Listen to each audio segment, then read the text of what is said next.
Sabine River, not far from the Texas line.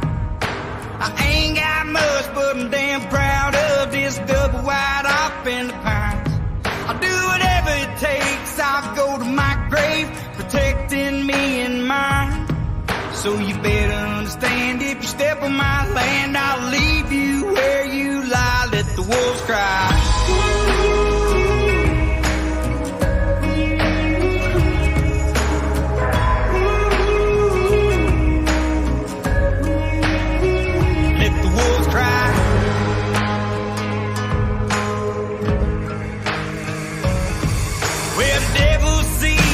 Money and greed, and we've all paid the cost. There ain't no way to ease the pain from this disease or get back what we've lost. Now history says that the wolves are all dead, but the truth is we've all moved on. We're still around on the outskirts of town, just want to be left alone. Let the wolves cry.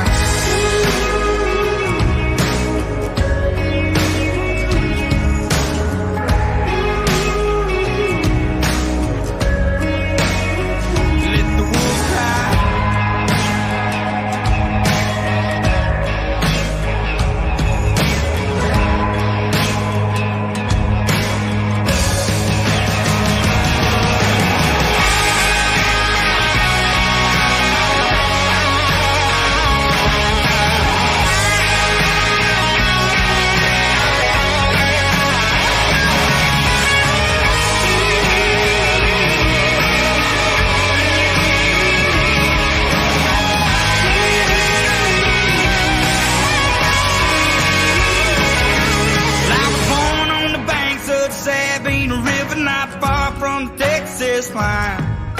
I ain't got much, but I'm damn proud of this double wide off in the pines.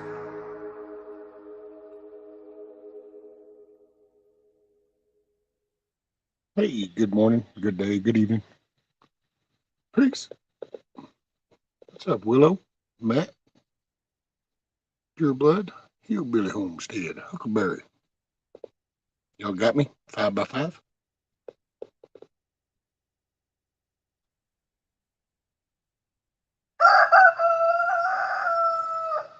And so speaks Speedy.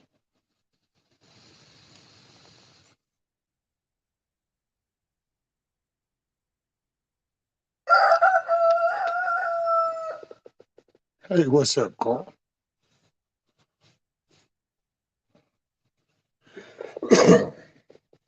Y'all doing all right? Did y'all have a good Easter?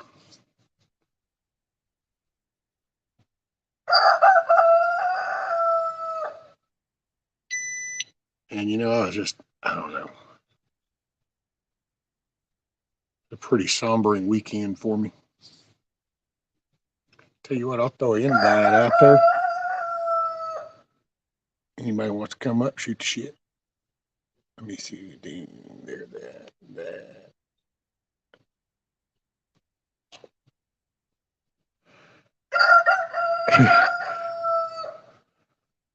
Right, Huckleberry, isn't that just about every day?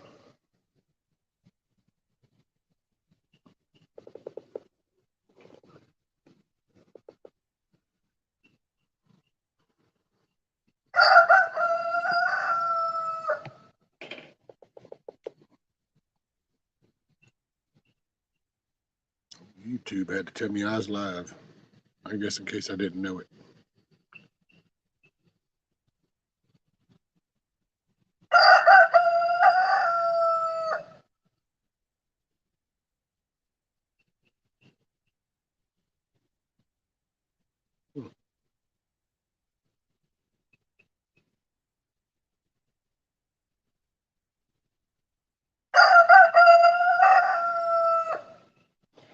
Man, I tell you, there's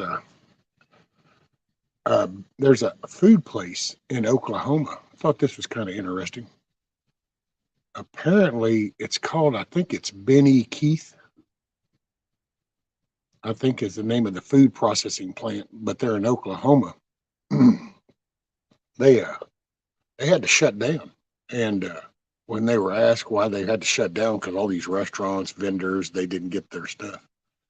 and they had detected a cyber anomaly that looked like somebody was trying to create issues. And I was like, oh, wow, is that going to add on to the other 100 food processing plants that have gone down? I just thought that was kind of ironic that they actually caught that little clip on there, that their IT people caught it before whoever did what. Thought that was kind of interesting. What's Cat Pat?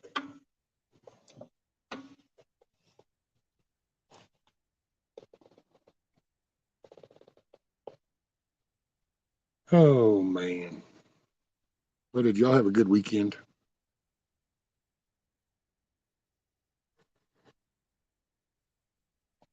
I've kind of been beside myself.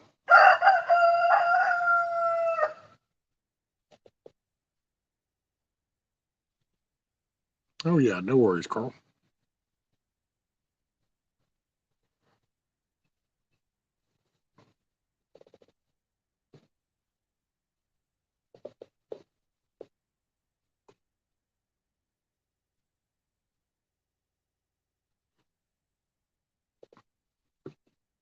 Man, oh, man. Yeah, I don't know. Just been juggling things. It's been kind of crazy in a way. I don't know. Not really. I guess it's the typical normal shit. I think I just want to get, I don't know, this happened before. I kind of get all, I don't know, you'd say, I guess, in a better mood and get kind of excited. And then you just realize, well, you just really can't do the things you want to do. So then it kind of starts that again, you know.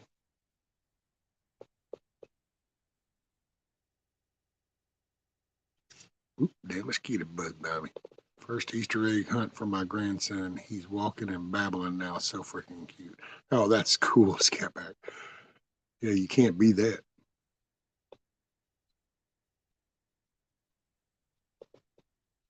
There you go, pure blood.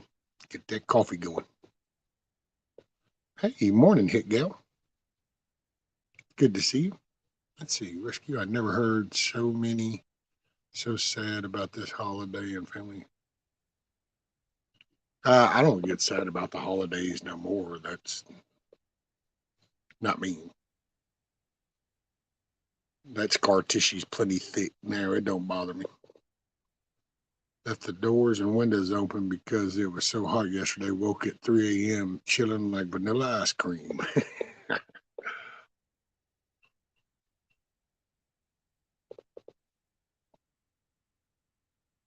Scat Pack, all he wanted to do was throw rocks. Wonder who showed him that. Mm-hmm. I wonder, Scat. I wonder.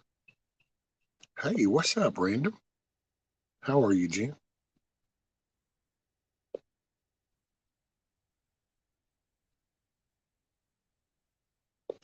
Them bunnies are cool.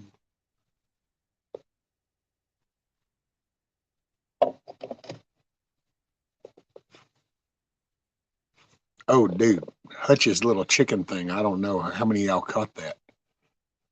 How many caught Hutch's chicken thing? Where the egg? Dude, that was pretty cool. I gotta say that was priceless.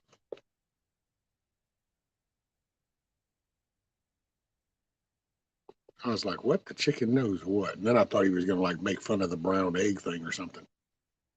Then he picks it up and he cracks that.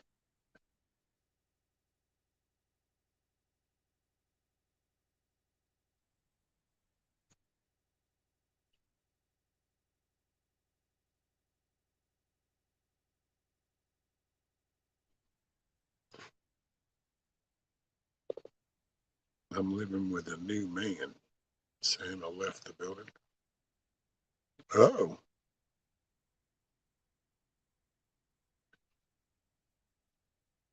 right, Huckleberry. Epstein did not kill himself.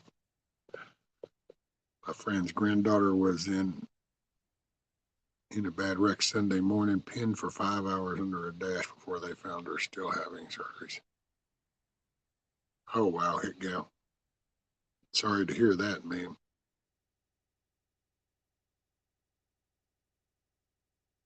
Thoughts and prayers, ma'am. Yesterday, the weather was awesome. I think it hit 62 degrees.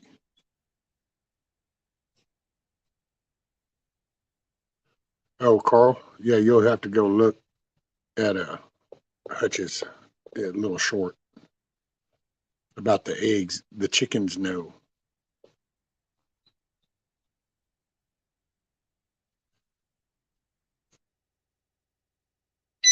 Man, oh man.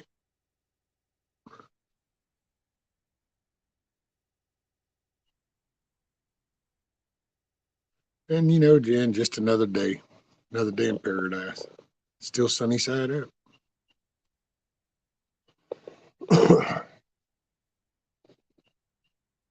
Looks like it might be a little cloudy day.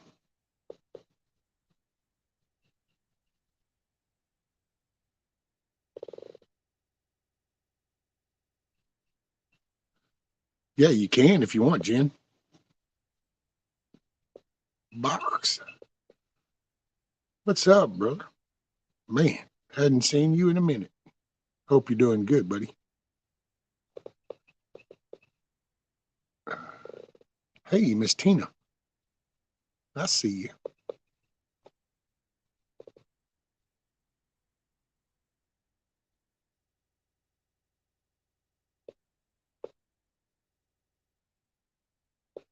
Oh man.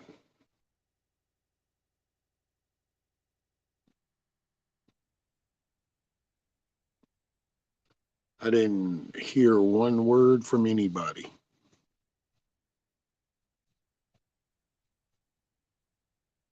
Kids, nobody. No happy Easter at all. It's almost like Easter didn't even happen. It's a sad world.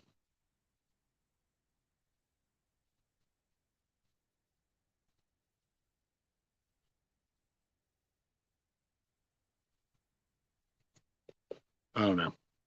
I try not to get too. Oh yeah, and I got told my beard. I ought to shave my beard off.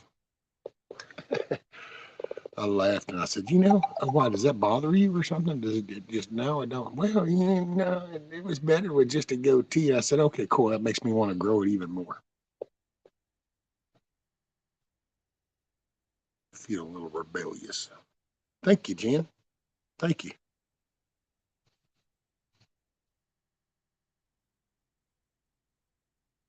Oh, what's the matter, Tina?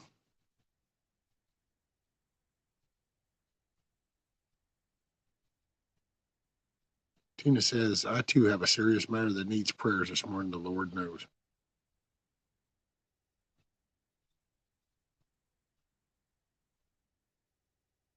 Thoughts and prayers. Try to pray for everybody for strength and wisdom. That's my years ago used to do the singling out, but then I realized that I don't know that that's the plan. So I pray for the strength to do what I need to do and the wisdom to know what that is. And then, he designed me to do the work. I just got to do the work. What is that saying? Faith without works is dead or something like that. Then every reference is always wanting you to do.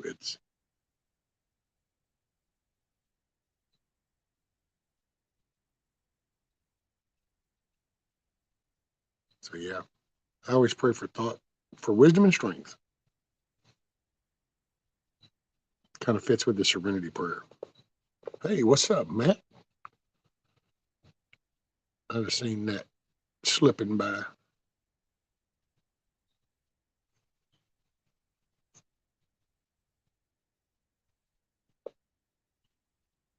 The chickens know, Carl. The chickens know.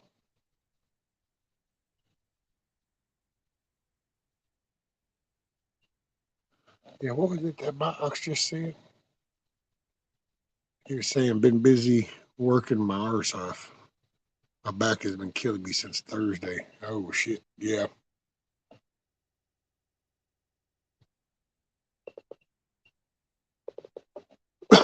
Excuse me.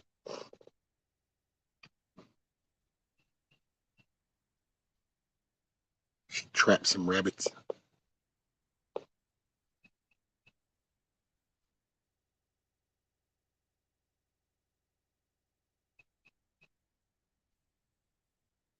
I think I might, here in a few days, I might get the nerve up to try to trim their wings. If I do, I'll do it live, that's for sure.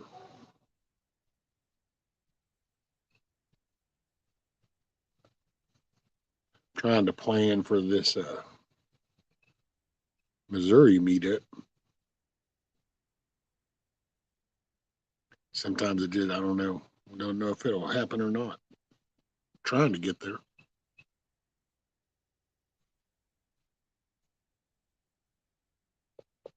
So, but I've lost some weight in last year, so I'm surprised my back is bothering me.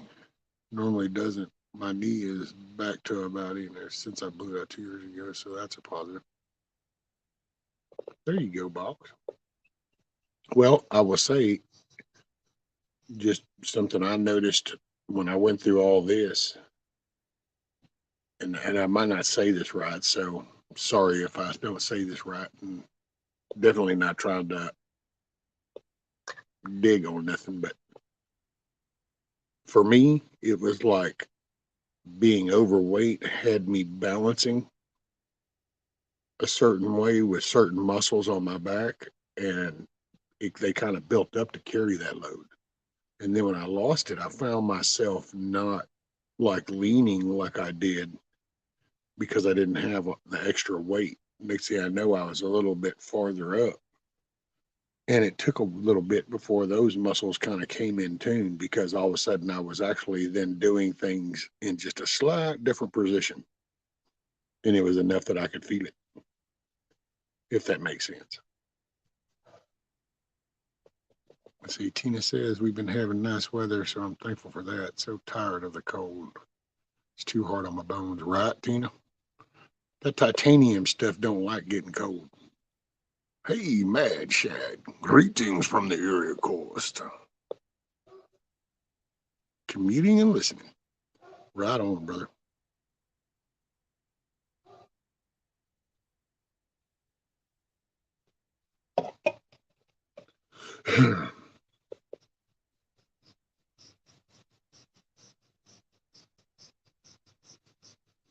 No, Pure Blue, I hadn't seen it yet. I've seen some, and I'll watch that one because I'm gonna try to. I don't know, man. I guess I just don't want to. Dude, I get a label, but I really try to go out of my way from hurting anybody or anything. But sometimes people take kindness for weakness, and then reality sets in. And it's like, oh shit, you're an asshole. It's like, no, I really wasn't, man. This is what I tried to prevent.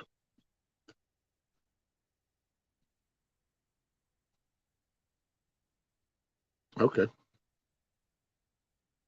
Well, so okay, it came out right then, pure box, because I wasn't sure if that was, it's like a counterweight is the way I just kind of visualize. It's like, well, if I'm right here and I got more weight over here and then I take that off, I've been leaning to carry that weight. Now that it's gone, I'm gonna go up a little bit more. You know, I gotta tell you, I've really become attuned to this whole skeletal frame that's inside this little bag of flesh. Because man, your foot can even be at the right angle or wrong angle, and you can feel that shit go all the way up.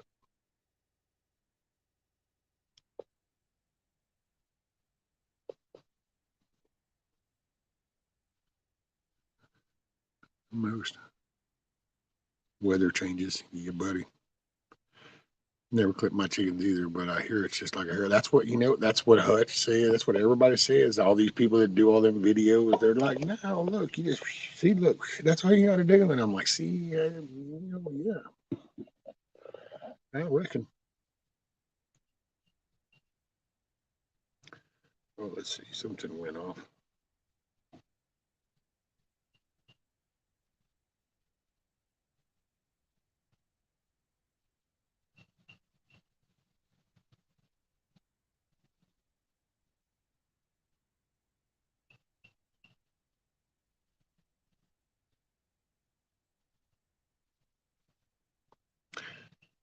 Now, what do you think the catch is with that? So that Venmo thing sends me a thing, says it's raining $100 rewards.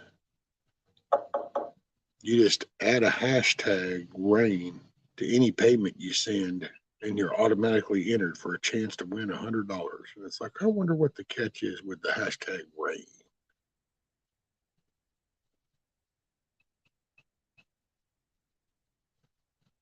That's kind of weird. The missus made it to work. Okay. Muscle atrophy. There you go, Box. You pronounced it right because you spelled it.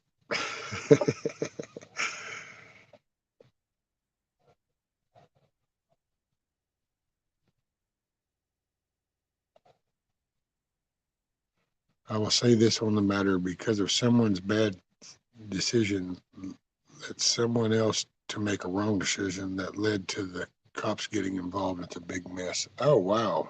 Sorry, Tina. Hey, Anti-Jack. What's up?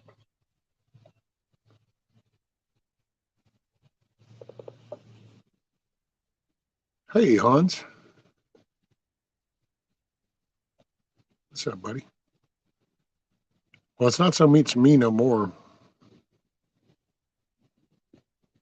Hans, because nowadays, actually, I try to watch picking anything up because it does push me down and then I feel that shit. So I kind of try to get underneath, push up on stuff. All right, Box.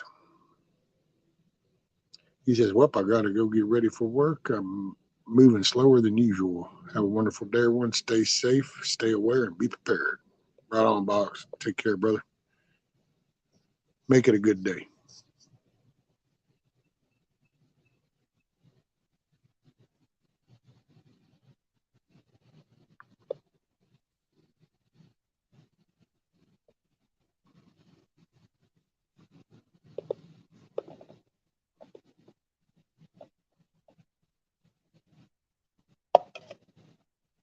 Damn, I try to cut some limbs today. Oh, tomorrow. Tomorrow morning, I'll be going live, probably around 9 or 10 Central. And I think Moose Man's going to come by tomorrow. On his way by, he's going to stop. That's pretty cool. I get to meet Moose Man.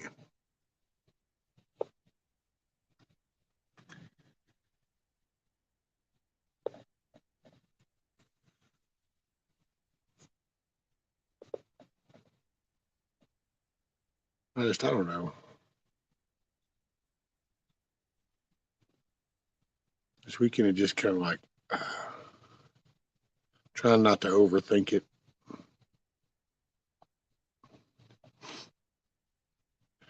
I mean, whatever's going to happen is going to happen. I can only do what I can do. And I got to just remind myself of that.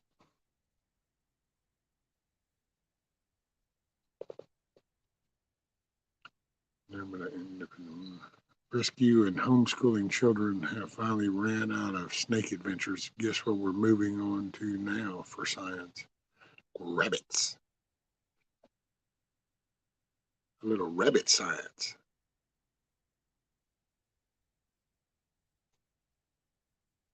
Hey, Kush. Kush says, have a blessed day in Jesus. Hope you have a good week ahead by his grace and mercy. Amen, brother.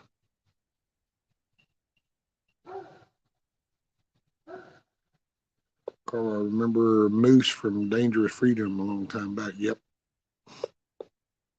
By the way, everybody, don't forget all messages are live chat.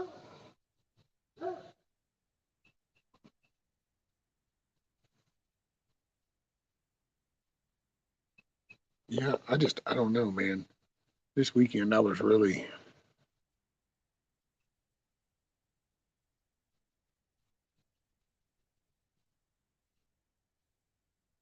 I don't know. That might be a little rough on a Monday.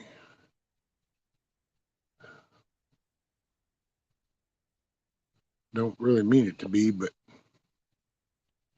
I don't know. I guess I kind of,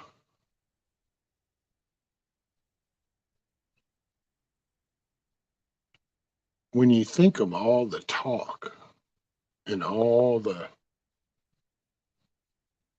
I don't know, just the talk, just the whole action, the Easter, and the symbolism of the resurrection and what it all stands for, and regardless of, I know people do the Easter egg hunt thing and that's all cool and the little bunny thing. And but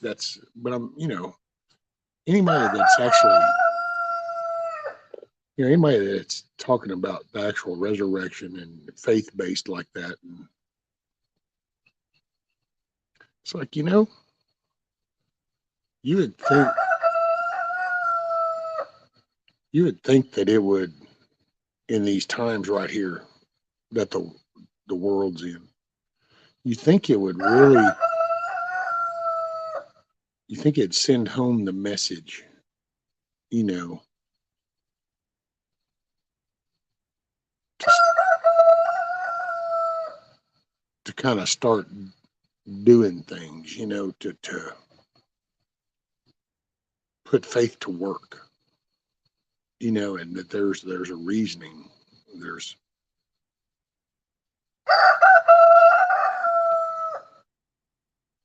but you don't. I mean, people are still worrying about all kinds of shit that it can't even control.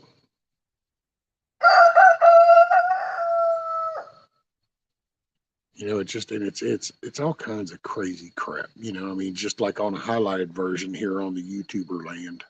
It's like all the time. And I've realized it's kind of like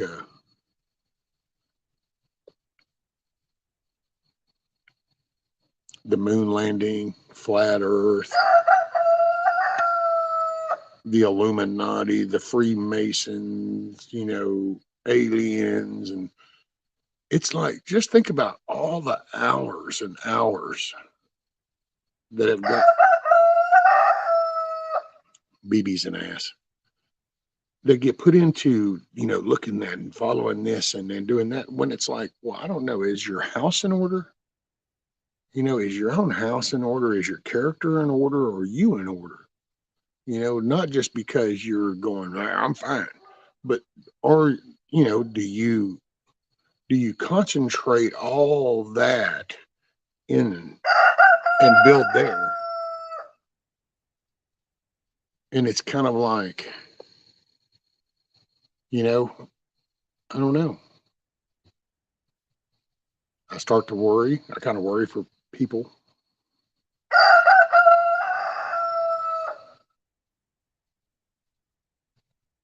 because it's kind of like that. And I don't mean to insult nobody. So, if you take this personal, man, it's because you read way more into it, and that's on you, not me. But it's like down here growing up, used to kind of laugh at like what you'd call the Southern Baptist, because on Sundays and Wednesdays, go to church on a Wednesday evening, go to church on Sunday morning and Sunday evening. But any other day of the week, man, you just, it's like it's fair game. It's almost like you could see them at a bar Friday night talking a line of shit, acting the fool. But because they show up Sunday morning, it's like it's all okay. Nah, I've been forgiven. I'm not sure that it works like that myself. That's just not. I don't think you can just talk your way out of it. I think we've grown so accustomed to this little unaccountable world that we don't see any accountability. So we're kind of riding the wrong camel. Because I think in the long run, there's accountability. And I don't know, just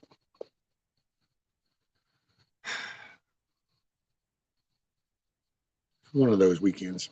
Hey, what's up, Mitch? Sorry if I missed anybody coming in.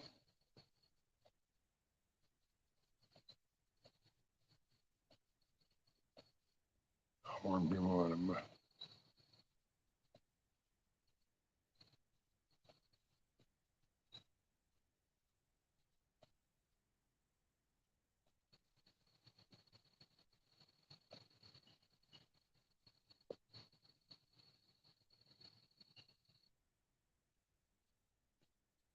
Three crows.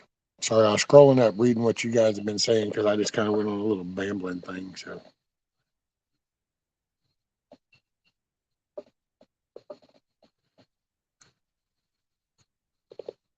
and I, like I said, I wasn't trying to insult nobody, or for down here in Southeast Texas, that would just be a running joke. Not to knock, anybody's. Ain't my role to judge nobody's faith. That'll all sort itself out in the end.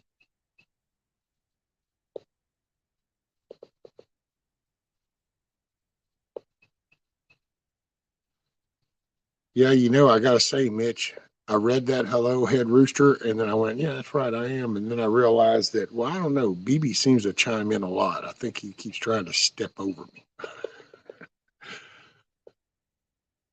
He's challenging the power structure.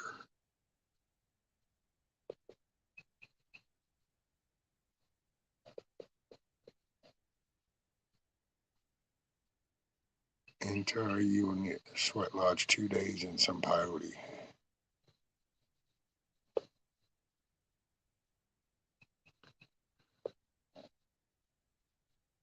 Hey, Miss Tina.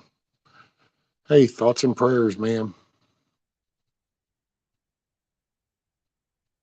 Sorry you ended up in that situation.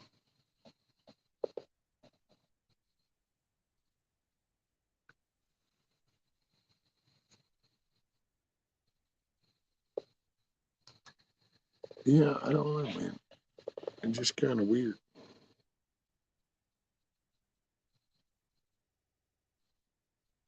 And I don't know. I just been in one of them places here lately, it seems like. Shit kind of catches up on you, and then you kind of readjust and figure a way out of the funk.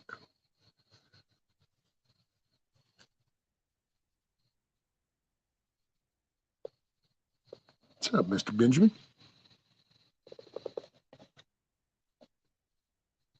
No coffees and donuts this morning, sir?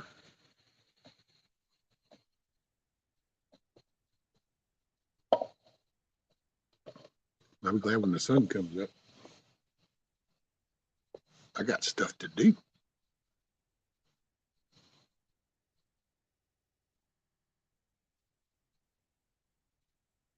Trying to formulate a plan. Kind of taking that Missouri thing and start trying to piece in some things. Got to have somebody check on the chickens. Somebody I can trust that won't jack with them. Damn mosquitoes. Right on, Benji. There we go. Pastries, donuts, and coffee for all.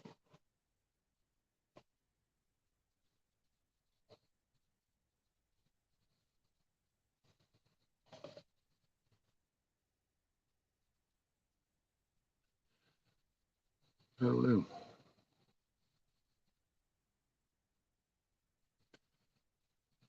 Just kind of go squirrel there for a minute.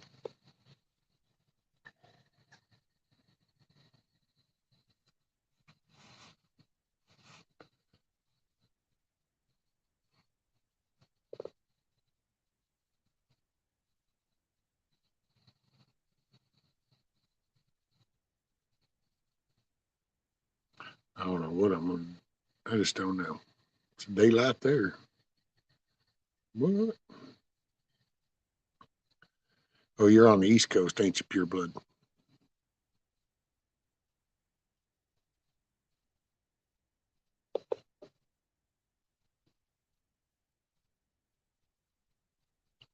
That's north. It's a little cloudy, it looks like. And that just kind of blew in. Hell, I could see stars when I first started.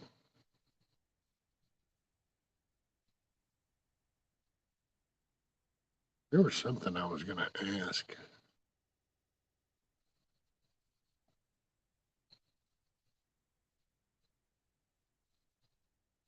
Oh, hey, I didn't tell y'all this. Um, I ended up reaching out to Milkmaid to ask her, going, hey, what the hell happened? But Thelma laid an egg, but the shell hadn't formed. So so the egg, and it was actually in the nest, and it kind of was light colored. And I was like, well, that's kind of strange colored one. And then I went to pick it up, and it was like picking up a little water balloon. It was soft all over. And it was like you could hold it and it would even flatten out a little bit. And it was like, oh, shit. And then I kind of freaked out, but found out that that can happen. I'd never heard of that before.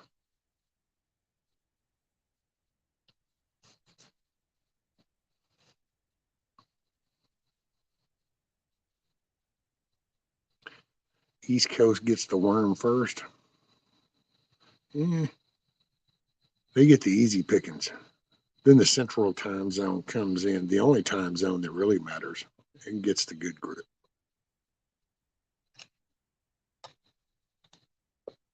Oh, Carl says, I have cinnamon rolls from the bakery, hot coffee with local honey and jibs twisted. Off to a great start of the day. Hey, there you go, Carl.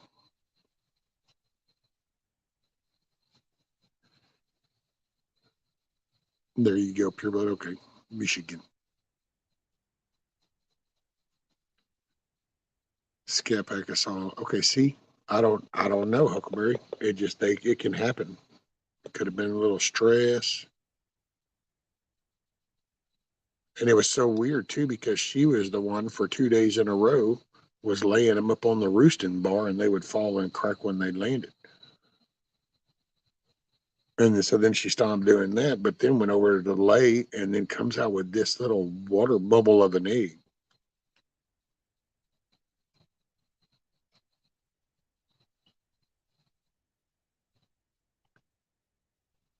And at first it could be lack of calcium or something, but they all eat the same feed. And like little Louise's eggs, man, them little blue eggs, but if they got a good shell on them, you kind of got to tap them bad boys pretty good crack. So it just, I don't know.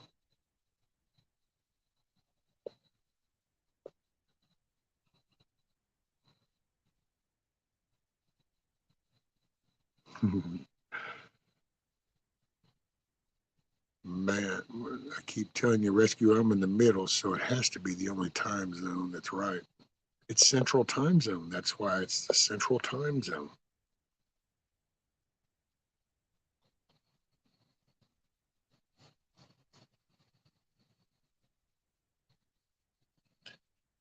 Hey, morning, Miss Lady Smith. Third cup since 4 a.m. Were you slow rolling, Lady Smith?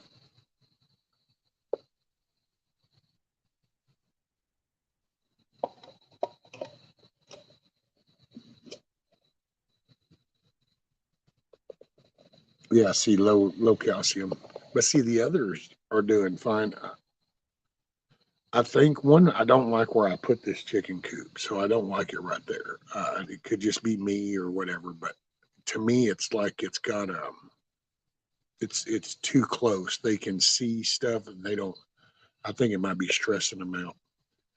I think there's been a few animals that have come by when I wasn't, watching, and I think that they might have been stressing them. So I'm gonna, as soon as it dries up some, I'm gonna put them back over out in the open where my little thin lead line reach out and touch someone.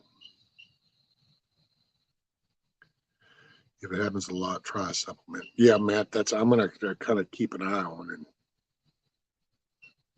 I'm gonna try to get them some more entertaining thing. That's another thing I got to thinking. Well, I don't even really have no entertainment for them. I'm gonna hang like try to get a cabbage thing,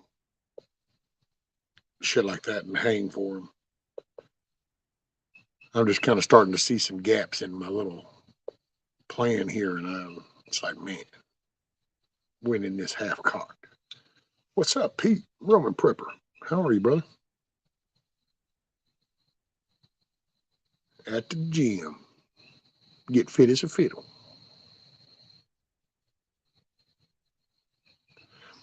Yeah, see, Scott, I think it's the stress.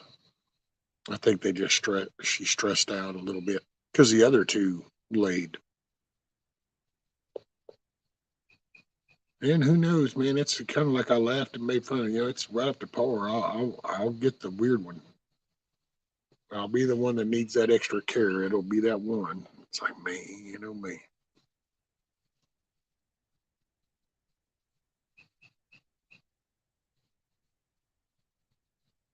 Pumpkin, yeah. See, that's what I want to.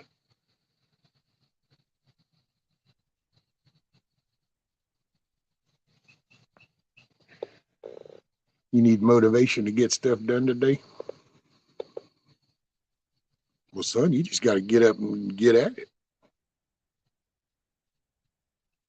Suck it up, Buttercup.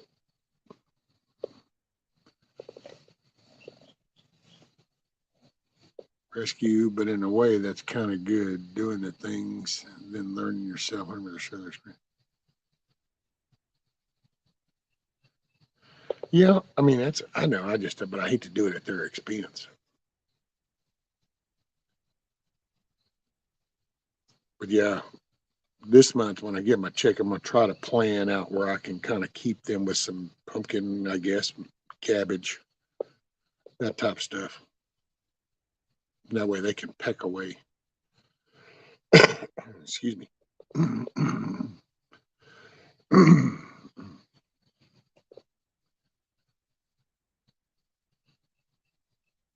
Then BB will become Rocky. Hey man, that little dude, I'm fixing to go snatch him up one day. He's fixing to be in for a shock and all. I think I'm just gonna snatch him up and just gonna carry him around for a little while. I'm gonna make him deal with it. Okay, Mitch, if you don't do it today, it will be waiting the next day. Then Mitch says the list is too long, overwhelmed. Okay, but see, here's the catch. So I'm gonna throw this out there for you, Mitch. So when the project is real big and you're looking at this overall chore, and as you look at this overall and you're going, oh man, it's just you're feeling overwhelmed. That's because you're trying to take in everything. And if you slow down and break things down into, you know, immediate, critical, deal with now, then the next, and you push things and you spread them out, then all of a sudden you start looking at little things as a goal.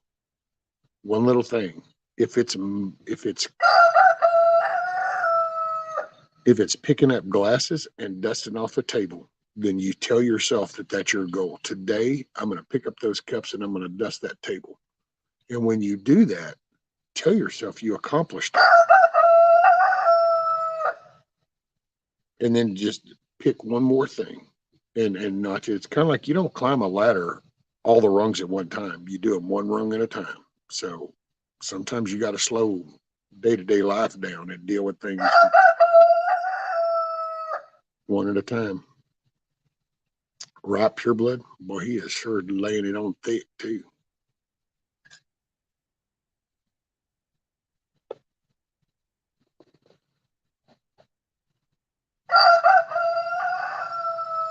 I didn't even bother trying to talk because I knew he'd do it.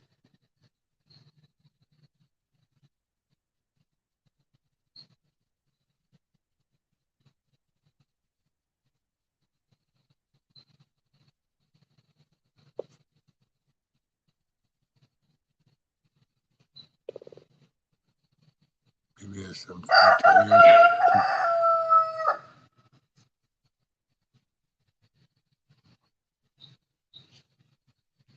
press his chest to the ground with his feet pulled back in your hand and rub his knuckles down for 3 or 4 or 5 seconds every day for a week or so. He will tame pretty quick. Okay, but see, that's a conundrum though, Matt. So you want me to do this every day for a week, and then you're saying he'll tame down pretty quick. Well, that's a week. That's not pretty quick. But I will say when I go out there and I snatch his happy ass up and I just put him under my arm and I just make him stay right there. And then I'm gonna put him down and he's gonna do his little attitude shit and I'm gonna snatch his little happy ass back up and I'm going to solve this shit in one day. And he'll either calm down or I'll have a grilled chicken sandwich. But either way, I'm going to be in a better mood.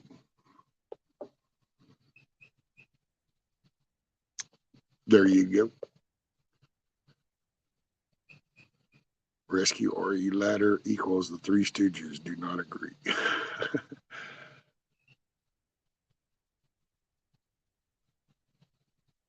Right, pure blood, boy, them sunrises, man. See, this is what, you know, we were blessed with a day.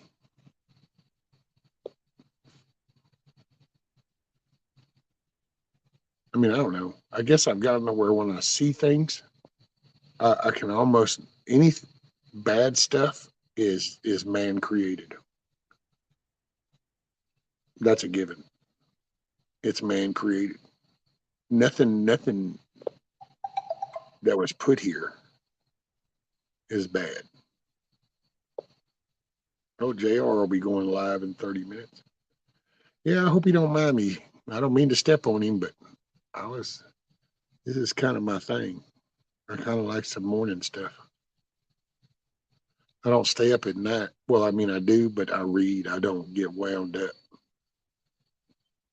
I found myself, that's why I kind of stopped doing the late night things so much with YouTube, because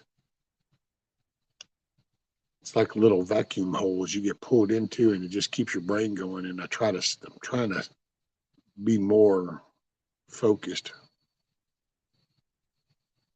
more cohesive.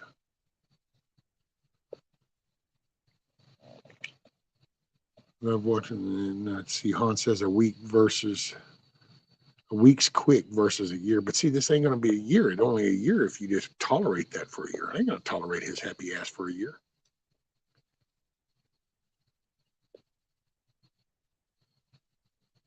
He can feel your anger with him become. Oh, he is. I'm gonna, matter of fact, we might even see it later. Son, he knows. He knows. He gets it. Because son, I can sit out here like this, and oh, he'll do all this shit talking. I can walk up by there, and he'll stomp and do all that little chest bumping shit, and he'll hit the little wire. I go around to the front of that, and as soon as I touch that latch, oh, his ass goes back there by the food and the water and stomps around. And it's like, damn, dude, you're just like people I know. It's like running at the gums until all of a sudden the door opens or something, and then it's like haul ass. And that's what he does.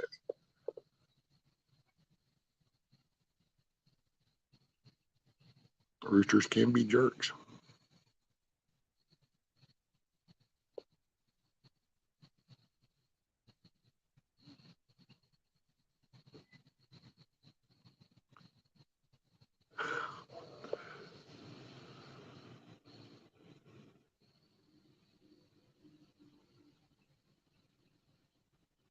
Just thump him in the head. That's what I'm talking about. Looks like my neighbor is going to work. I hear it started up.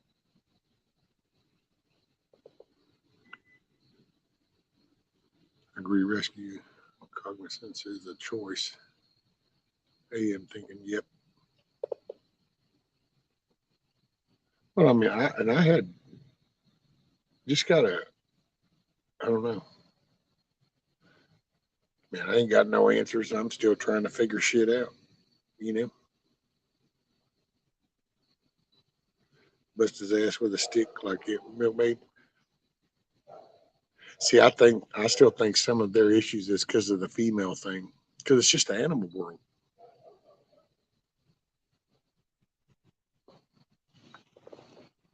She's off to work.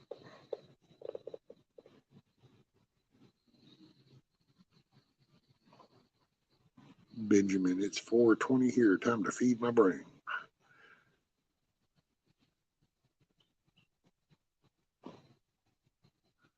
Matt says thumping him in the head makes him try to sneak up on you when your back is turned.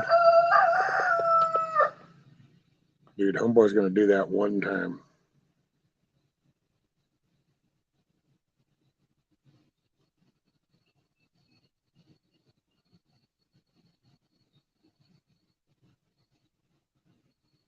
I don't mind him having a little bit of attitude, you know, because he needs to do his little rooster job. But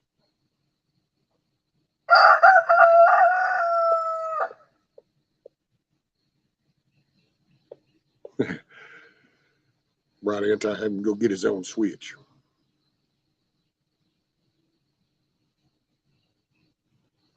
Carl, this is how you calm a MFR down. I'll have to check that one later, Carl.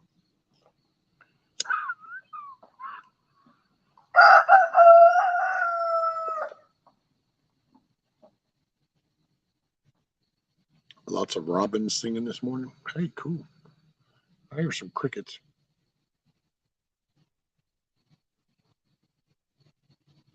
Few little frogs. Haven't heard the birds yet.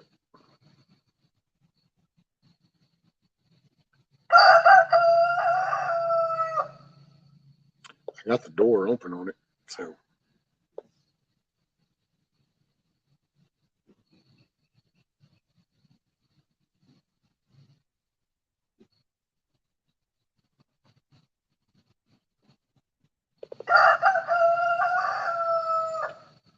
I've always had to pick my own stick, and I was still a jerk, and I got better at hiding it.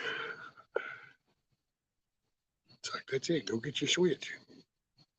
Go figure out the switch. It's like, oh, shit.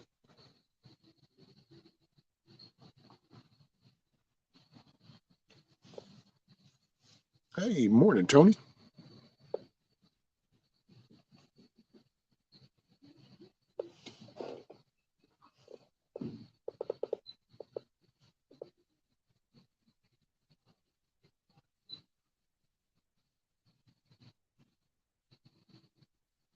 Nothing wrong with his crowing. He's working. Right, Lady Smith? I think we're supposed to get up to 67 degrees today.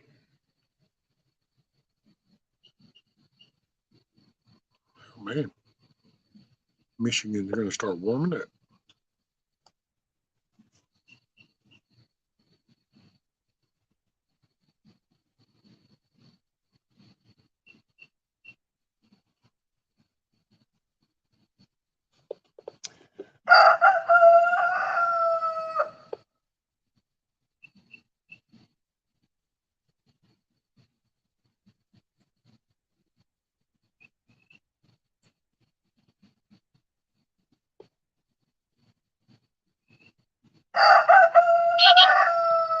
We're supposed to hit the 80s midweek in New England.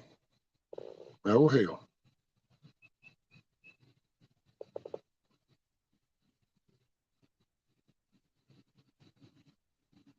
Yeah, we should be.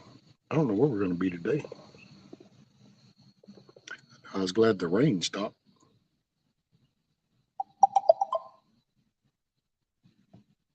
No, we're only getting up into the 70s today.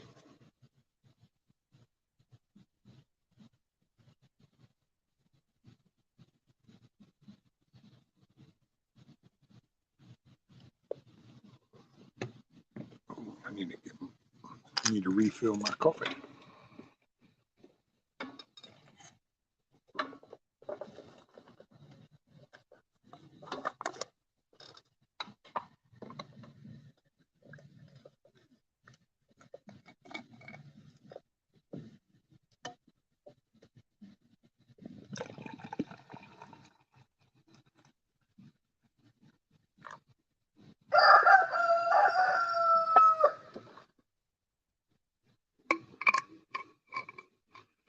Lady Smith says, mowed and brush hogged yesterday.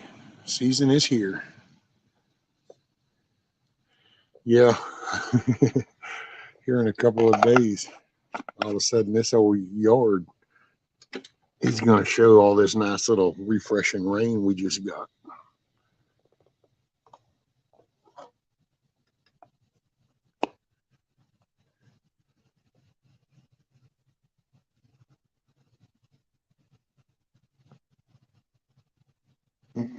Camo of that video was cool. How the rooster.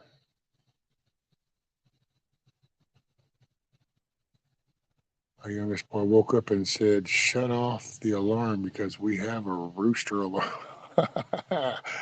Pure blood. Tony says, "I'm going to go pick some morels this morning." Oh, there you go.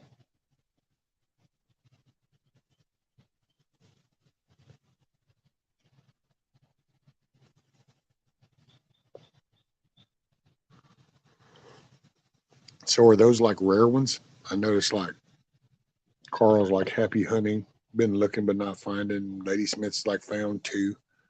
So are they hard to find? Okay, cool. Thank you, Carl.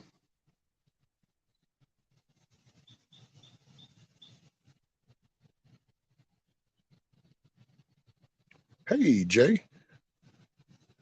Hello from Madison Township, Ohio.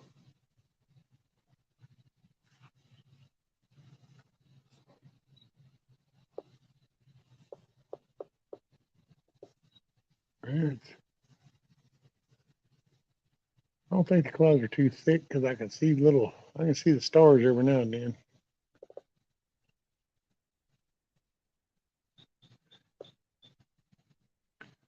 What's there again, Tony?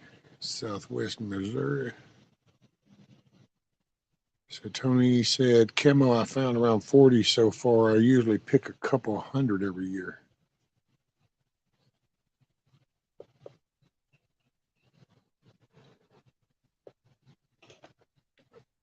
Show my ignorance when it comes to the shrooms. But so are the morels? Is that the ones like people will slice and put on stuff, or is that the ones that like you know? I mean, I don't,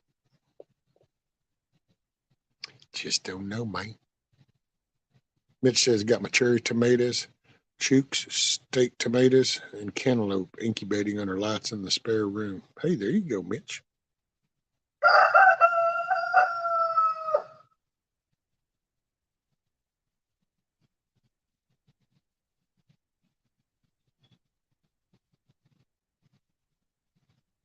Peerbo says, yeah, I only found 5 in my life. Oh wow.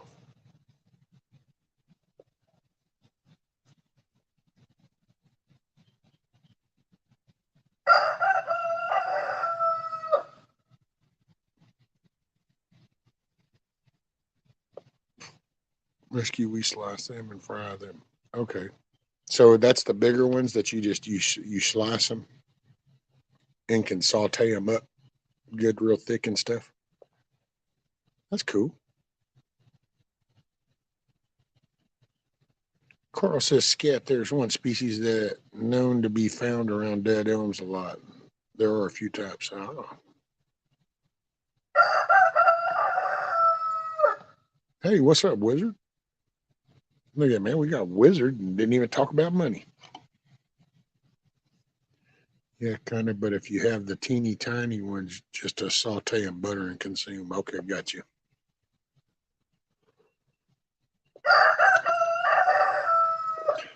Now, are those the brown ones that are dark, or are they the whiter color ones?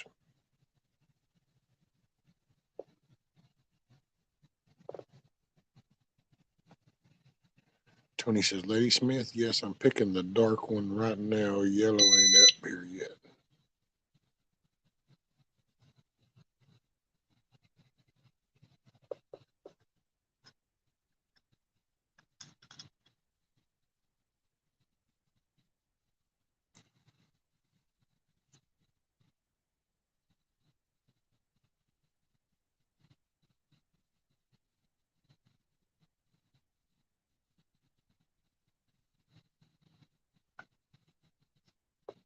I gotta say, I heard a little something. Um, I think gas prices and shit are fixing to be going up. Uh, there was some shit with Saudi.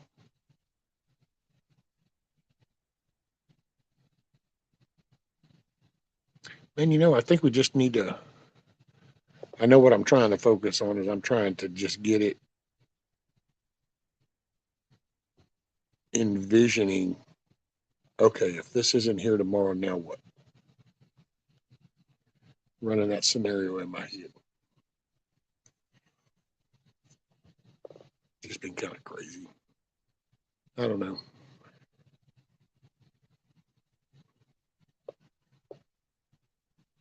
Sometimes I wish I lived back closer to somebody. One of the YouTube families. Be able to hang out or something, just kind of get out of the muck. That's why I'm hoping to make that Missouri thing.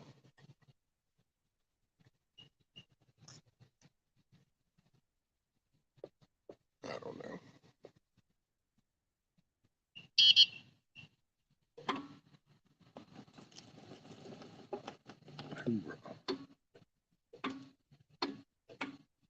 How about the ones that are yellow and look like a brain that show up under a maple? Brown, black, yellow, white. Oh, AK, false cap, spear, AK, dickhead. Oh.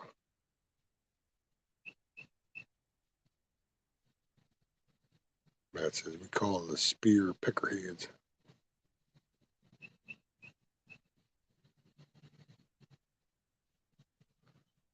And it says Huckleberry, send one of these, and then there's a plus sign. When if you want more, so I don't bother you at all.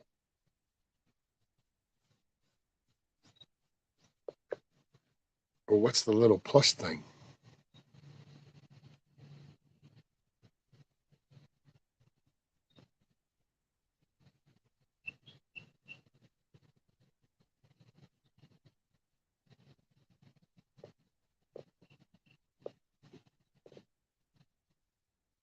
Tony makes me want to throw caution to the wind for a remainder of morning task and hit the woods.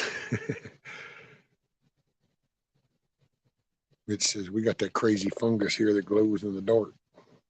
Bioluminescence.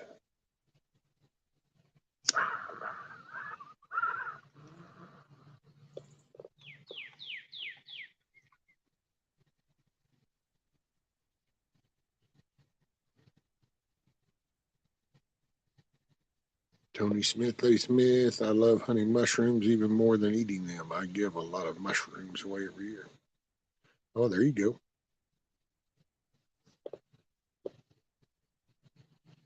And take some brown gravy, some shrooms sauteed up, put them in that gravy. Either put them over some hamburger patties with some mashed potatoes, put them over some rice. Yeah, I don't know. They're good. Holy shit, Matt. People are paying $75 a pound for morels there. Ooh-wee.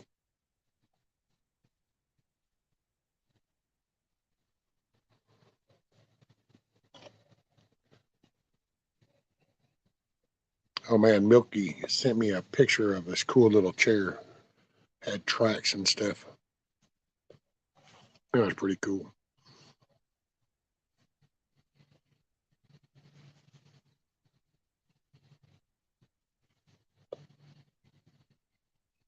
Ray Smith says, right on, Tony. Same. It's the being out away from any BS and tuned in. Carl Fungus Among Us. Makes for a fun guy.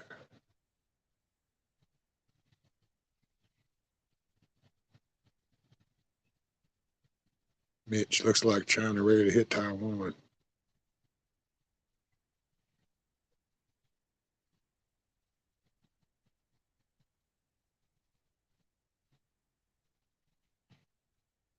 Man, oh man, boy. Sounds to me like I ought to be growing some kind of shrooms.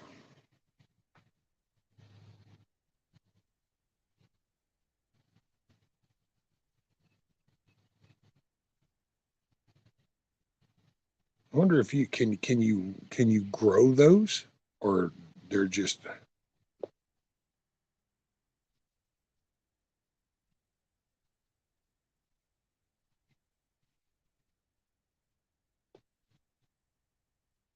Right Wizard. Is Detroit still there? Man, I know. Look at what they've done to the Motor City, man.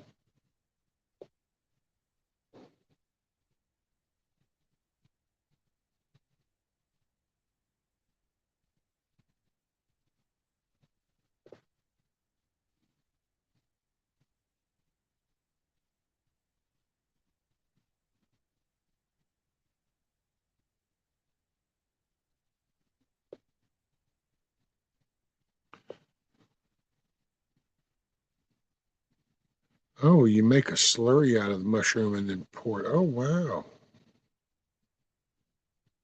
Well, shit, that's what the hell I ought to be doing.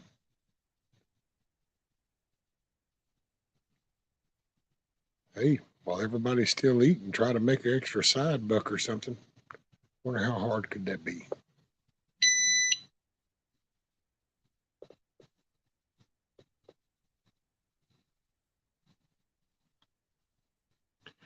He says, now read what you wrote 3 more times.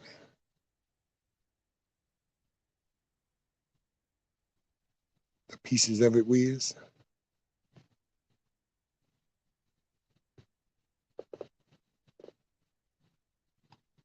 Matt says he doesn't know anybody that successfully grew.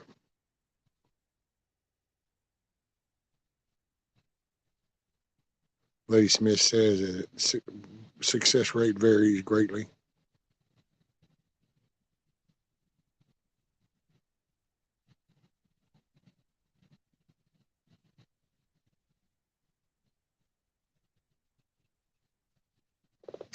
The spores. I might ought to look into that. I mean, I knew that they paid some money. I didn't know they paid that kind of damn money, but shit, son. A couple $100 a pound. I can hook you up. And it's legal. I didn't even brush my beard this morning.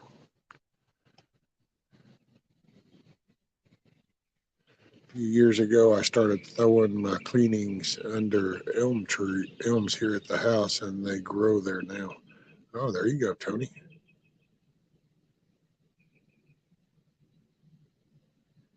Pure blood. I remember growing up. That was for real. I forgot what it was. There was something in the feed. They ended up changing the feed. I guess it doesn't produce the psychedelic ones now or something.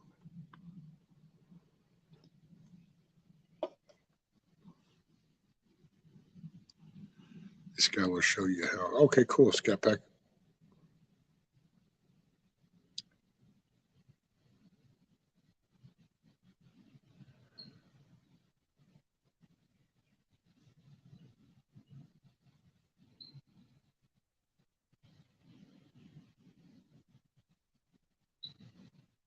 Got birds in my bell fry.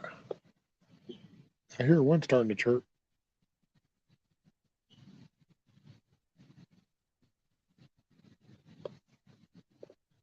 Rescue, if it is okay, can you drop your link for a minute of greeting and sunshine from here? What do you, the, the, I don't know what you mean, Kush. The link for my channel or the StreamYard link or Tony, see they Miss Sweet Tony have slurried and placed to no avail except in spot by an old rotting stump.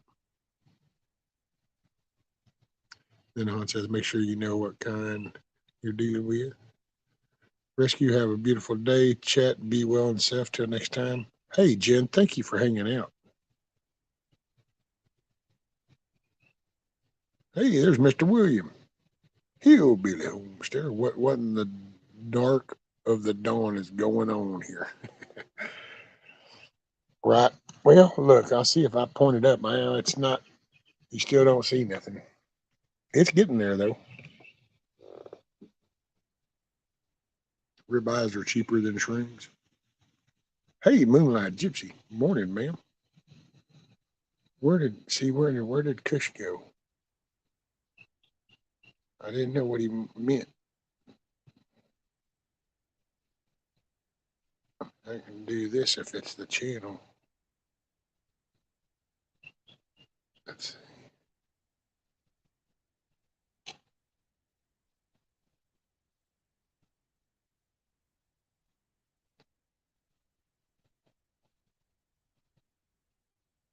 Yeah, I'll have to look into those because that'll,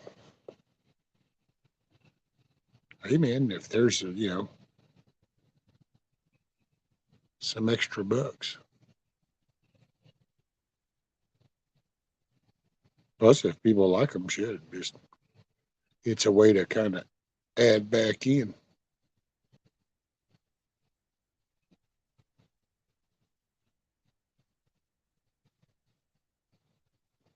Starting to come up. Yeah, it's a little cloudy. That's why it's got that half-ass overcast kind of look.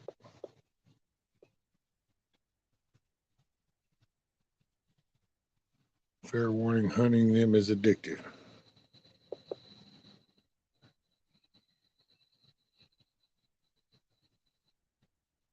Man, that's, yeah.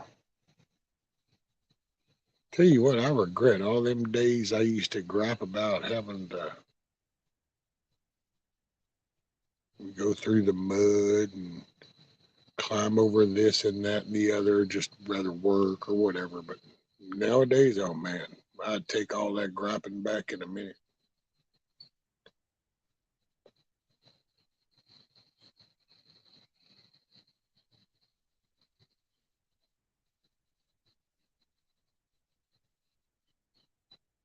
You can grow them in a big clear plastic bottles too. Just put your soil in and cut a few X's in the bottle so they have somewhere to come out. There are lots of videos of that. Oh, cool.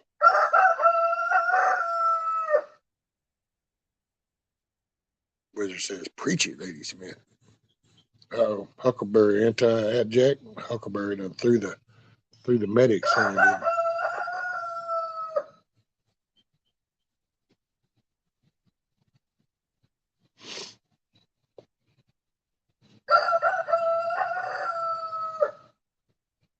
He's talking a line of crap now.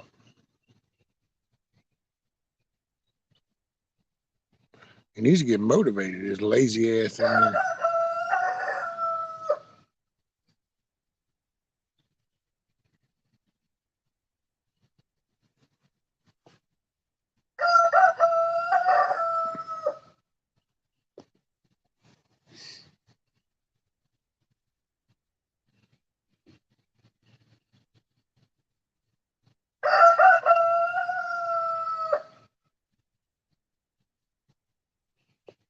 He probably wishes he could get over to this corner of that coop and scream out it, but the roosting bar's on this corner. They're in the other corner.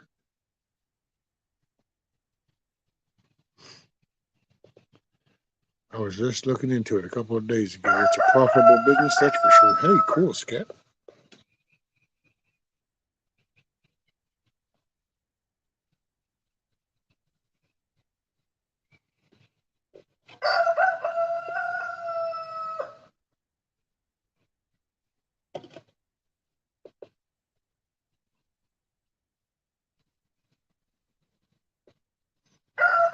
Right, Wizard. Actually, I don't know. I used to think that until his goofy ass just does it for whatever reason in his brain. It makes sense. But then that reminds me of a lot of people I know too.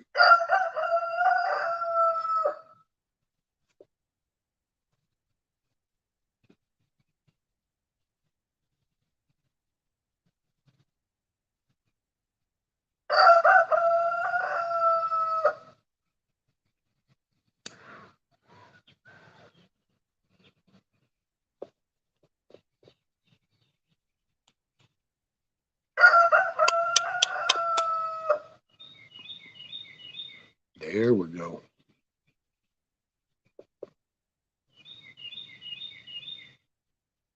Son, that's fishing music right there. Not that.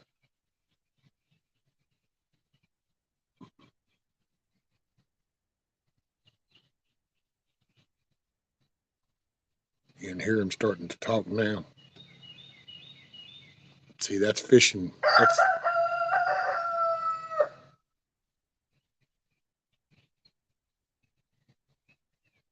That's fishing music.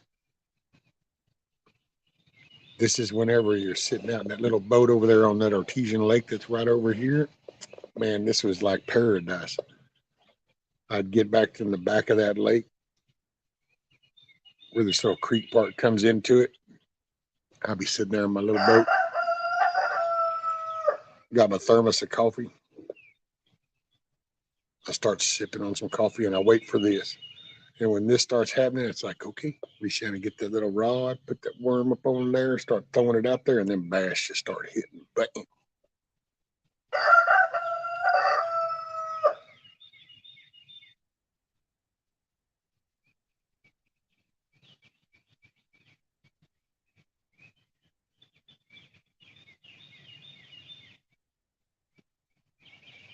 Right up your butt.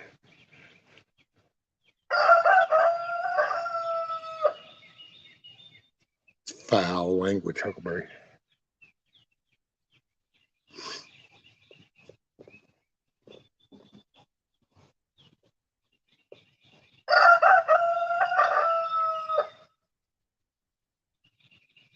The door's open, dude.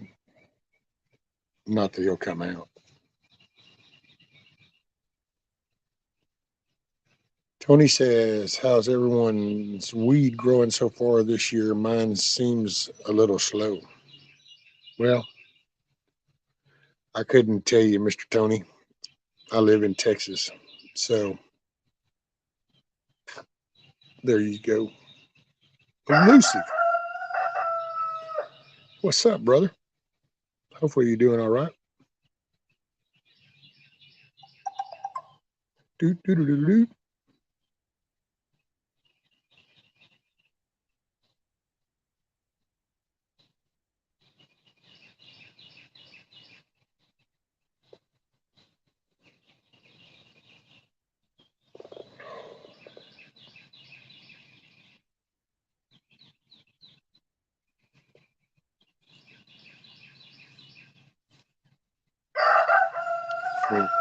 Flagrant foul equals free throws and ejection.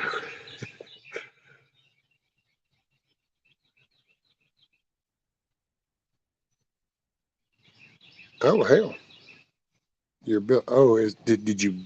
Is it the company's website that you're trying to get it? I don't know. Down in Texas, we do what we call file for a lost title or something, depending on what's happening. Hey, TJ, Ross, morning. What else did I make this? Can't grow here either, even with adult use passed. Oh yeah, Mitch. See, that's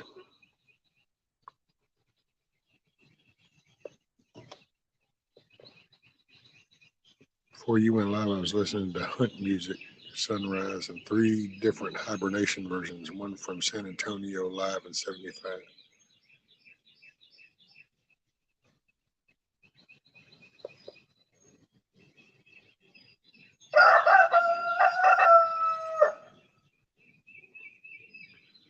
He's a shit talker. I had ordered it from Texas, Alamo, but they don't ship with the bill of sale, so I have to go through their website. But they're saying their website needs an update.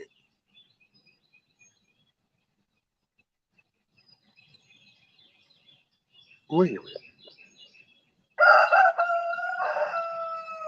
So how come you can't just call them and they just mail you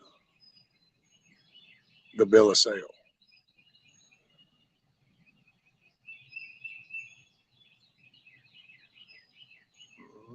Yeah, careful.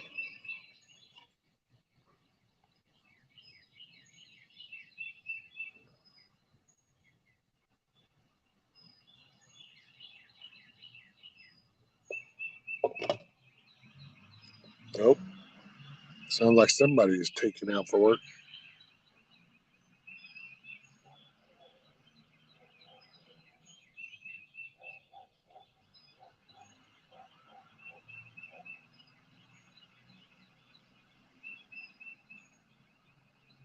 Yep.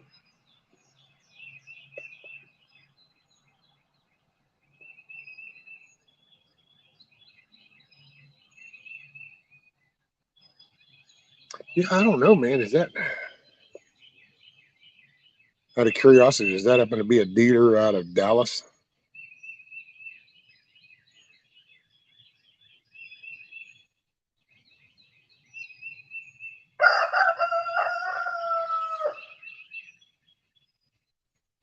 You got light out here. Fast rescue, I know. See, it's just now. Now you can see it. It's starting to come up.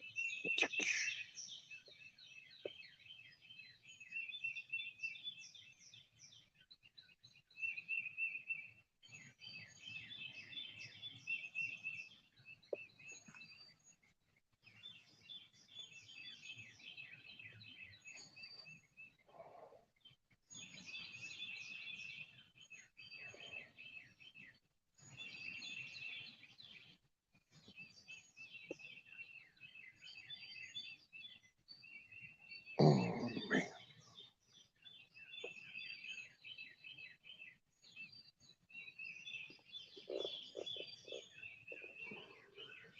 I'm not 100% sure, to be honest. Oh, okay.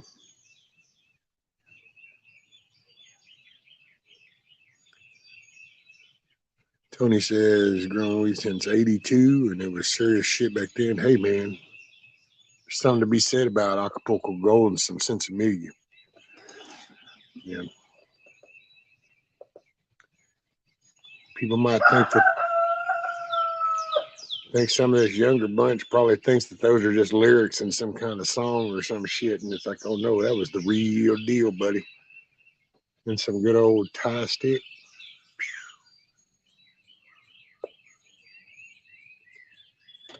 But see, here's what I'm going to point out. I think it goes in tie with everything else. It's like if you say, hey, a steak 60 years ago tasted different, and you processed it different than you will today. Why? Because the cattle have changed, so the meat's different. Well, see, that was back in just kind of like the natural way, I guess you could say, before we did all this scientific foo-ha-ha shit to it. And we just said, wow, you know what? If we plant and we grow and then we tend to and then harvest this way, comes out like this, and we just stayed with that. Now everybody's got to break down every little atom and genome and every little cell of something to try to improve it. Well, does it really improve it? Does it? Does it?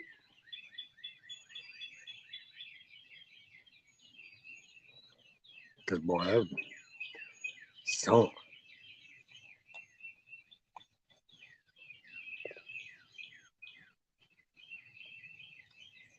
Let's see what I missed.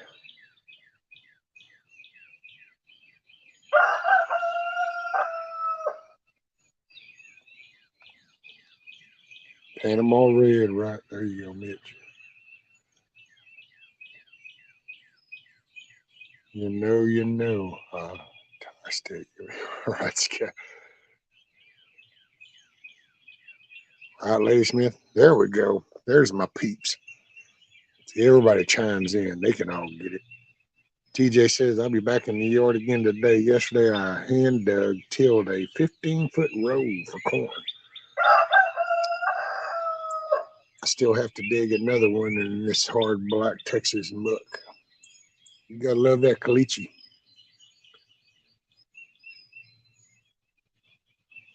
Camo to the old man who smoked reefer back before it was a crime.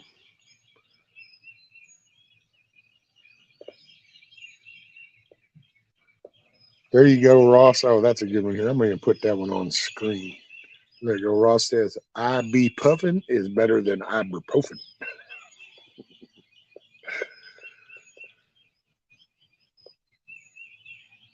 Oh, that's a good one.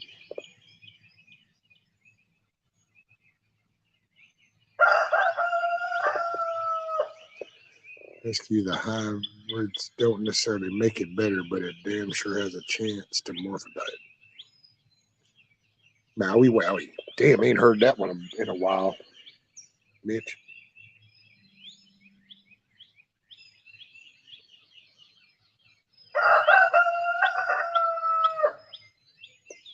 So that was, yeah, that was back in the day. I don't know. Well, good. I don't feel so out of place.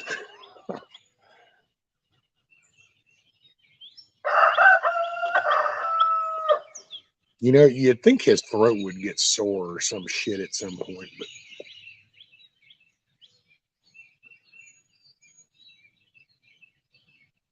Benjamin says, I'm self-medicating. White Widow. I think I've heard Hutch mention that one, and I've heard that before. It's not an older name that I remember. It might have been back then, I don't know, but it's not one of the ones I remember. I've heard it here, I guess you could say, nowadays. Wizard says, is that the same as the new Bud Light cans?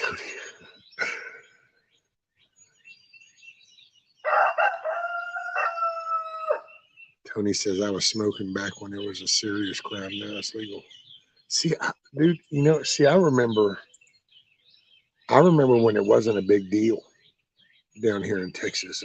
I mean, it wasn't. It was if you were around the cities. But if you got out of the cities, like, because it wasn't nothing, man. You could have a damn garbage bag or two in the damn trunk.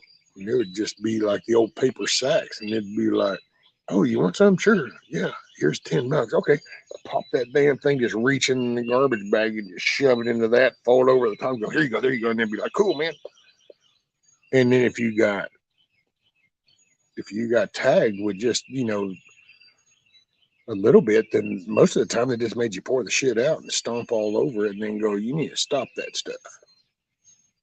But then that's back in the age when if they caught you as a teenager drinking, they just made you pour it out, told you to go home, and if they saw you again, they were going to talk to your parents. Hell, I'd even had a few licks a few times with a board over a hood of a car. It was just, I don't know, different times.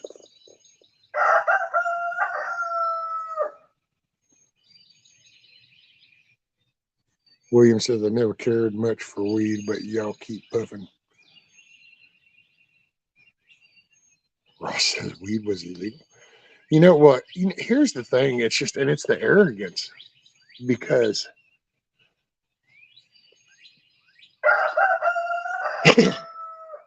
society as a whole says that you can, as a pharmacist and as a chemist, you can sit here and mix and match and batch all these little chemicals together. You can mix it with this, press that shit out. And then some other little group of people says, well, here's this little list. Tell me if that, you know, how this all does, and scores you and says, yeah, okay, you can sell that to everybody. Think about the concept of that. So a team of people, whatever reason, concocts this little shit, then sends that information formula over to this other little group of people, and they look through it and they say, sure enough, give that to everybody. And that nobody blinks an eye at that. But you take a plant that just grows by nature, boom, and it sprouts, and you take that and you add just heat to it, and it helps you, and all of a sudden this is like the worst thing ever. Really break those details down. Hey, there's Mr. Kush.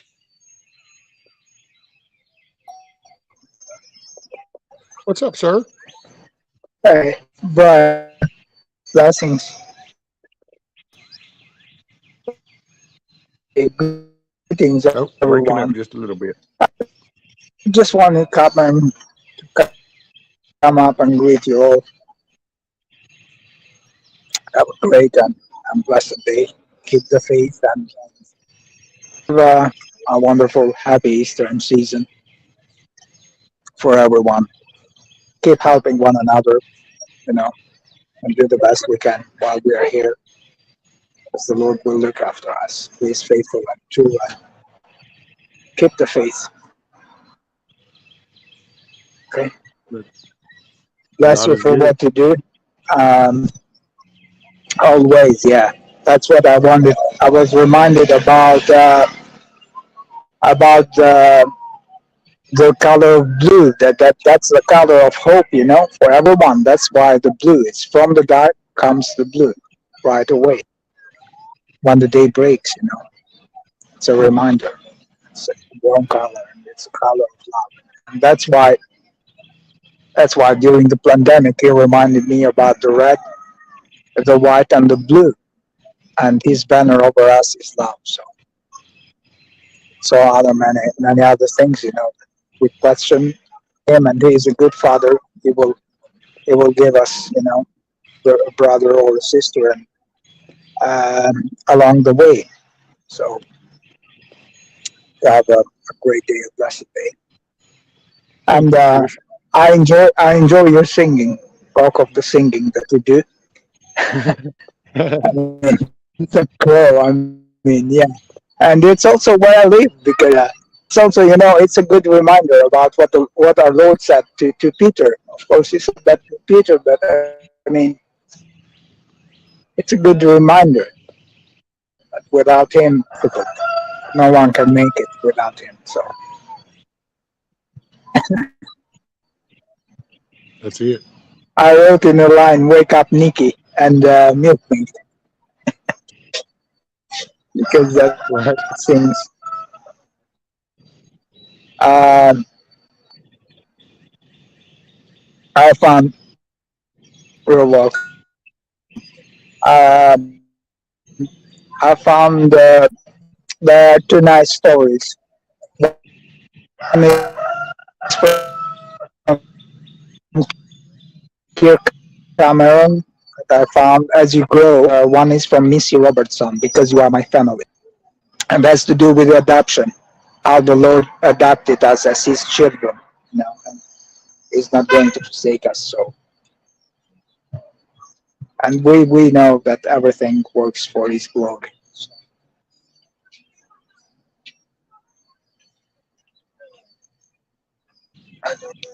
I muted myself because he was going off back here, and I was afraid it was. I didn't want to interrupt, so I went ahead and muted myself. See, he knew I unmuted myself. Now it's like, well, then I'm chiming in some more. Do you need to go and let him out? The door's open. He just they're weird. Yeah, I opened it when Ah, I first okay. came out. Let's see if I can move it over a little bit. Man, nope, wrong way. There it is. Now you can see the doors. It's open, but they just hadn't come out. Yeah. As soon as they come out, I'll turn around that way, and I usually put them on.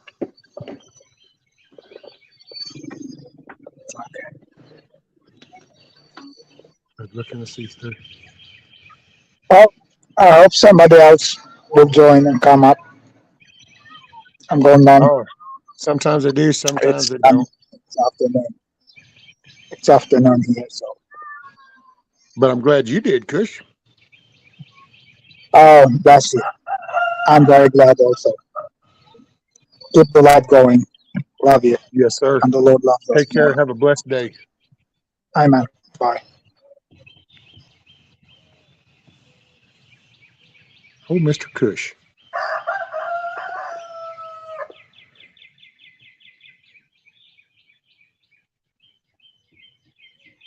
I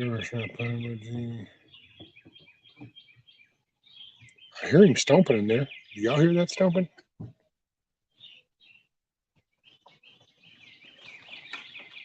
There he is.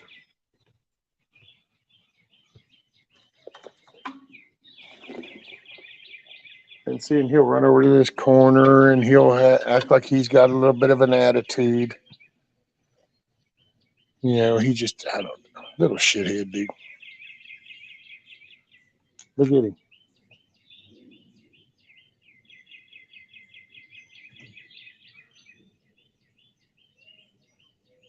Well, go tell him to get up, dude. Well, go tell him to get up.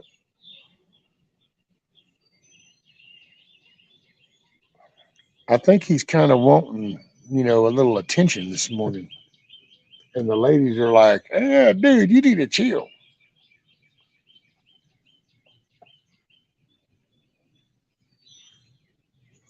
Yeah, because I see some heads poking out the door.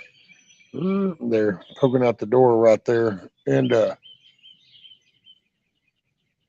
like they're trying to go, I got a headache.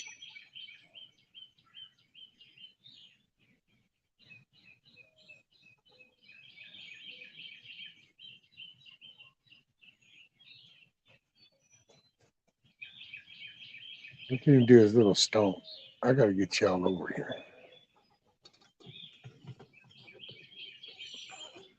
All right, we're going to do this. We're going to do this. We're going to try this. Still a little muddy. I make no promises, but we're going to give it a shot. Hoorah. Oh, boy. Ooh.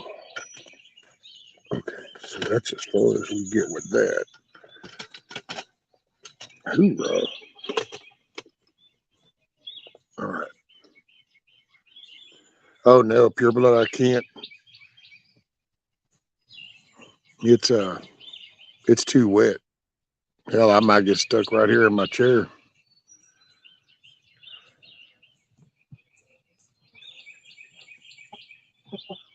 Little shithead. I wanted you to see what a little shithead he was.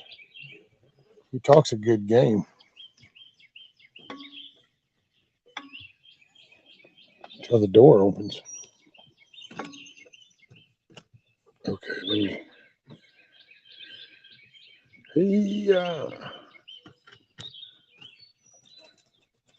Oh, there. See, look, she started to come down. And that's what it is. I think homeboy's, yeah. He's a little frisky this morning. Oh, shit. Don't want to hit that. Wait.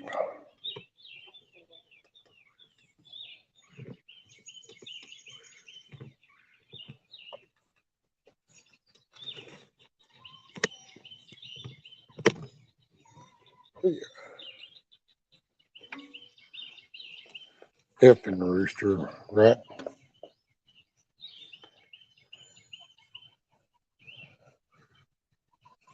Turn it that way a little bit, and then that way a little bit.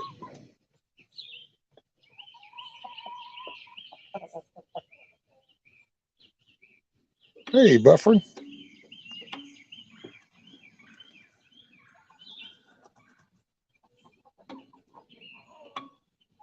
Elusive. Let me put this over here. Give me 1 second.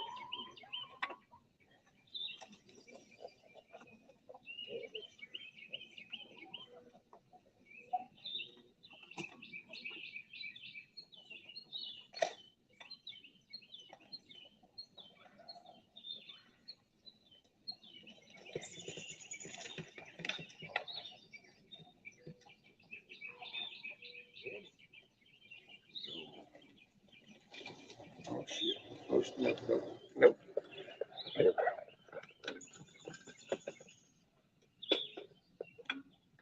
All right.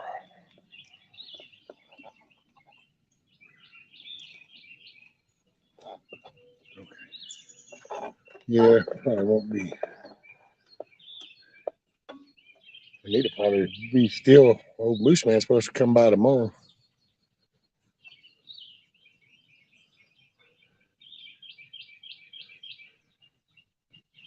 I have no idea, Tony. It's just it's so medicinal that I don't even really pay attention anymore. Let's see, what is that? I come along, built for his rig. I come along, yeah, right there you go, Lady Smith. Benjamin, if you get stuck, will AAA come to get you unstuck? Watch, he's a shit talker, dude. See, look at him. See how he does? Until now, watch this. You see where he's going, right?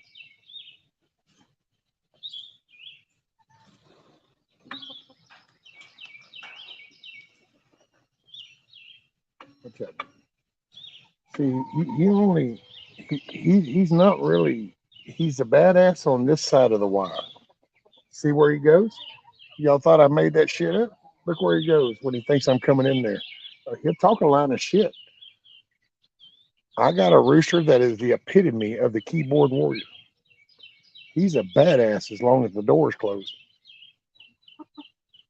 What's up, my little girl? What's up, my little lady? What's up, my little lady? Huh?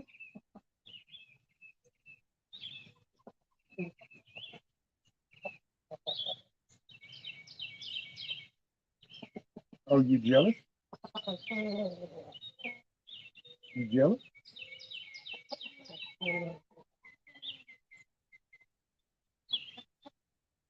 This is little Louise. She's my little lover.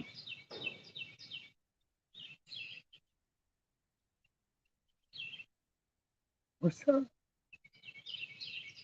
See, he ain't got shit to say now. See what I'm saying? Y'all thought I made that up, probably.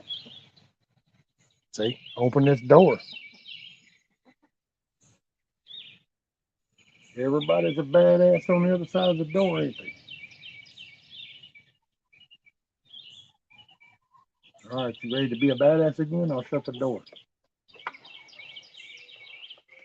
Here, get your ego and shit. Don't you take it out on her, dude. I will come in there and beat your ass. You sabe that?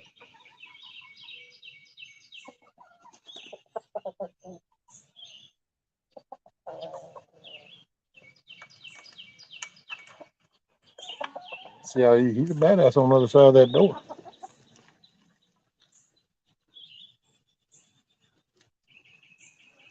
All right, let's see. Oh shit, I'm about to get stuck.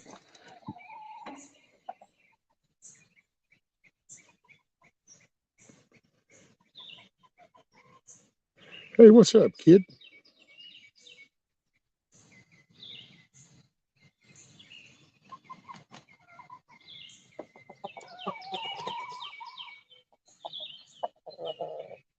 See, he's such a shit talker. My rescue, my rooster will kill each other if I didn't keep them put in pens. They're mean bastards.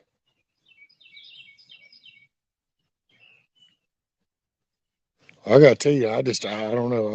I get it that people have some issues with some roosters, but I gotta tell you now, dude, that little old dude ain't nothing but a portable football.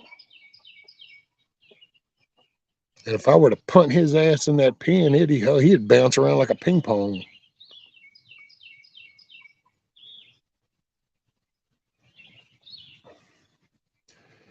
Let's see. Mitch, my unicorn. What if I only had it once and can never find it again? If there was one in my hand, it'd be that. Nah. Like how he strutted at you and said, "Bring it, bro." I know he's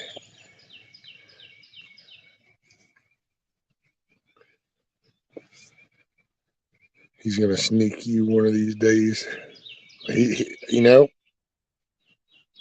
Um, he ain't gonna like that response. But hey, we'll get there. Hey, kiss off. There's my little troublemaker. Thank you for the Easter stuff, the cards. I would say Rudy really liked the Casey thing, but I'm not sure that he really knew what he was seeing. I thought it was cute as get. Oh, get out. Rescuers start talking to them in Spanish, getting ready for the cockfights. I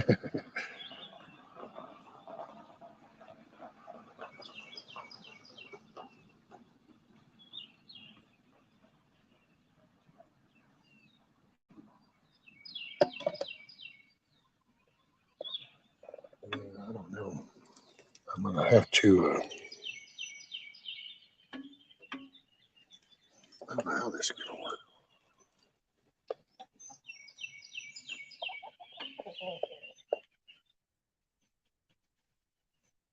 Yeah, and it's funny because, see, I think he's got an attitude because, like the one that's right there to the left, that's Louise. And Louise is my little lover.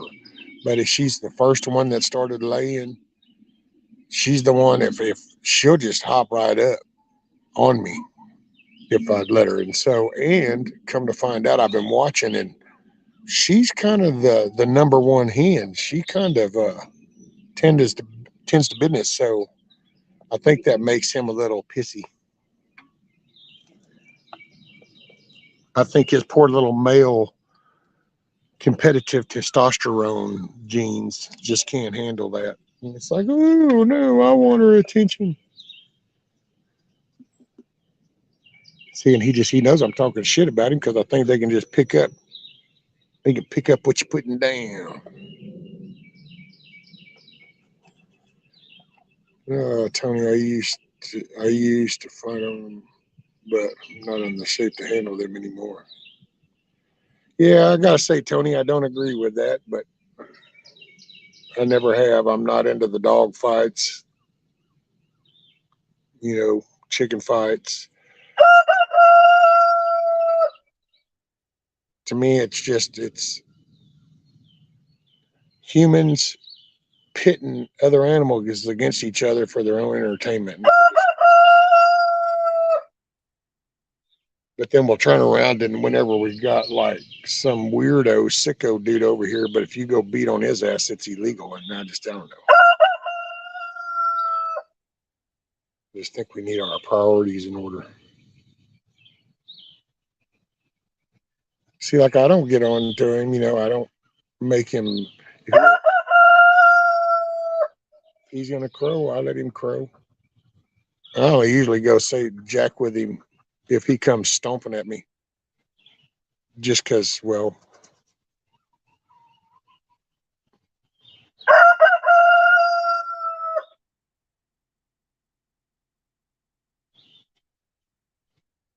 I don't know.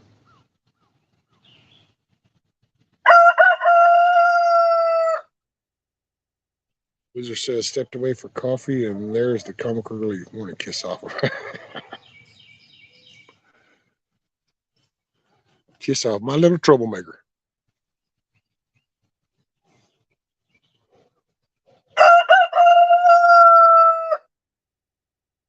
Elusive, even the score a little bit. Put 6 roosters with barbs against one person.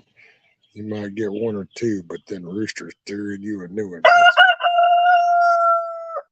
There you go, Elusive. Canadian, what's up, buddy?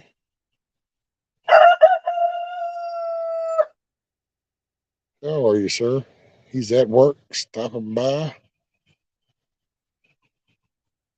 to wave.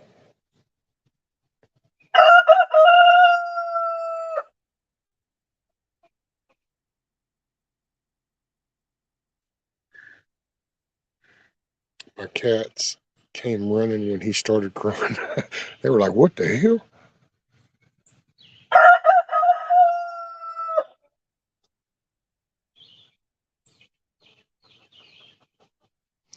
Tony never fought a dog, don't know anything about it. Well, that's just one breed, it would almost be because I just didn't, it's just me.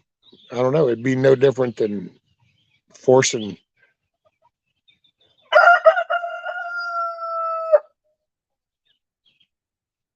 I don't know. I guess it's just a way. I've seen those gladiator pens. I've watched people in those top pens. I don't know. It's just me.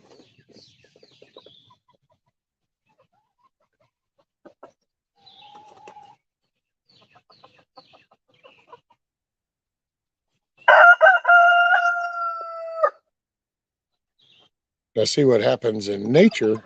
That's different. It's like if you were just, you're out there and you got, this land and there's these 2 roosters go at it. Well, it is what it is. And if one dies, one dies. So it's not like the bleeding heart type thing. But I think that if we go, hey, wow, I know what's entertaining. Let me get this animal all wired up.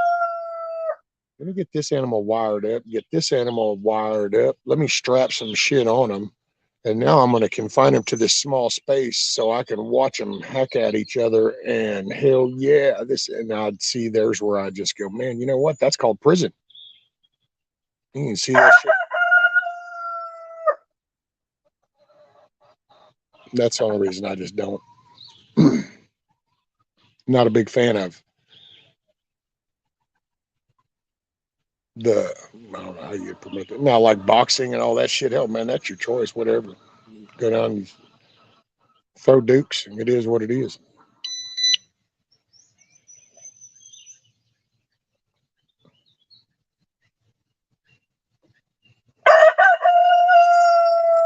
God dang, man, that was loud there.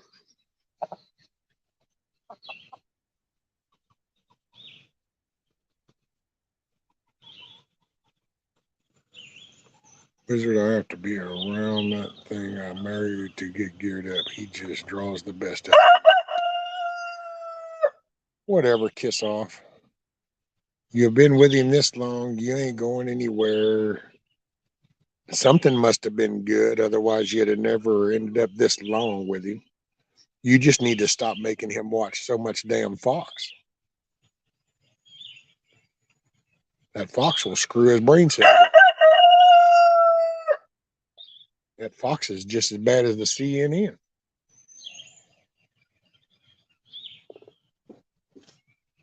Sean Hannity is not your friend.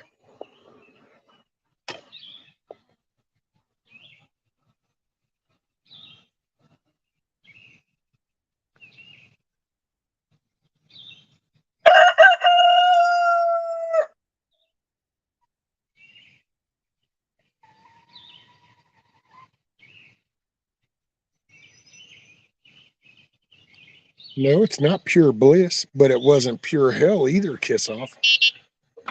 Push that pendulum down back to the middle. Does somebody need their medication this morning?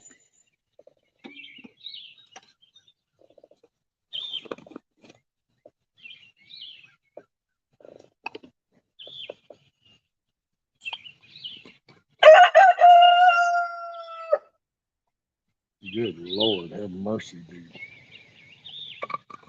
I do not understand how people put up with you, but they do. They love you, bud. But you so loud. Sorry, I was refreshing coffee.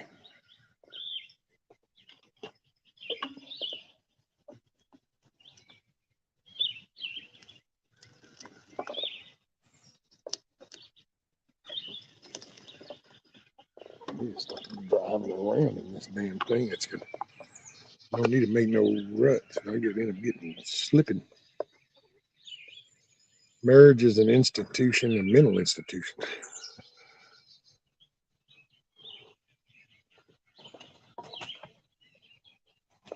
It's definitely a choice that needs to have some thought put into it. I can say that.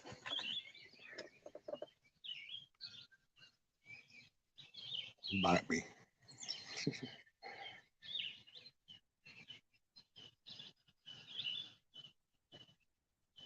My ex-wife said something similar, but I think douche taco was used or whatever.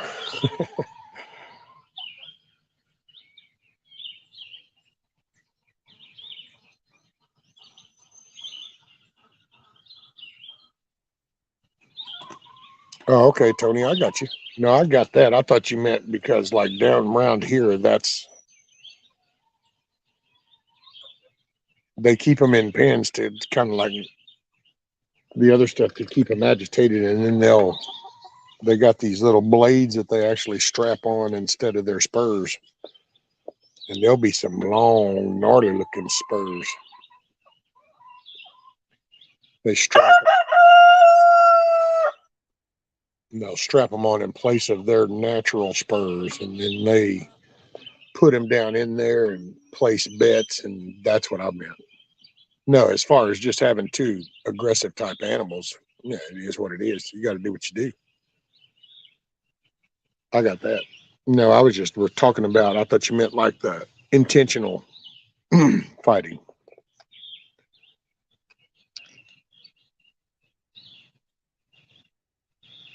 Buffering, I'm only in for the 401k. Oh, whatever.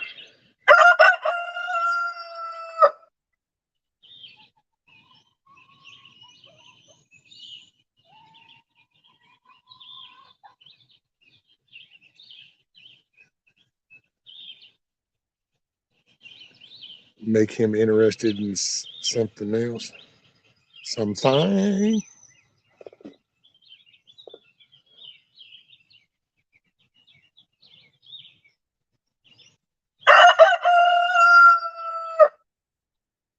I have to stay to get my share. No, actually, you don't. If your reasons were valid, you don't.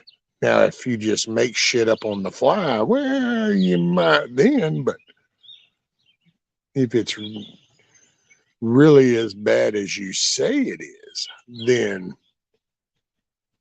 you would have grounds. Oh, Wizard says not true. So you can put clauses in the divorce and have the scars to prove it. Oh, Tony, I only get 3. I get 3 eggs a day. I got the 3 hens, and actually here the past couple of days I've only been getting 2.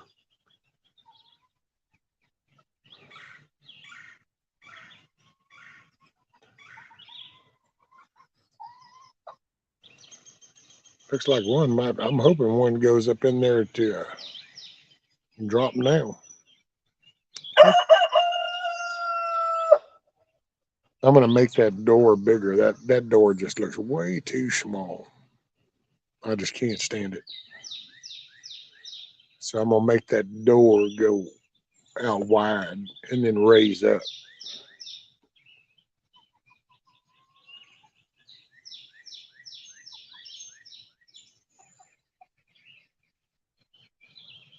Let's get it on.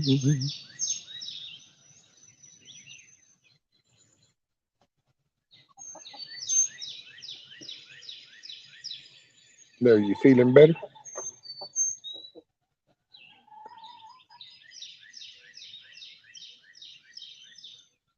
Hey, what's up, Dido?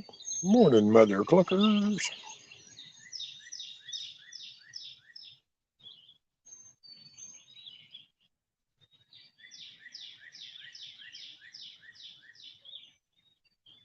I figure I'm saving the state money by taking care of him. Oh, whatever, kiss.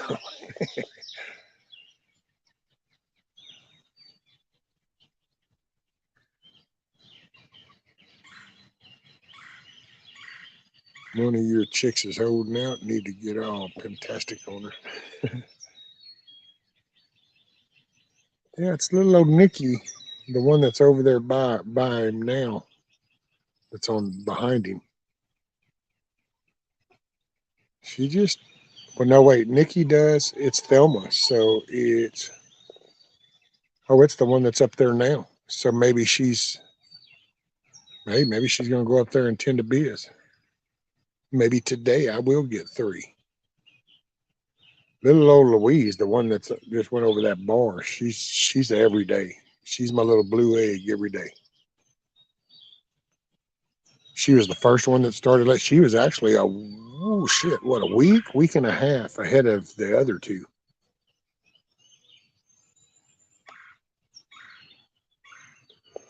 Excuse me.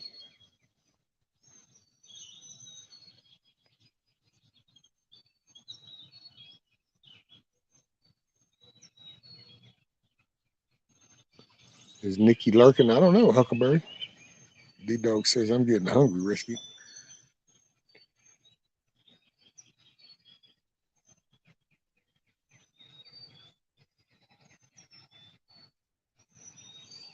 I gotta tell you, I'm thinking about, I don't know.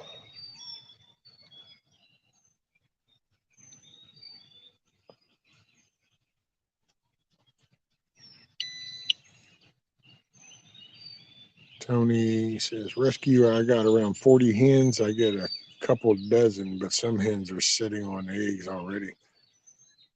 Oh, okay. So you got, what do they call that? Brooding Brooding hens. Brooding hens.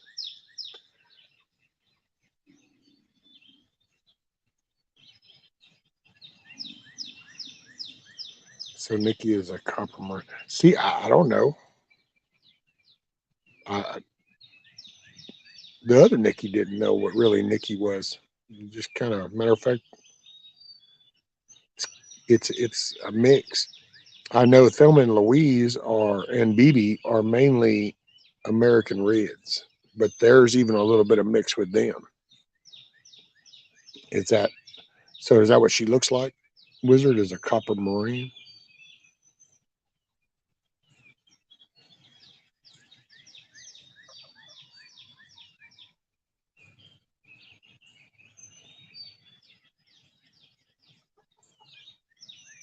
I hear you.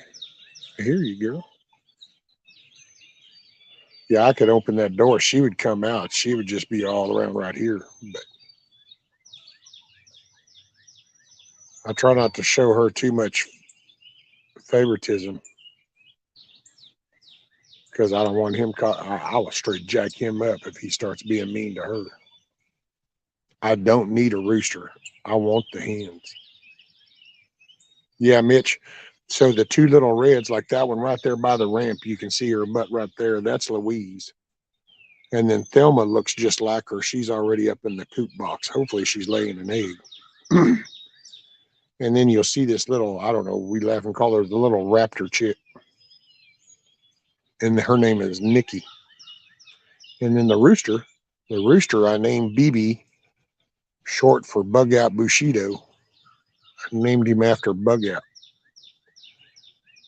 I don't know if you know him, but he's a guy. He used to come hang out with me. I don't know if it's the work thing. I think is got his chatting stuff kind of. Plus, I'm kind of mainly days now. I used to do late nights. Wizard says Morans lay blue eggs or cakey color, I think.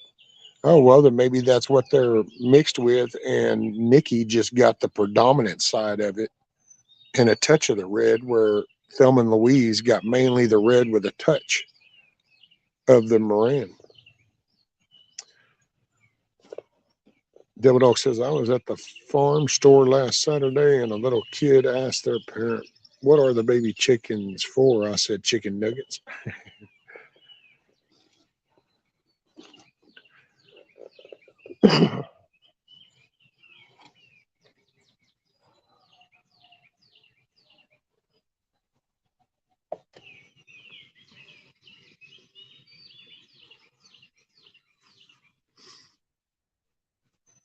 D-Dog messed that kid up for life, right, Uncle Barry? Miss Sharon, good morning. I hope you had a wonderful Easter weekend. Well, I'm still sunny side up, man. So he gave me another day to work at it.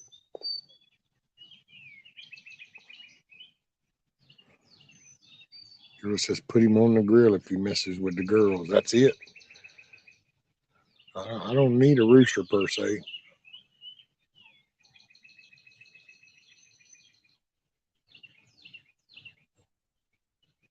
Okay, free range. I gotta say, I wish I had done that a long time ago. I just never thought about fencing in my yard. But I wish I had a fenced in my yard because then I could just do their little wings, and like during the day when I'm out here, they could just come out and go wherever and do whatever. But I got too many feral cats, foxes, dogs, shit like that that roam through around out here.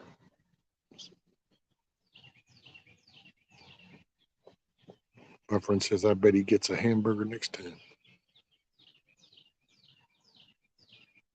Correction, Easter eggers lay all sorts of bluish colors. I watched Okabody channel. Ah.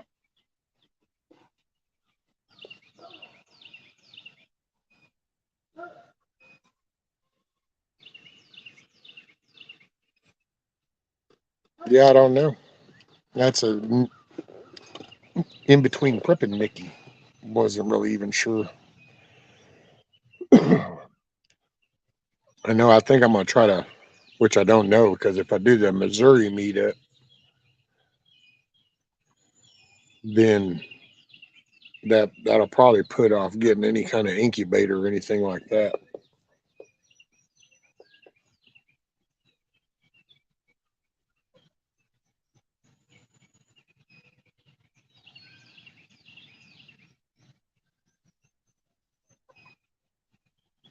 But for instance, foxes would have a feast here if they wasn't cooped up. Yeah.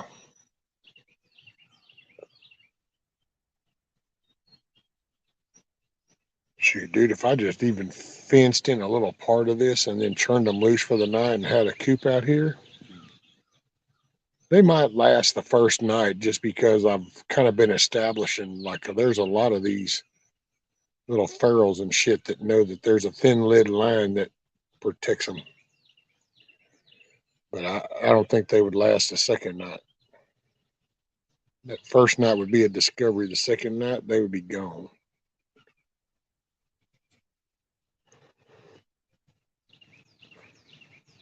Lady Hammer, morning.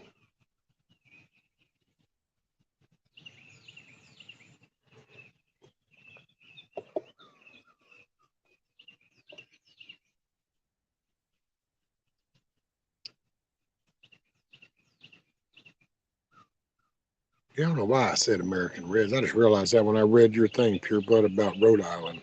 It's Rhode Island Reds, not American Reds. I don't think there are American Reds. I think I got the American mixed up because that's the dogs that I like, is American red-nosed pits. That's what Rudy Roo is. I don't know.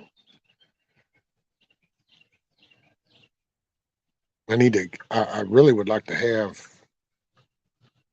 3 to 5 more hens, because I would like to get 6 to 8 eggs a day normally. Like I say, I think that's a good sustainable thing. You take you 6 to 8 eggs a day, you pop a squirrel or two, you know, or you get you some fish, or you get you a deer, so you got you some meat source, little garden action, so you got you some veggies, bam.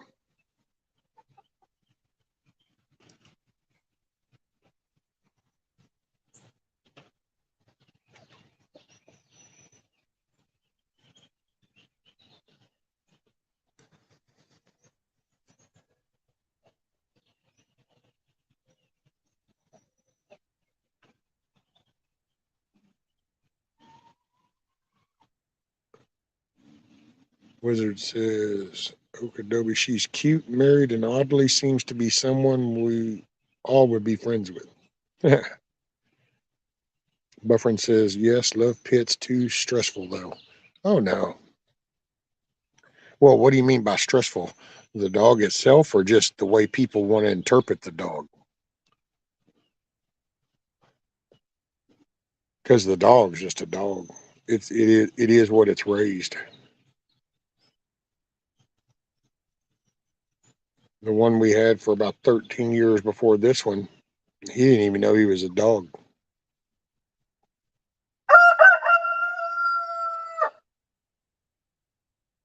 Oh yeah, people are rude. Yeah, that's, man. That's, well, there's that category shit.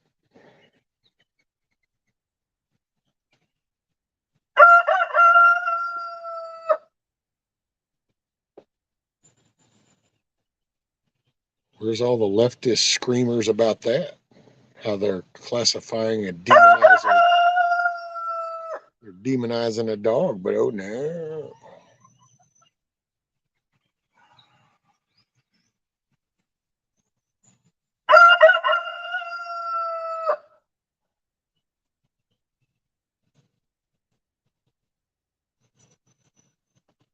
Did y'all hear that they found that that army dude that shot that guy during the BLM? There was like a little BLM protest in Austin. It was a protest in Austin, and he was going down with his girlfriend in a car down the street. He made a wrong turn, and he ended up in the middle of this protest, and they all surrounded his car, and the dude in that crowd come up to him with an AK and pointed it in the window, and the dude had a pistol, so he dropped him right there, and then he took off, went down, pulled over, called the police, told him what happened, turned himself in, worked with him and everything. And because Austin is a Democratic run town, that DA there, because we haven't been paying attention to the judges and DAs that get it voted in, they tried him and found him guilty of murder. So that dude was sitting in his car. And the irony of all the bullshit, dude, because if you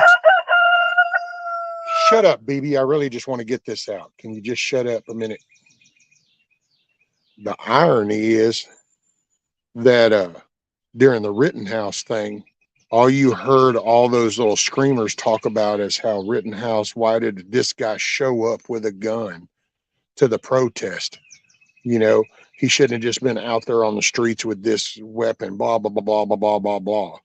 Then turns around and one of their guys is out strutting around with an AK, points it at somebody, and it does not go in his favor. All of a sudden, the person in the car is the bad guy. Okay, taking a break. I just need another minute. Yeah, you, baby. But that irony, that, and it just, man. And they're talking about Abbott's going to pardon him, but the way Texas is set up, it's not just the governor right out the gate. In Texas, the governor appoints a board to then review it. After they review it, then they can, if they agree to pardon, then they pass it to the governor and he can sign off on it. But I will say that, I mean, if the governor's the dude appointing them the group, then I would think that the board ought to kind of go along with that. But that's just my take.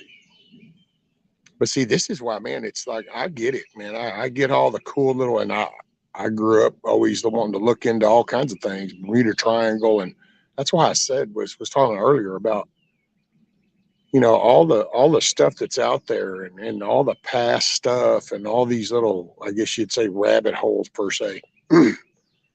Man, to hell with that shit. To hell with that. Pay attention to what the hell is happening local. What kind of DA? Then what's being done to get that DA out of there? Are people gathering together, or I don't know. I don't want to get on no tirade, but damn it, man. You know, this country was built because somebody said, hey, you know what? We need to tell them people to F off and do this shit our own way. And they come up with these cool documents, you know, the Declaration of Independence, and they all meet up to sign this, but those people committed to something. They wanted their freedom, and they were willing to put in the work for that freedom. Some sacrificed everything, including themselves. And then here we are, we fast forward to now, and people want freedom, but oh, you mean you want me to stop for an hour a day and send out some emails? Or you want me to send some letters? What? Oh, man, let me spend 4 hours over here and I'll just bitch about everything that's going wrong. That's, yeah. And it's kind of like, wait a minute, what? So we'll just spend hours and hours talking about all the bad shit, but we're not going to do anything actually for it. Well, yeah, we will. Well, watch what, second a minute. And it's like, oh, so wait a minute, we're going to go from 0 to 1,000 just like that with nothing in between. And it's like, well, that's not going to work out, I don't think.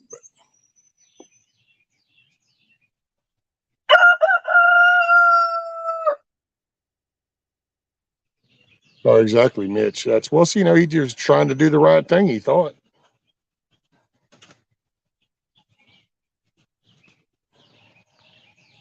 And see, like that's what I want to try. I'm starting to come up with a little format I'm going to do around here, and I want to start just paying attention because we got like county commissioners, we got a county judge, county DA.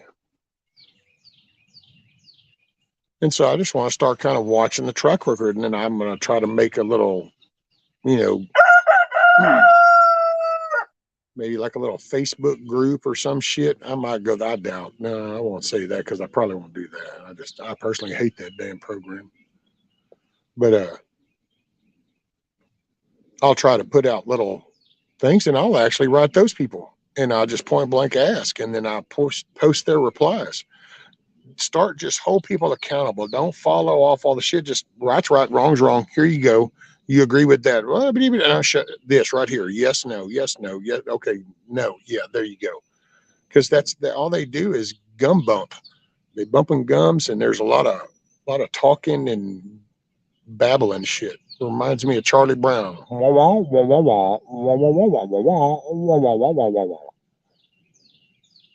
And it's like, man.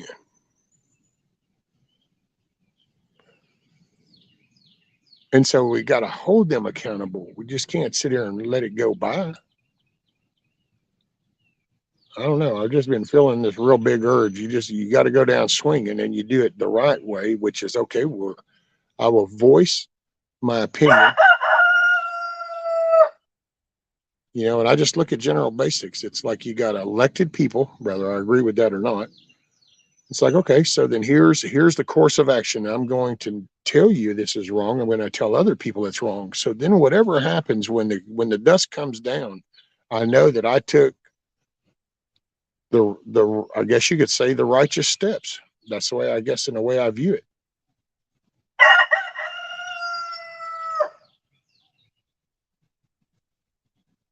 I ain't looking for an easy fight. I'm just looking for the righteous one.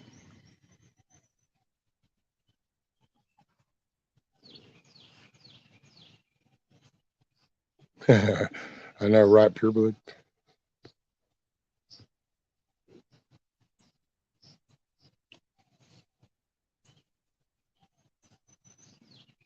Oh, there you go, Benjamin.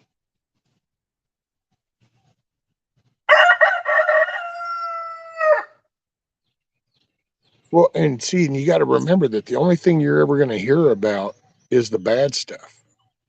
So, like, if you have some little town, that stands up, it's like those two people in Tennessee that got kicked out of the house up there, those representatives,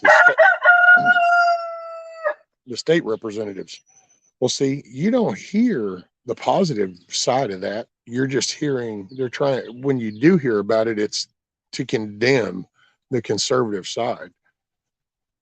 And so any other of these little cases you won't hear about, but we need to make them happen somehow.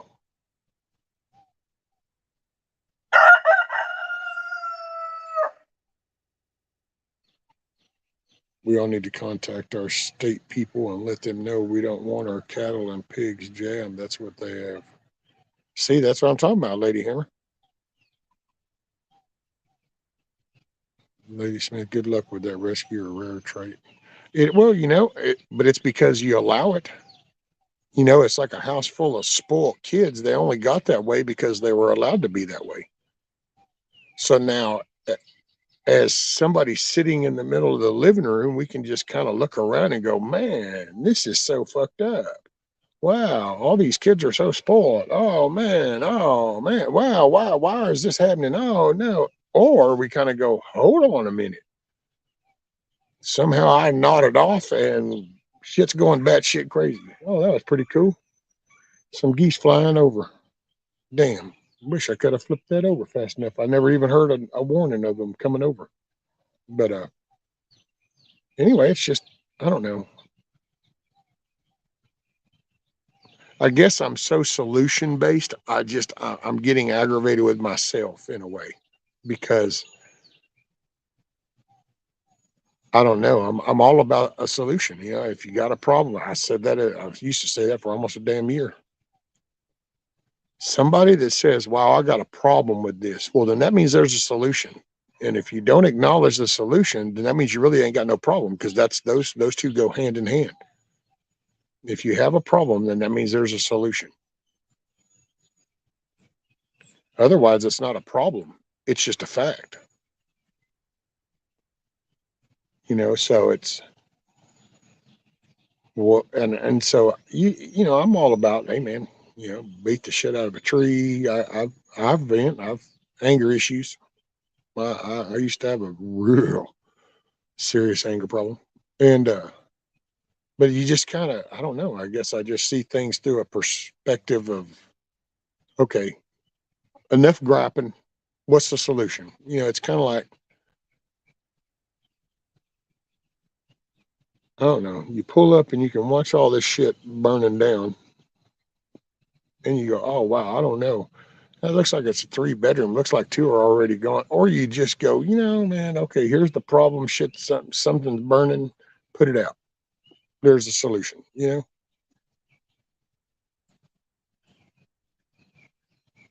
We fell asleep working and raising kids. That's why, Buffering. That's why I don't ever mean to say anything like as in some intentional. Hell, I'm right there along with everybody else. You just put your head down, you hit a lick, raise your kids, pay your bills, and we kind of look up and here we are, and WTF. But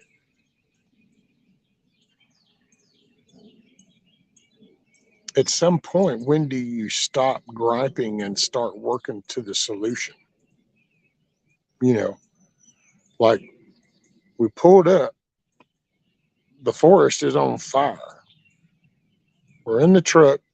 Do we sit here and just continue to drink the thermos of coffee, talking about how hot that shit is, how nasty that's going to be, you know,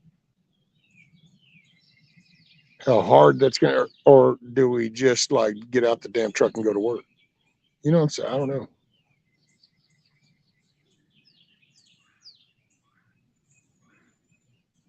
And I guess here lately, no matter where you go, there's always griping.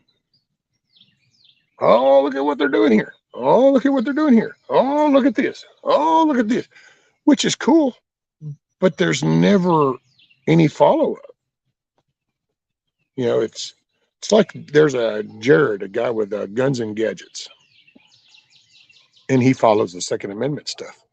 And seeing it's like that. Now there's his whole, I mean, what I get from it anyway is he's always trying to show the stuff that's going on. So it's like when he does his little thumbnails, a 2A win, bam, and then here's a little story where this got passed, sanctuary, this, whatever. And so see, that's a solution instead of just going, they're trying to take it. They're trying to take it. They're trying to take it. They're trying to take it. They're trying. And it's just like, man, it's like, okay, I get it. Yeah, they're trying to take it. So now what? Well, see, that's from his approach. It's like they're trying to take it. And look, this state did this, this county did this state did this. And so there's always because you need a balance. It's like everything else. It's the yin and yang. So if you have these problems, after so many problems, man, you got to start to equal out that with the solution.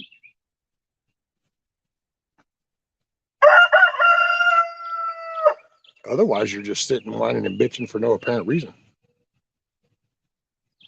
And I'm sorry, I haven't paid attention to chat much. I'm sorry. Another route to halt. Small farming, Lady Hammer. Yep. Well, they, be dependent on the system that is actually exist off of the backs of taxpayers. The system itself doesn't produce any money. Everything they do is off the backs of taxpayers. And it's kind of like there's a drawing around somewhere. And I think it was mainly in a reference to the war, but it can be used for the system. But it's a boardroom with a bunch of big fat cats sitting all around it with shots of bourbon and whiskey, smoking cigars. And underneath the table is all the people bent over, and the table is actually sitting all on their backs and shoulders. And it's like all the people need to do is stand up. And if the people will stand up, then the table gets knocked over.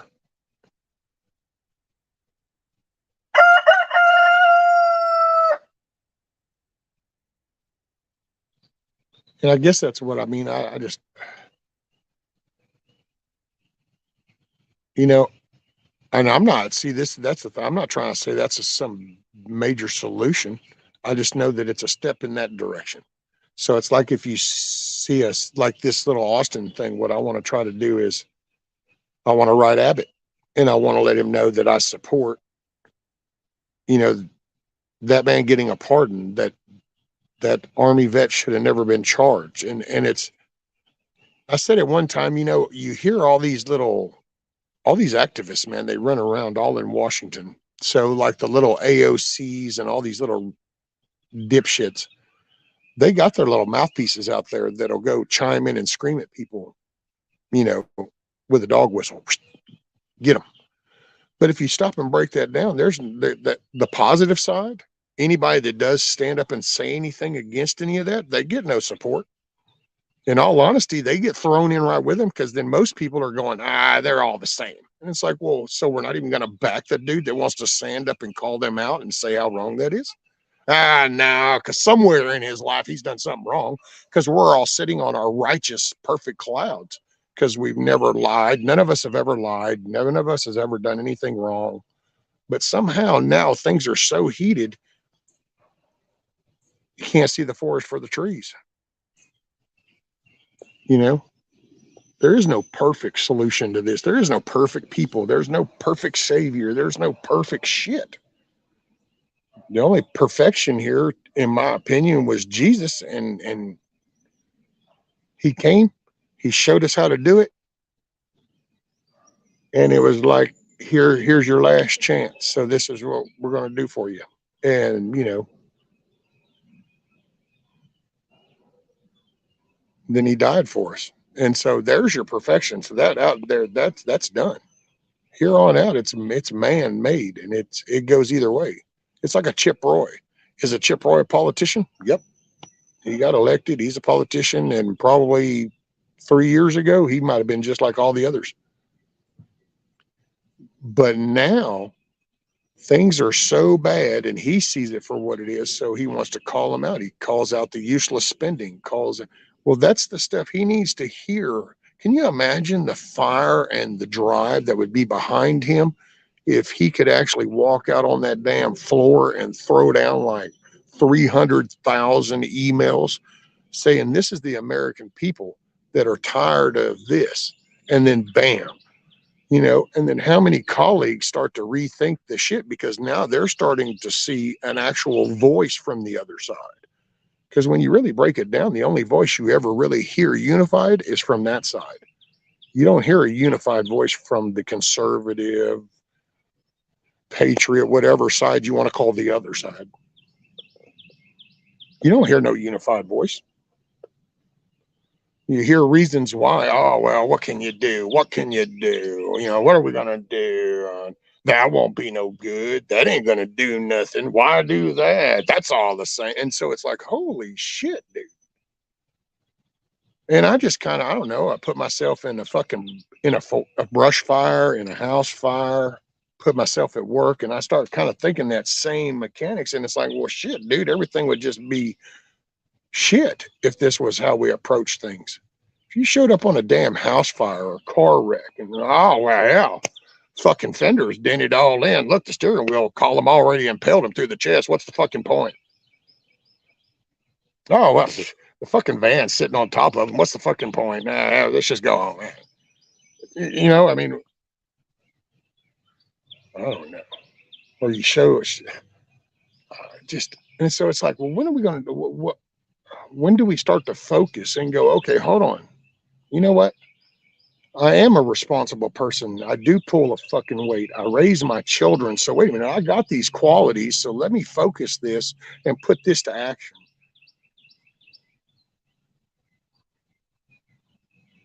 Instead, we're letting these little liberal ass demo. It's like right here. You got this small little group that wants to pass this damn thing. And you got other working people that want to just be left alone, but because they won't unify to go just leave us alone, they'll end up scamming this shit through. And then the people that were sitting here and going, well, I just wanted to be left alone. And it's like, well, you got left alone and now they took control. And so now you got to fight them, you know? And I don't know. Hey, man, I said it was a Monday Madness. So there you go.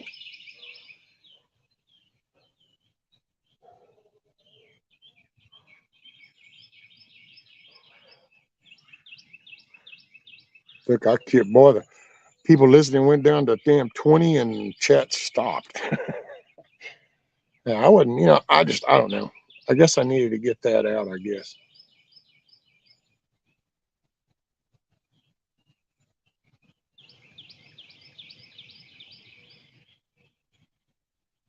Because in all honesty, you know what? Even stacking and prepping, if we don't start to unify with some counter voice, then I don't know. I guess I just got a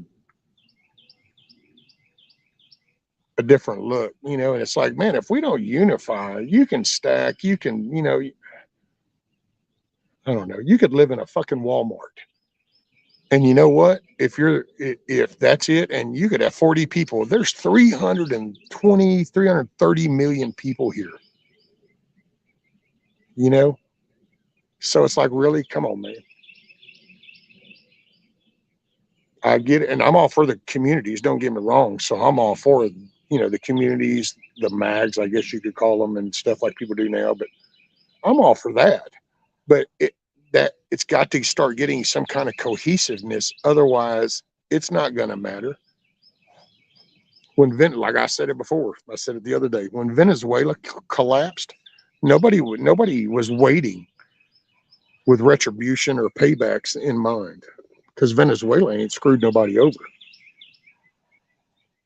Right, wrong, or indifferent, this country has made some very bad choices and have people pissed off at us, and that is what it is.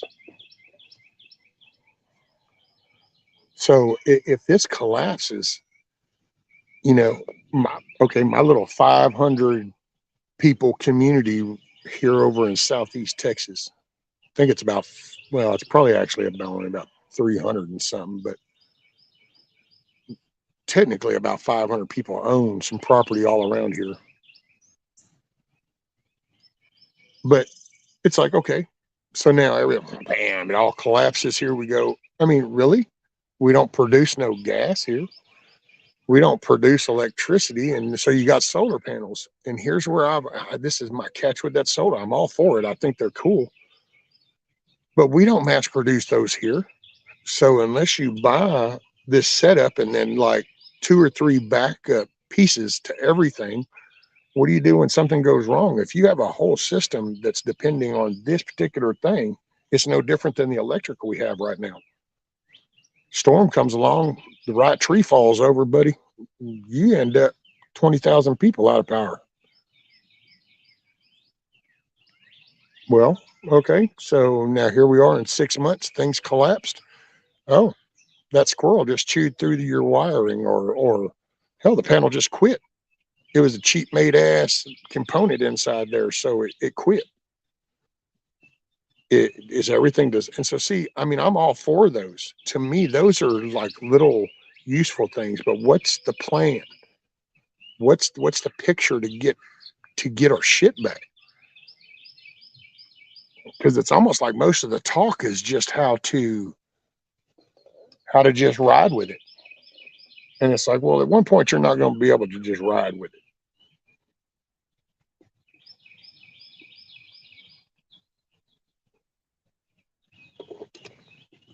Okay. I'll stop now. Look, the chickens even went to the back going, man, that's it. I'm getting away from his ass.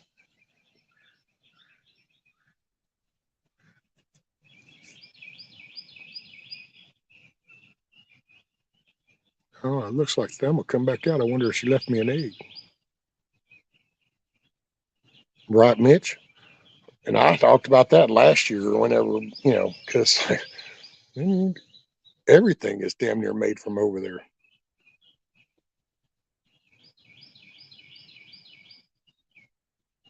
Hans. Well, yeah, but see, here's the catch, Hans. So those generators and stuff, where did those come from? Because we didn't produce that shit here. People remember that shit. We don't produce very much right here. So everything around you, and you kind of go, oh yeah, because we ain't putting it out.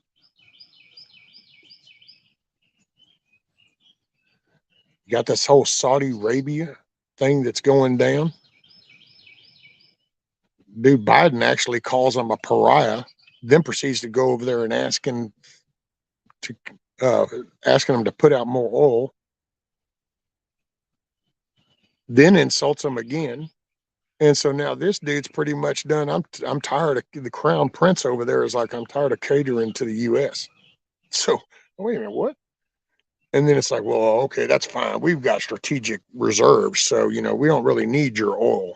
Oh, wait, you did what? Yeah, he sold most of that shit off to China. Hold on a minute. And it's like, well, then we're just going to need to pump some more out ourselves. Well, we kind of know we don't do that right now either very much.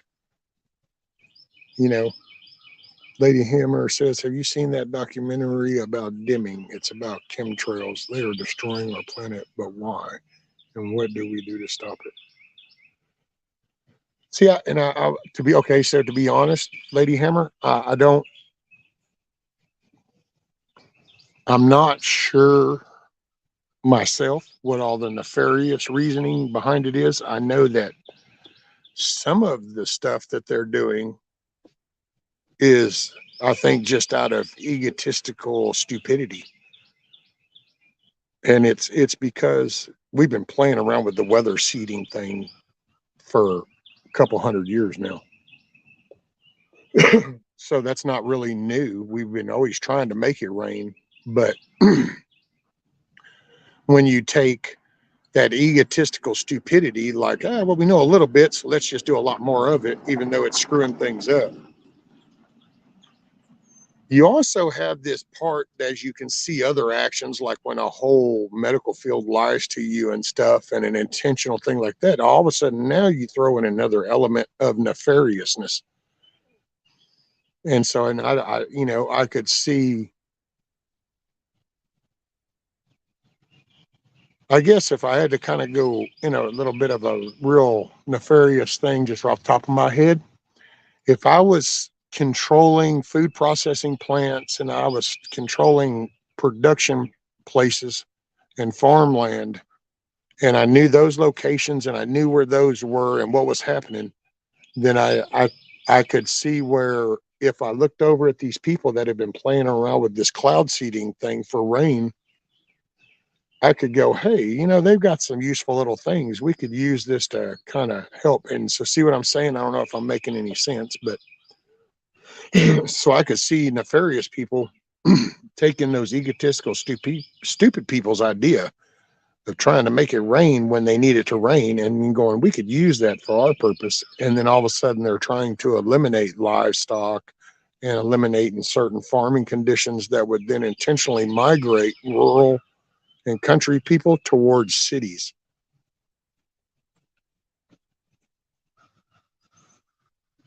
So it's kind of a mix of both.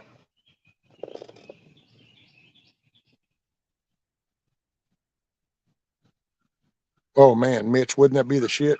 I gotta say, to me, I think a big solution would be an EMP. The only part that really keeps me from just chanting that out is because I know that there's going to be a good bunch of people that'll die off real quick, just because they're relied on it. Whether it's for artificial life, we're intentionally keeping people alive, or they're having to stay plugged in order to do something so they stay alive. So, but other than that, I thought, man, because dude, to get all these damn, no offense, I love talking to y'all and everything, so it's not that, but I for society's survival, I almost wish some big global EMP could go off. And, it'd be like, that's back to the dark ages. Kind of, sort of, but not really. Because there's people that know how to do things, and we already have a lot of like places in place. There's buildings and stuff. but it would give us then everybody a big enough pause to reflect, start appreciating what's real in life, get back to basics. Because man, can you imagine if you had to live by sunlight and moonlight? That would cause your family time. You would then be gathered back around the dinner table.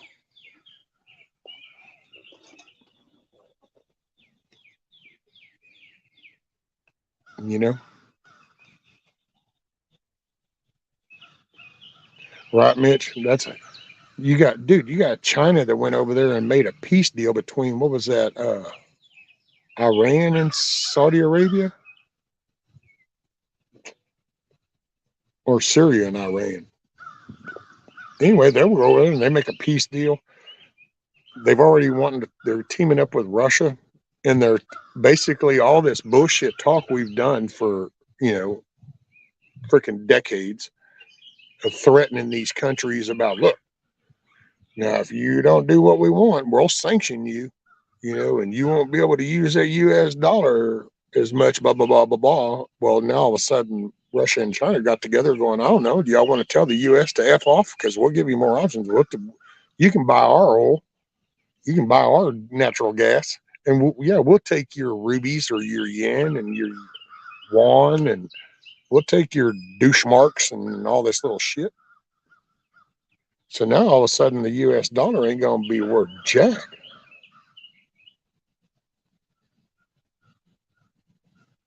Well, this is one big spoiled country that's been spoiled beyond all means on that damn little dollar thing. So it's kind of like, I remember when our first, our oldest, my oldest stepson, he was the first.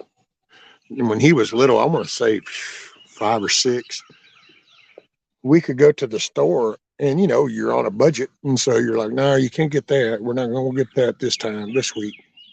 And he used to just kind of go, what? You still have money? You have checks? And we used to laugh about that. Well, it went from checks to, got a plastic card, just charge it. And we just got so powder puffed on that lifestyle of going, here, what I got $1,000. Okay, here you are. And that we've totally lost all connection to what it actually takes to make a dollar. What's the value of hard earned, labor? What does that mean? We're so spoiled. And so I don't know people going to go up there and swipe that card, and that card ain't going to do nothing. Or just imagine, can you imagine if the dollar is worth like 10 cents? What is that going to make it? They're going to you're going to go get 10 gallons of gas for $100 thereabouts. Come on, wizard. Where are you at?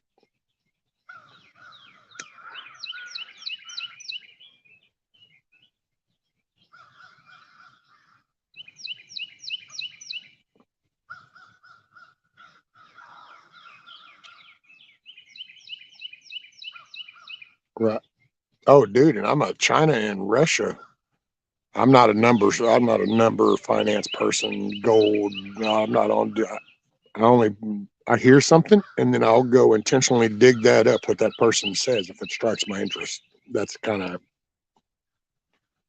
And I heard something about Russia and China and buying all this gold, and I went and looked, and man, it does. There's all kinds of damn exchanges that have charts showing the Russia and China buying up gold and silver.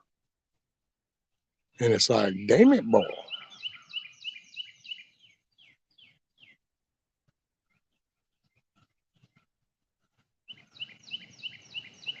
Lady Hammer says, watch that show, Dimming. It's on YouTube. They are putting medical particles in the air that are toxic.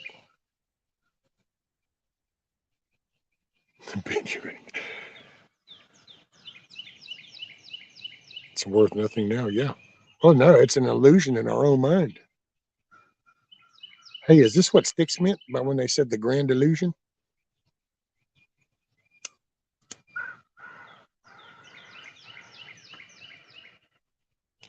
Sorry about that. That's loud.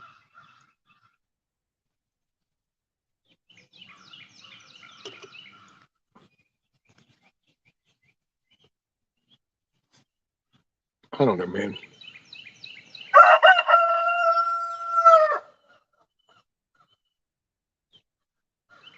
I'm all for stocking up,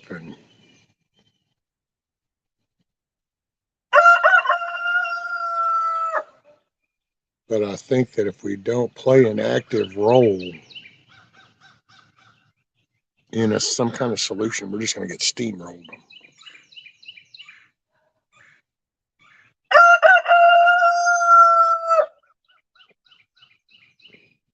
Russia to set an actual price of gold.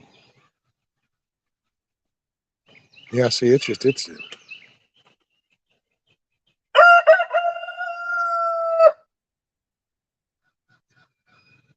and they say it was to block the global warming, but they didn't think through the bad things. Well, see, and there's one of those things, Lady Hammer. See, global warming, the fact that it's almost like this trans thing, dude. That's just like a mental issue. I mean, break that shit down. Just here we're just get through all the hyperbole, all the BS bullshit talk, all this crap. There's two genders. It's biological. It's shit that we've known. There's a male and a female. That's all that way through Mother Nature and everything. So that is what it is. But somehow it shifted a sex preference. So then that started becoming some thing, and whatever, that was still separated. It was, but see, now it's bridged because you have these mentally jacked people, and all of a sudden we're changing actually biology and scientific facts to cater to this crowd. Well, to me, that whole global warming is the same bullshit, dude. There's facts and there's facts that show that it's bullshit, but yet because it's been used as a bullshit topic thing, you've got these people that have picked up this little banner and they run with that shit.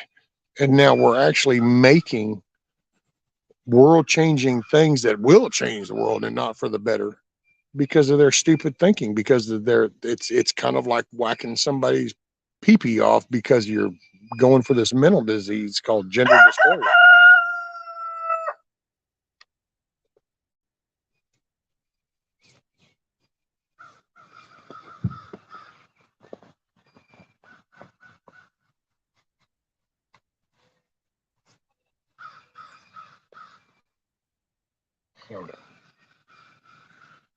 That's it, Scat Pack.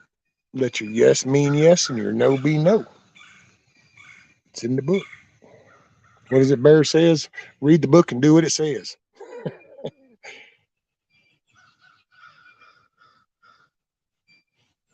Lady Hammer, I have so many ideas to possibly fix things.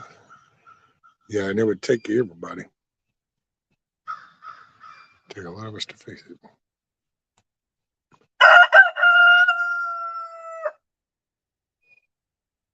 Right, Lady Smith, it's like the carbon footprint. Everything they talk, if there was any validity to what they say at all, then they would be totally dogpiling the shit out of China. Think about it.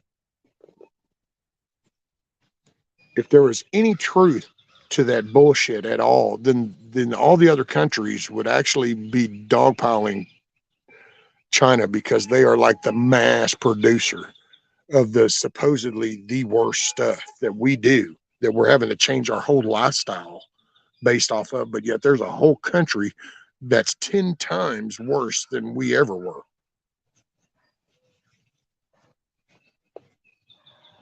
That's why I say that. And so I guess I've reached a point to where I don't worry about how these people got so mentally jacked up. I've acknowledged they're mentally jacked up. I'm ready to move on, and so that's why I guess sometimes it feels redundant.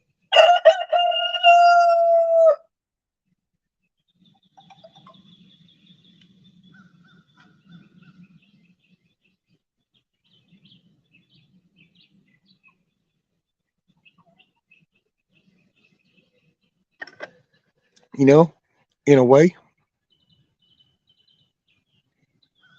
This might ruffle a feather or two, so it's not personal with anybody. So if you take this the way that way, then whatever. But it's just thinking about it's just like the whole coof shit. And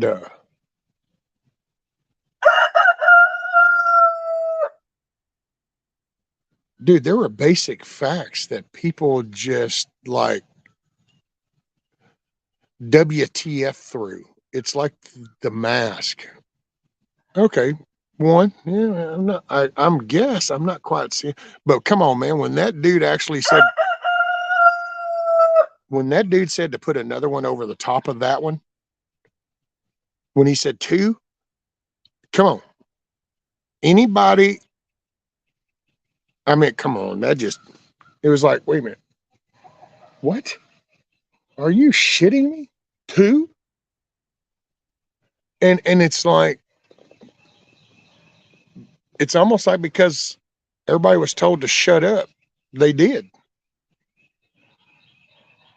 And I think then is when a good 100 million people should have stood up and went, "Are you out of your ever living mind?" Because that's what they felt, but they didn't say it. Well, is that what we're doing now with all these other things, with the economy? World War III, this dude's over here steadily picking a fight with Russia. Flat out says things like there's no going to be a peace agreement. There's no peace. You got stupid U.S. senators over here, Lindsey Graham's dumbass, out on national TV saying somebody needs to take him out. Oh, so you're going to just publicly call for the assassination of a country's leader? But hey, that's not picking a fight.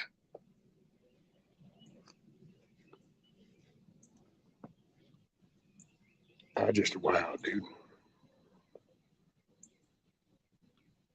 And it's crazy because, I mean,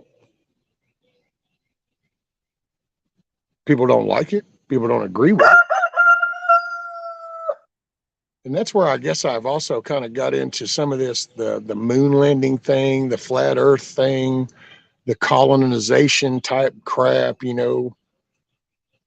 all this anti-American, anti-discovery, anti-accomplishment. And it's almost like a broad spectrum to bring down any drive and any backbone in what founded this country.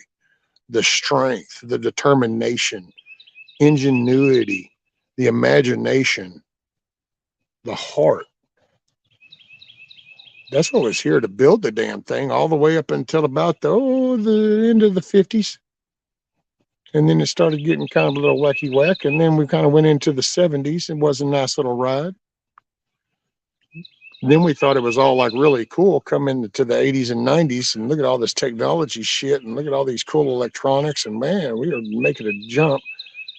And then we all sat down on the sofa and been along for the ride. You know what? I guess that shit that they talked about in 2000 about all the computers are going to stop in 2000.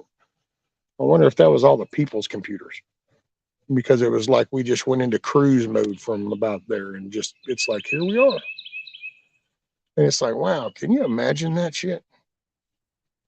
I mean, you just go back to when. Can you imagine being a teenager and looking at a dude walking down the hall in your high school and going, that dude thinks he's a girl? What? But here we are. How did that happen? Dude, how do you totally cancel out and negate a whole scientific biological fact?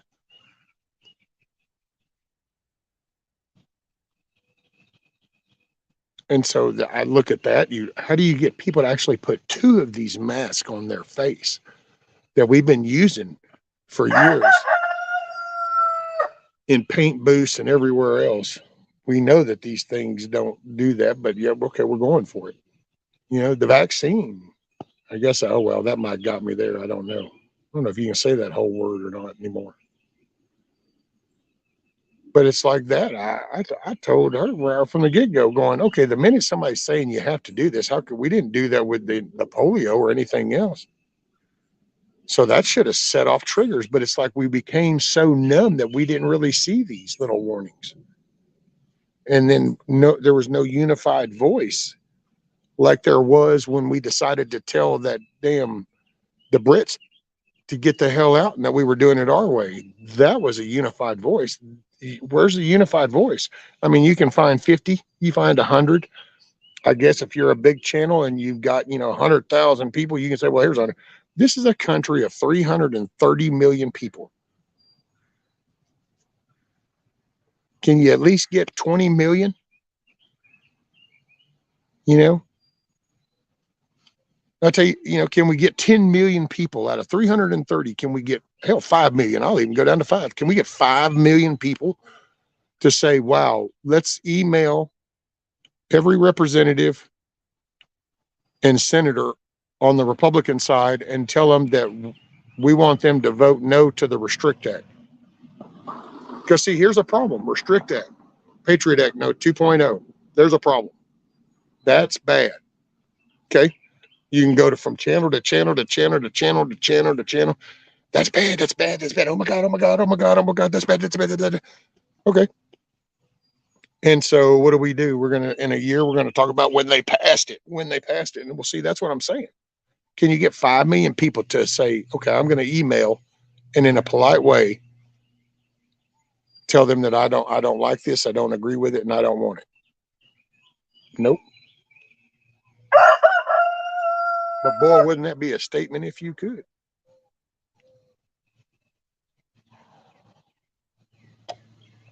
Can you imagine this statement to somebody like a Fox reporter or a CNN reporter, even just calling out that dude, Rachel Maddow? Call that dude out. Can you imagine if just 2 million people were to email that dude and say how batshit crazy they are with all the lies they do? Bam! That's what I'm saying. But yet see that unified hatred side over there. See, because hate's so easy to do. So it has a unified voice in its existence. Because people are always unhappy with something. Go ahead, BB. I'm waiting on you.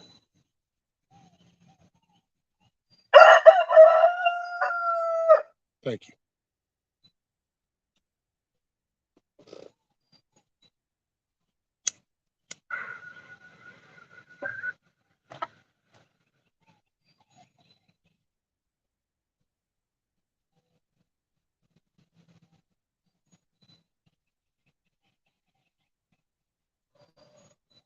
No, I don't know.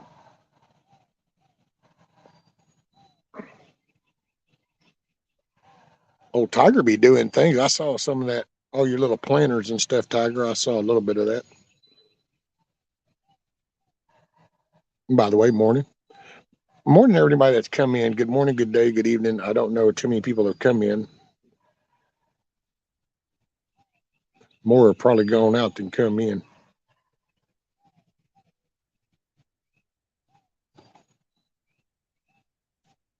I ought to go see if I got an egg. I think I might have an egg. One of them went in earlier and then came out.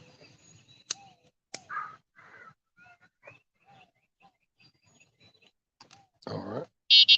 So, you're going to go see. I think I can get around this way. Oh, shit. No. Right here. Oh, easy killer. Oh, it's that damn root. Okay. I'll be right back.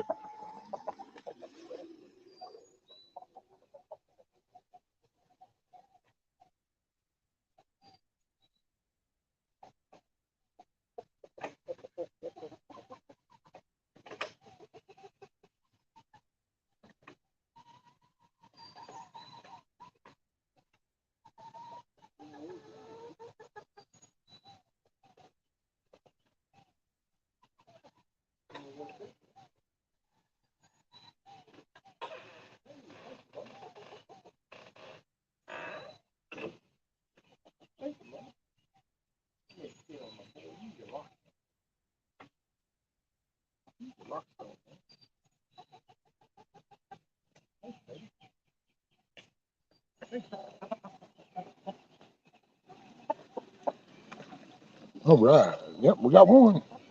Miss Thelma scored. Here's Miss Thelma's. Bam. Nice, pretty little thing. Look at that.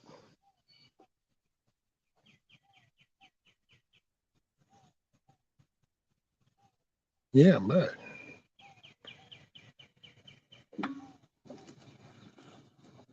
Hey, Silver Girl, what's up, girl? How are you, man? No, the rooster woke ASAP.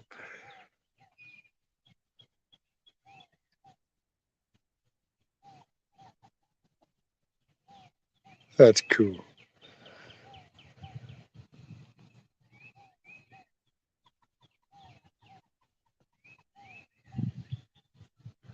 Yeah, software delicate proud of you for trying. Add that to the the noodles. Right, Huckleberry. Yeah, I don't know. I have a feeling if I crack that one, I'm not the only message I'm going to get out of that is go wash your hands.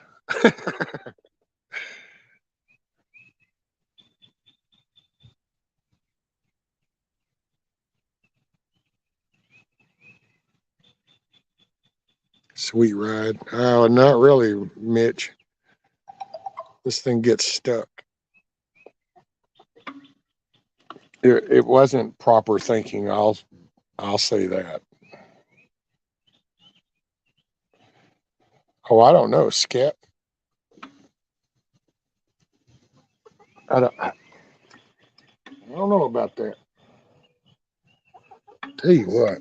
Okay, we're fixing to have to relocate a little bit. Let's see.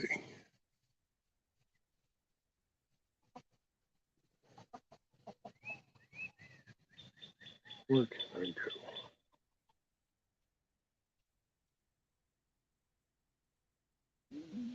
Okay, I think I'm going to end it. Oh, so I've been here since the beginning, but my hands were busy. Now that it is after 6 a.m. here, I think I'll take a nap. Rescue, you take care, and that rooster is a winner. LOL. Hey, thanks, Silver Girl. I'm glad you hung around. I sure have missed you. I'm sorry I just don't go on late at night no more. I guess I'm busy. I try to slow my mind down at night and give my brain time to kind of to chill, let my blood pressure calm down and stuff. So that's been just doing the daylight thing. All the good shit comes out in the light.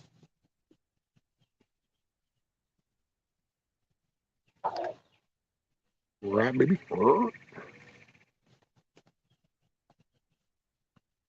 They have to decide to go Brody first. Well, and I thought about it, but it's like, because don't you need to separate them from the rooster and stuff? Like, isn't that kind of, you don't want, maybe I misunderstood, but I've always thought that it's kind of like some other species. You don't want the males around the kids for at first. Hold on, I'm going to relocate. I'm fixing to be getting stuck, and I don't want to wear this ground down. It should be dried out tomorrow.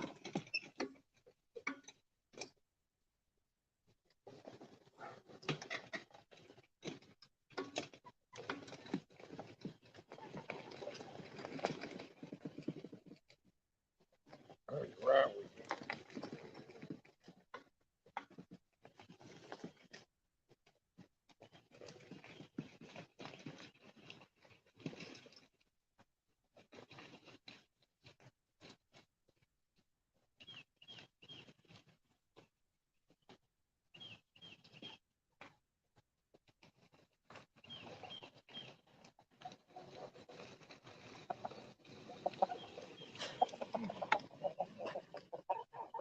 I come towards the thing. See how he walked up on the door like he's a badass or something? Like, oh, you coming at me? Coming at me, bro?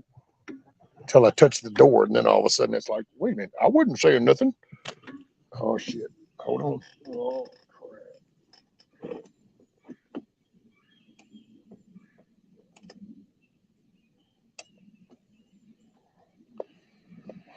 My damn little control arm just sunk down. I was like, oh, shit. Yeah, I smacked a door not long ago. Sorry, this is my nasty little project. That's that porch I've been taking off. Here, I'll tell you what. I might just switch the camera around, I guess. That way y'all can. Sorry, I know it ain't as cute as the chickens, but it be what it be. Need some super swampers on that baby. Oh, I tell you, if I had thought this through, I don't know. I guess it's because I refused to really accept it when he first told me, well, you need to get you a chair or something because, it's just going to get worse. So, and it was like, I guess somehow my brain, I just didn't really, because I kind of actually bought this chair thinking that one day when I'm better, then I can use these motors for my own little remote control lawnmower.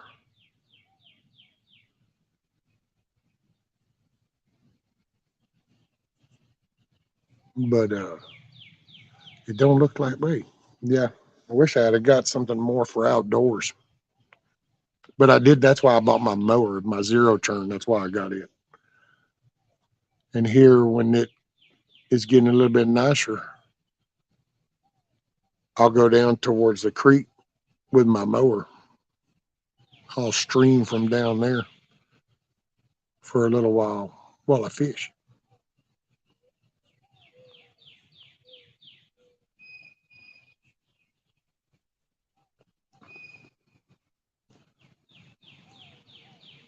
That's what I was doing.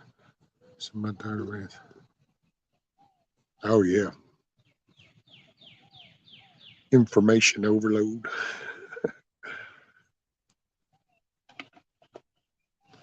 Tiger, they'll pretty much isolate themselves as much as possible anyway, and you won't be able to just get the eggs from them without either without a hustle. Tussle. Oh, okay. GTP. What's up, buddy?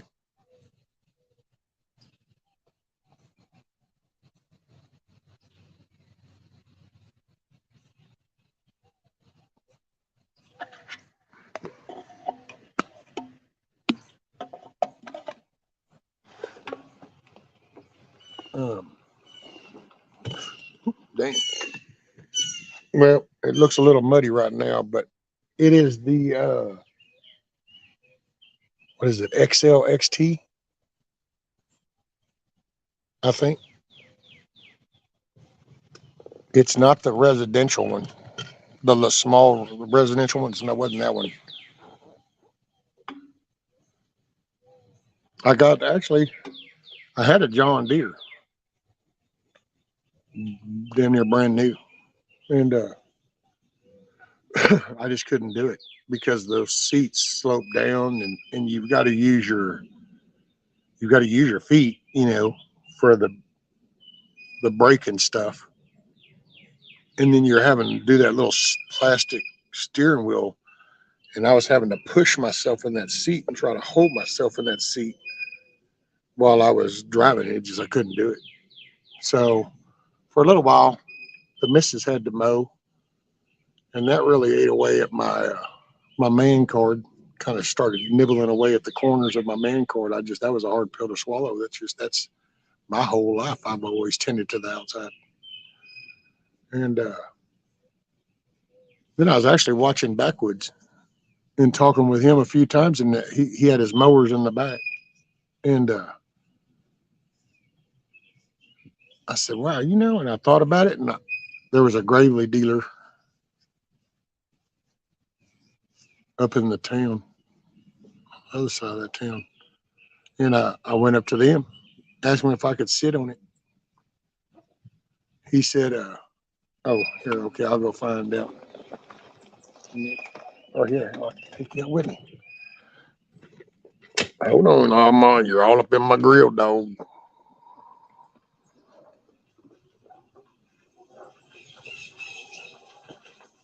Yeah. So let me get right. Is that the one with the model? No. Where's the model? So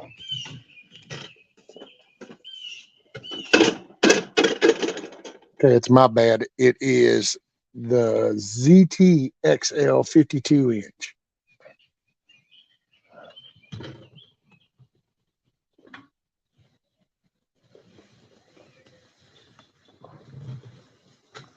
Hey man, that's what I pull the chicken coop with.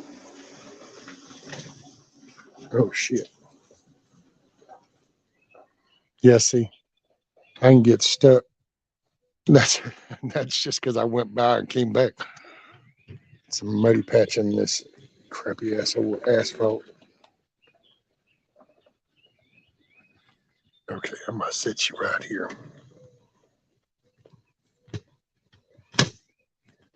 Who?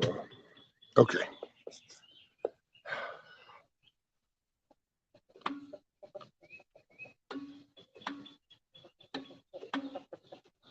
Hey, shift. One down, five up.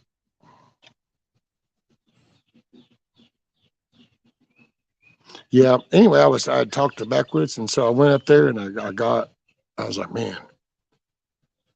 So I got around. I'm like, I don't know if I can step up on that. How that's going to go? He said, well, we got a bar for it that we can put in it, or we can help you out. And I said, okay. Well, so he helped me up, but I got in that seat, and the way that footwell does, the way it just, I can lock my legs in, and it actually is pushing. Then I can kind of keep myself in that seat, and the seat sits flat. And so yeah, oh man, hella. And then it was funny because I told him, I said, well, hey, I got a John Deere, can I trade that in? And he said, yeah. And I said, well, can you tell me about what what you think it'd be bring?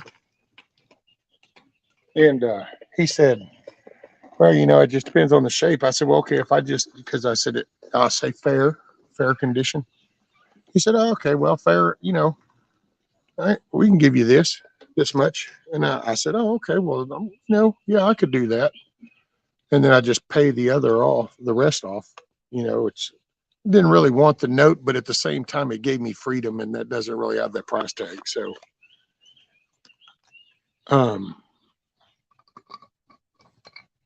then it was funny because when they came, we went ahead and kind of did everything, just kind of running with this figure for a fair condition to John Deere. I told them to make, model, and everything. When they brought me this one and delivered it, then they picked my John Deere up. And when the guy got back up there to the place with my John Deere, they ended up giving me more for my John Deere than what we had even agreed on, because when they saw it, because I didn't want to brag or go, oh no, it's in excellent condition, but it really was. Sometimes I just, don't want to view it my own self. I might be partial. So I just kind of went, oh, well, it's fair. And actually, the only thing wrong with it, it had one busted headlight, and that was because this porch that's right behind me now on sawhorses was, I had that ramp that's laying on the ground. My Heritage Softail, as I went up that ramp, I lost balance, and that was back when I was losing the control of my left leg. And the bike came off the ramp, and that John Deere mower is the only thing that kept that damn Heritage Softail from falling on me. That handlebar hit the corner of that hood, and that's what busted that headlight. And So yeah, but yeah, so that's actually, and it worked out because not only did they give me more, but they also hooked me up with the mulching kit for it. And they put this bar. It's about I guess about a 3.5 foot bar that bolts to that one front wheel arm. And so I can actually grab that bar, and I leaned on it. I told that dude, I go, dude, I'm 300 pounds. I ain't no little kid. He said, oh no, we'll get it. And so sure enough, and buddy, when I went after that dude left that day, I must have mowed the yard 4 times. I was just running around. It was like a kid being on a bicycle, man. It was like, I'm free, I can go, I can do something. The only thing that keeps me in check right now from hauling that, I'd take y'all down to the stream right now on the damn mower. The only thing is Rudy.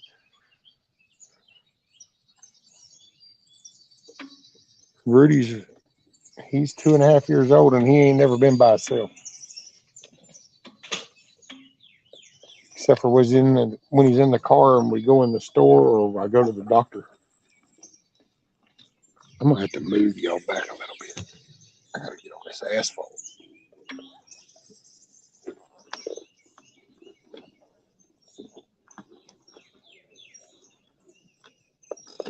Still rocking those 06 Skag 48 watt bar.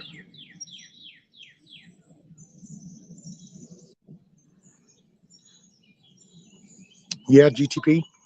I gotta say, I even laughed and told him, I said, man, you made my Christmas list.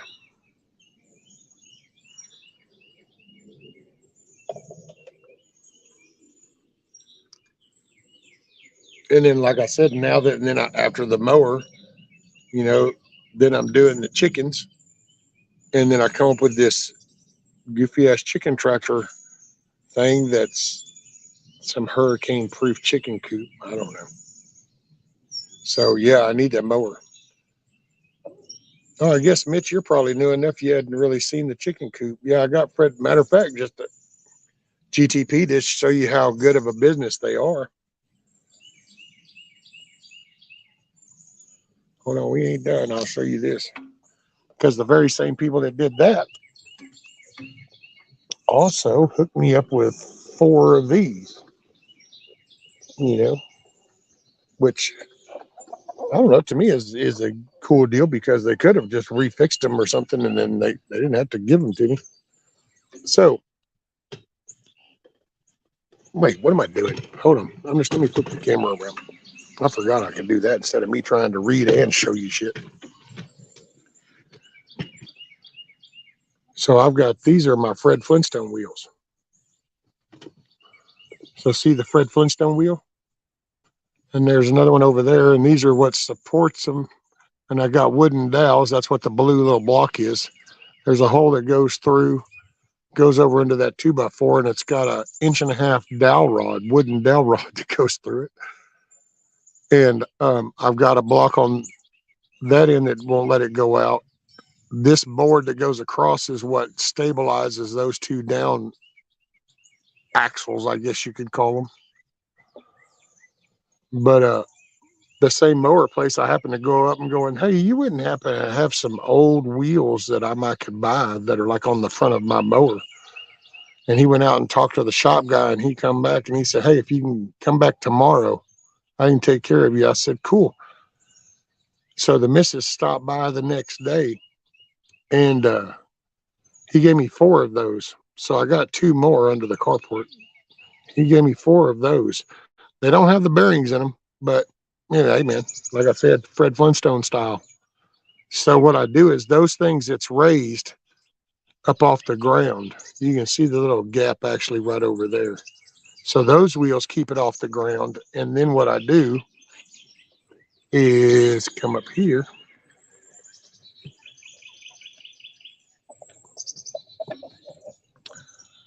This silver hook right here. What I do is I raise up. I'll take a little bar, and under the side, I'll take a block of wood, and I got a bar, and I back the mower up right here. I've got a bar with a chain that dangles off of it attached to it. I back up right here. The missus helps me, but Then we raise this up with a leverage and hook the chain to that hook, let it down, and then it's up off the ground. And then I pull it around the yard where I need it, get it there, and I put the block in the little lever bar, pry lift it up, take the chain off the hook, set it down. So the mowers actually even come in big time for that.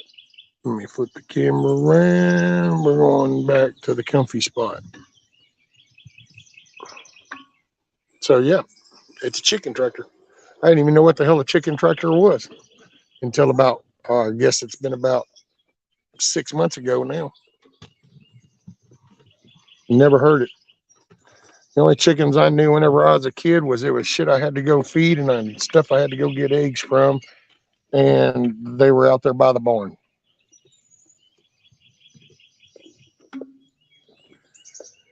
And if my mom or stepmom told me to go get one because we were having chicken gumbo, then I just went out and grabbed a hen and spun that bad boy around like a bullwhip and popped it off. And when it got done running around, you went and got it, you plucked it all off, cleaned it up, washed it all off. You got it, took it inside. And then later that evening, that was supper. Hey, morning, Eric. Morning, Miss Amy.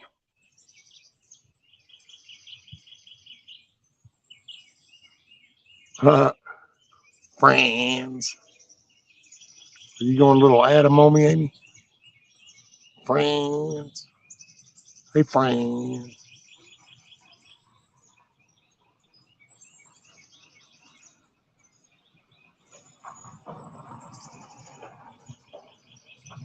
Yeah, you're so friendly.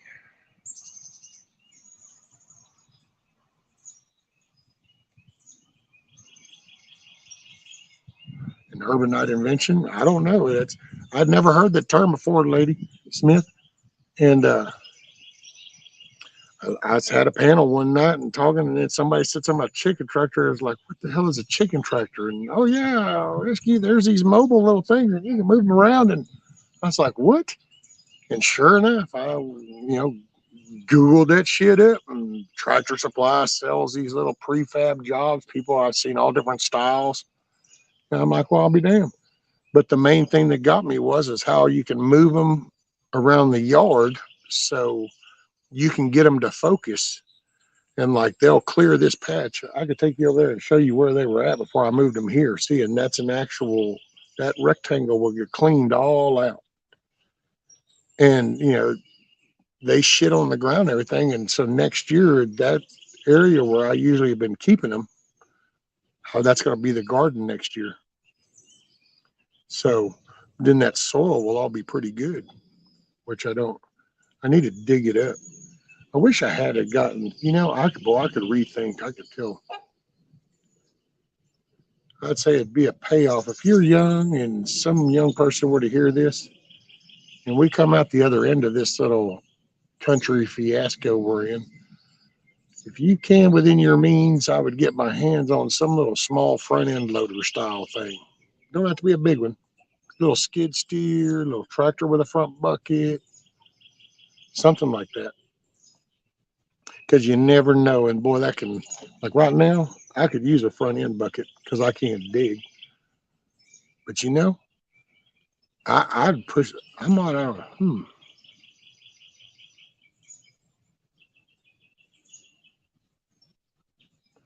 give me a little skid steer.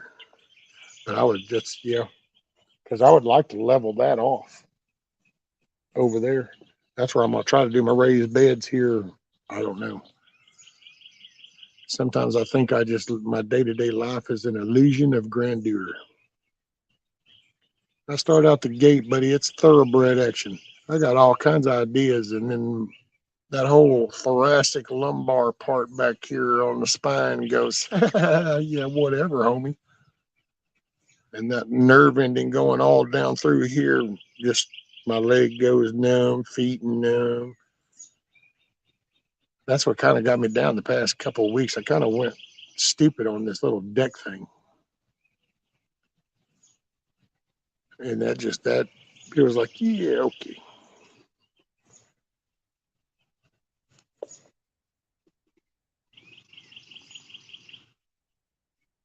Oh yeah, it will not be a fun experience. I was visualizing that right as I went to say that GTP, and it's like skid steer. Yeah. Step up and over that, I could just. But I do a lot of things. To be honest, I do a lot of things, and the missus will even kind of go, "Are you sure?" And I'll go, "You know what? I'm gonna hurt anyway. Yeah, I might hurt a little more for a day or two, but I can at least get this done." And so then I'll try to get something done. I can tell you now, I better do something with them damn boards before too long. Otherwise, that sawhorse is going to give out. Stupid little cheap plastic things. Look at this shit. I'll flip the camera around. I just was sitting here while I was talking to you. I saw it. Look at the bow of that bad boy right there. That little plastic sawhorse fixing to give it out. But that's actually the ramp I was talking about. I was going up that ramp that was going up to that deck. Used to park my bike inside the building. And boy, I sure do miss riding.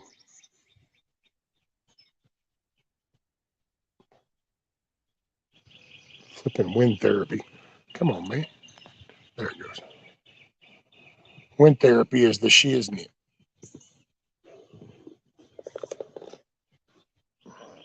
Hey, morning, Miss Kathy. I'm sorry if I missed you, ma'am. I'm sorry. I apologize. Sorry if I missed anybody. Good morning, good day, good evening, wherever it's working for you. Hadn't seen my Australian people in the longest time. I guess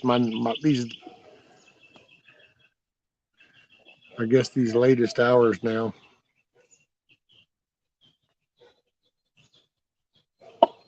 But I am trying to get closer. I'm gonna try to set up this little electric burner thing. I'm trying to come up with a little setup I can do. And in the mornings, I want to take my little skillet, crack a couple of eggs, have some eggs and coffee with y'all, and maybe talk about a little news, and then talk about something positive, and then just chat with people, see how everybody's doing. Amen, GTP, the arthritis in my leg screams, and I'm short. Oh, yeah. Mitch says, have you checked out any of these scalar wave places? I think there is a bunch of, what the hell is this scalar wave?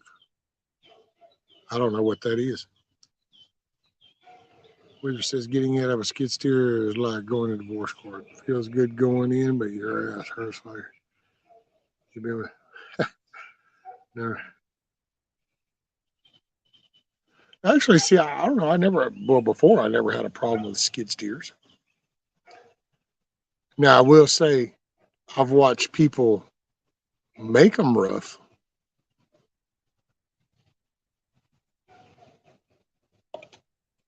Especially there'll be people that instead of using the throttle pedal, they'll use just the lever. So they'll lock that high throttle. Well, then that, yeah, I couldn't do all that. But if it has the throttle pedal, then you can sit there and kind of feather it, or you idle it down as you're turning, ramp it up, and then go in, pick it up, back up, slow your throttle down, and then turn it slower so it doesn't jerk as much. The buggy is gentler and has a good winch, but cannot do the job skid steer does. Just takes me longer getting in and out. Mid bed tip. There you go. No, never tried one of those. Never. Scalar has a square wave instead of a sine wave. Yeah, but what are they doing? That's so like an ultrasound type thing is what they're doing? Is that the treatment?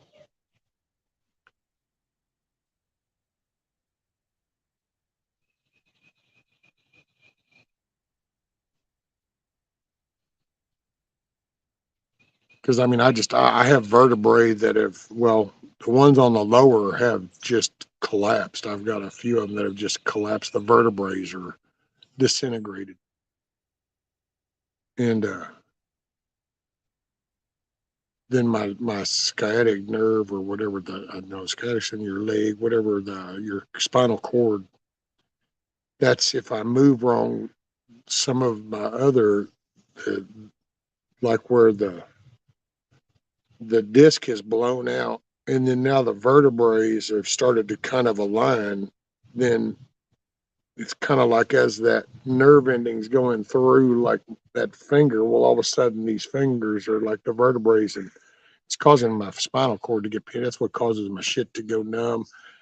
It's been jacking with my whole colon, or else I don't know. There might be something else because there's a big old knot over here on the left, and nobody seems to know shit.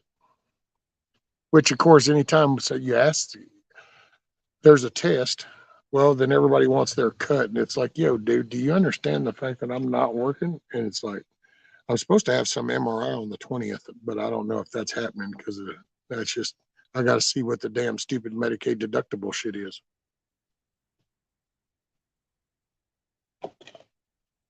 I don't know. That's why I don't dwell on that. I guess that's why I get agitated when it's a problem thing because I can dwell on my problems left and right, and I just have to jump over them, and it's like a whatever. And then I'll find a way. It's like I'll find a way to do some shit here. I will find a way to get stuff done. Is it fast? Nah. I could have done it faster. I know exactly a lot of stuff I need to do. Just can't do it. So now I have to step back a moment, look at it, and figure out ways to do it. And it's all a lesson because it's like them stupid ass boards. These boards right there, as a matter of fact, see, I thought that was all a good idea. Look, I'm going to take them boards off of that deck, take it apart. I'm going to clean them up and I'm going to stack them up right here. Hell yeah. That's rock solid. Wait, there's a problem. Oh, gosh, what problem could there be? It looks awesome. Easy because them boards got to go over there for a raised bed. So now I'm going to have to take them boards from here to over there. And I'll just have to make multiple trips a board at a time with this chair. It is what it is. You know what I'm saying? How do them kids do that? You feel me?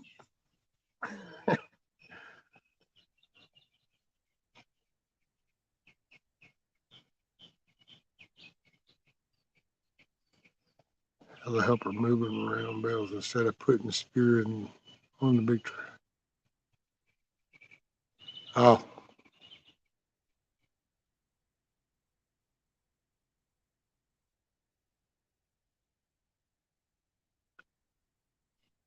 You just sit in a room and relax. It allows your body to heal itself, creates an environment ideal for healing. Yeah. I'm not going either way with that. I don't know, but I just know that ain't I can't do it. Hell, I do good being still long enough for an MRI or a CAT scan. They already bitch at me for that, much less having to. Matter of fact, they tried to do some sleep test thing on me. I'm like, are you out of your mind? I'm not going to relax. I mean, I'll go in there and lay down, but I'm not at home. I'm not in my surroundings, and I'm not going to be sleeping. I'm going to have my ears. I'm going to be listening, and I can close my eyes, but I'm going to be awake.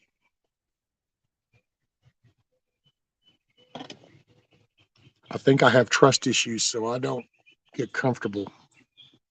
When I cross that ditch, it's a different world.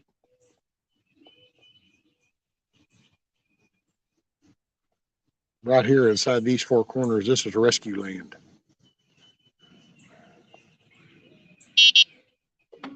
I tell you what, I'm going to go and get Rudy. So in the meantime, I'm going to take you over here and let you kind of, if y'all want, y'all can watch the chickens. Oh, shut up, BB. Ain't nobody coming to mess with you.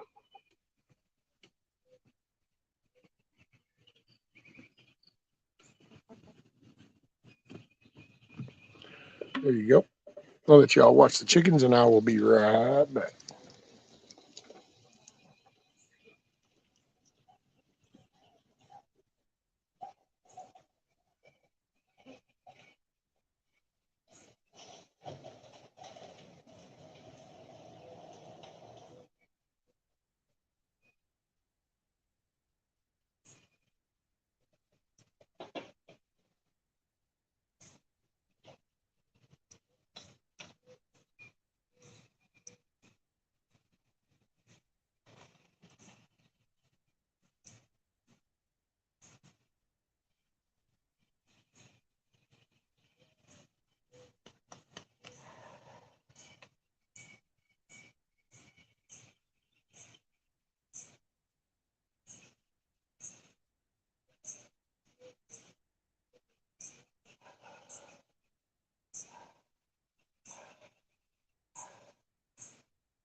See, I'm already making ruts. I'm going to start getting stuck if I don't be careful.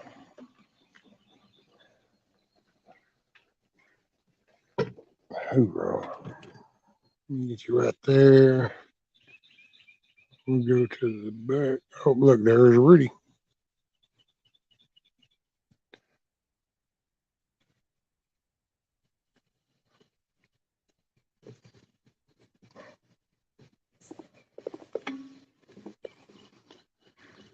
Sounds like Rescue needs a bacotomy. Hey, I got a titanium plate. Half my cervical spine replaced. I need them to do that in the back. Just do one of them Wolverine things, man. Get me back up on my feet.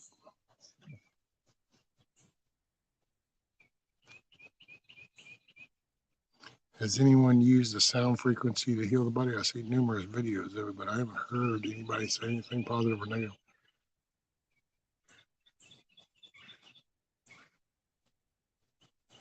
Yeah, I don't know. I mean, I thought of asking this neurosurgeon dude, although that dude's, God, man,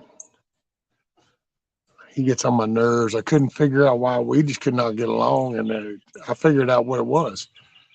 When we're talking, my disc and my spine is not his problem. He doesn't really give a shit. All he's worried about is the nerve, the spinal cord thing. And it's like, oh, well, see, because I was like, so well, there's nothing that can be done. No. Well, then it's like, well, that's because orthopedic surgeon. And I'm like, well, duh. I don't know. And it sucks the money right out of you. And it's like, okay, well, I'm just not going to entertain now. They have all these bright ass ideas. I'm just going to hit a lick till I can't hit a lick no more. And then that's when it's my time.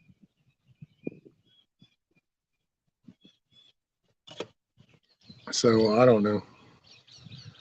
I will say during this time with all the coup shit and during all them riots and all that crap, I used to say it was probably a good thing I was down on my feet. Because I would have probably been up there. Although I don't know, I kind of saw it for what it was, but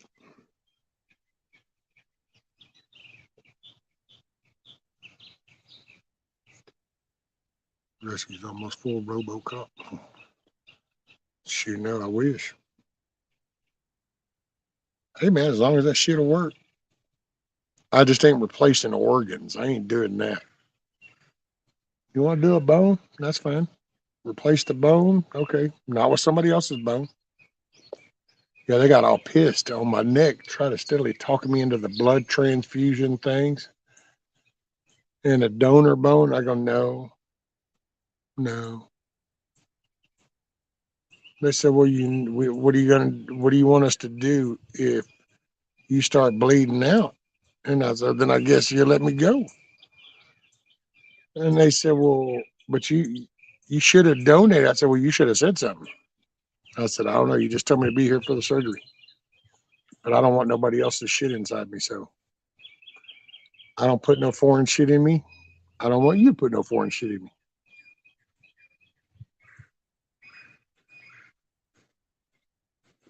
Some doctors don't like that. They don't like you to have an opinion. And some are a little concerned sound therapy is nefarious.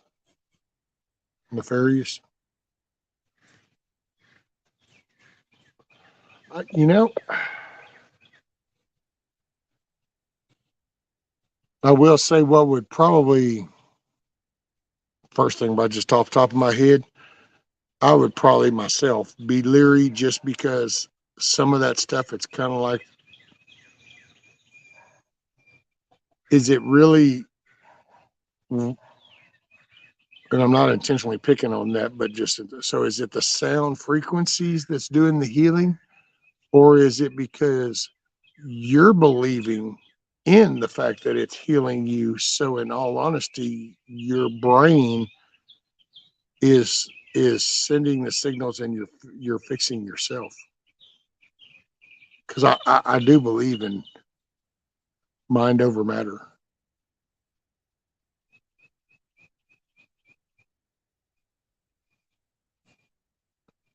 Because you can, that's how you hear all these, the Zen stuff, the meditation stuff, but you're letting your body, you're becoming focused on you.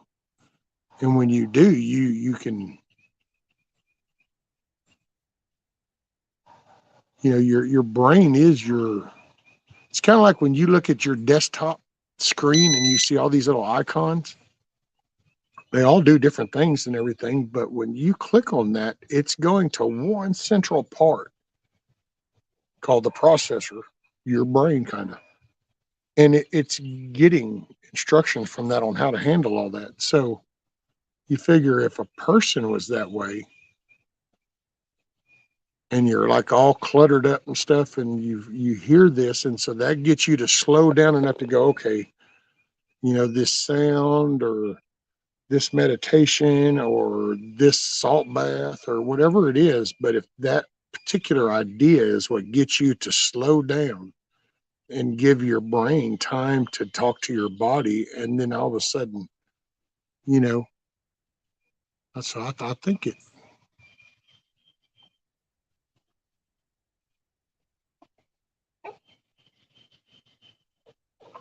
Worked last night, tired as hell, about to drop, going to bed after the cigarette. All righty, Eric, you be sure and get you some rest, sir, and make it a good day when you get it. See, Mitch says I had a severe case of, yeah, we're just going to say that word, which was putting pressure on my sciatic nerve. Nothing $150,000 surgery wouldn't cure. 2 surgeons and 10 hours later. Yeah.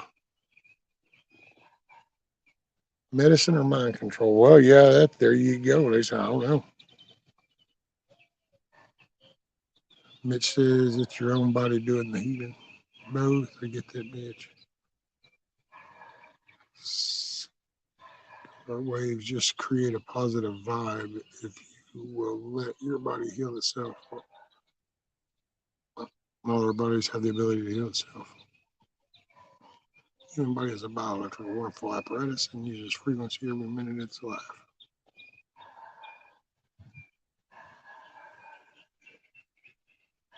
Yep. Well, that's part of my, man. When you just look at things, I don't know. That's where my faith in God, the Creator, you know,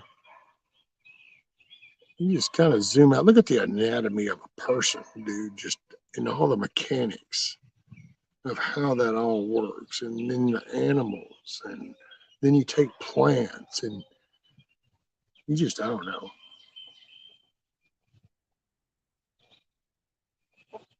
And see, to me, that's part of the whole wonders of that. It's like, think about that. The earth being located and it's on an axis and it's rotating, and the speed that it rotates with the sun, and then the moon rotating, and then how that goes into the atmospheres, and then the currents, and then how animals and adapt to the seasonal stuff and the weathers, and how plants and things adapt. You watch the seasons come and go, and you just watch this one big orchestrated thing. I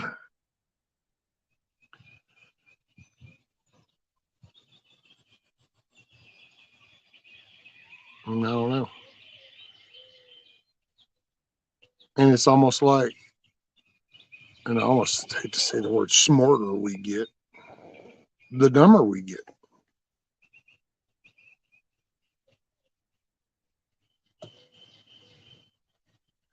People might look at some of them old pictures of either some native tribe or something, or some Aztec, or I don't know, even an old uh, Asia style or Middle Eastern picture, where they're in there. their linen piece, kind of like a robe or something. And they got the little village. But man, the simplicity of that life. The simplicity of that life. They were, just think, well, yeah, the work was hard, but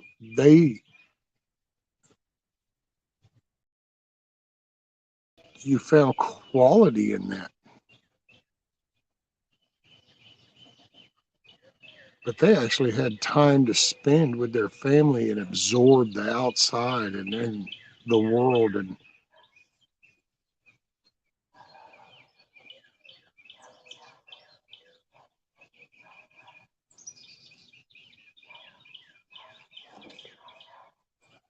after, didn't God speak everything into you? That's it, Huckleberry.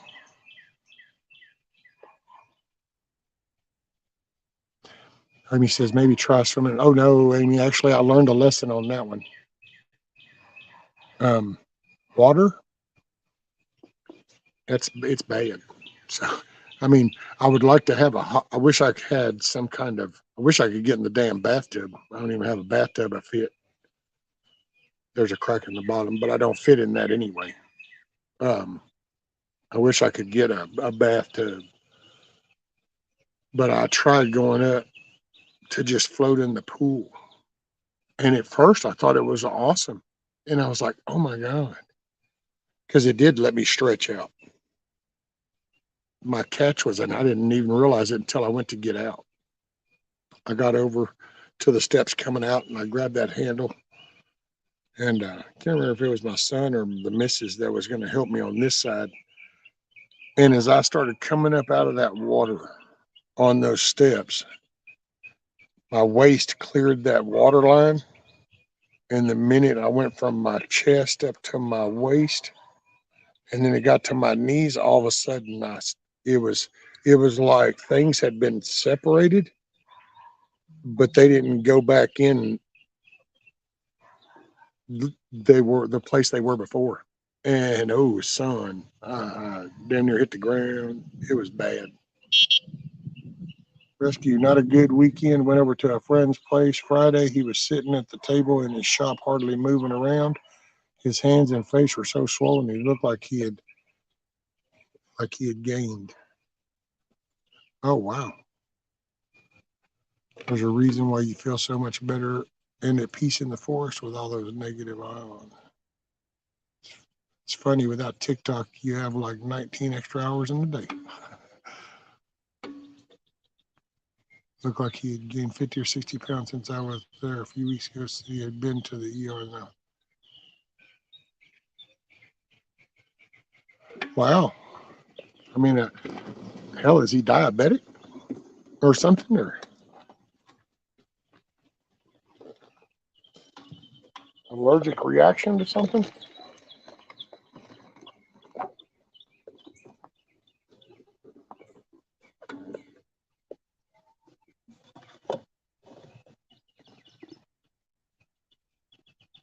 Oh, let's see. What was that? Oh, hey, what's up? Sure enough, D-Dog. Well,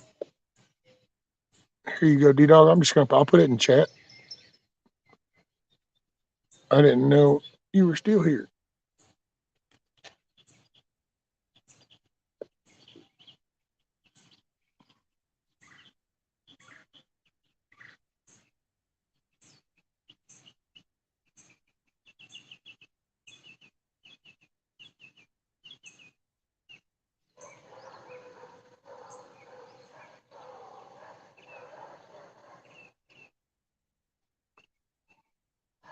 Oh, he might need it on. Oh, wait, hold on. So he might need it through the phone. Oh, no, there he is.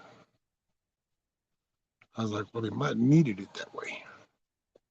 There he is. Bam, bam. What's up, young man? Young man, whatever. Look, dude, you got to be happy with something. I can say, good morning, sir. Good morning, young man. You got to pick which one. I don't know. You can just give me a you're an asshole or fuck you or whatever, and we're good.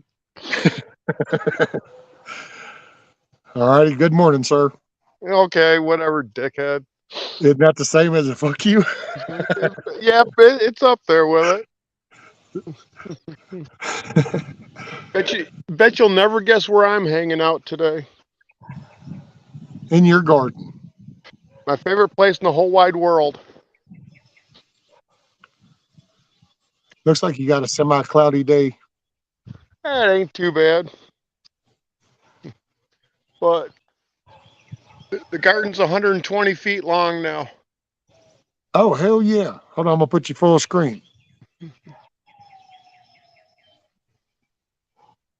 Oh, yeah, look at there. Yep, and I moved my little tent. Oh, okay. Yep. Looks like you got some tilling done right there, too. Yeah, a little bit. My buddy showed up with his tractor with a tiller on it, so we went and ground up a bunch of shit. What's up, Mike? Hudson Valley? How are you, brother? Cat's gonna skin his head this time. The one doctor told him cancer had spread through his brain, and they gave him about two. Holy shit, Eric. Well, hopefully, homeboy's gonna go get a second opinion.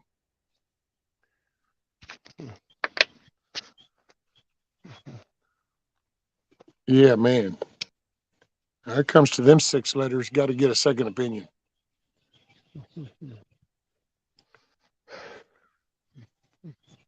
Tiger said, "Looks great, D-Dog." And here, let me flip my camera around.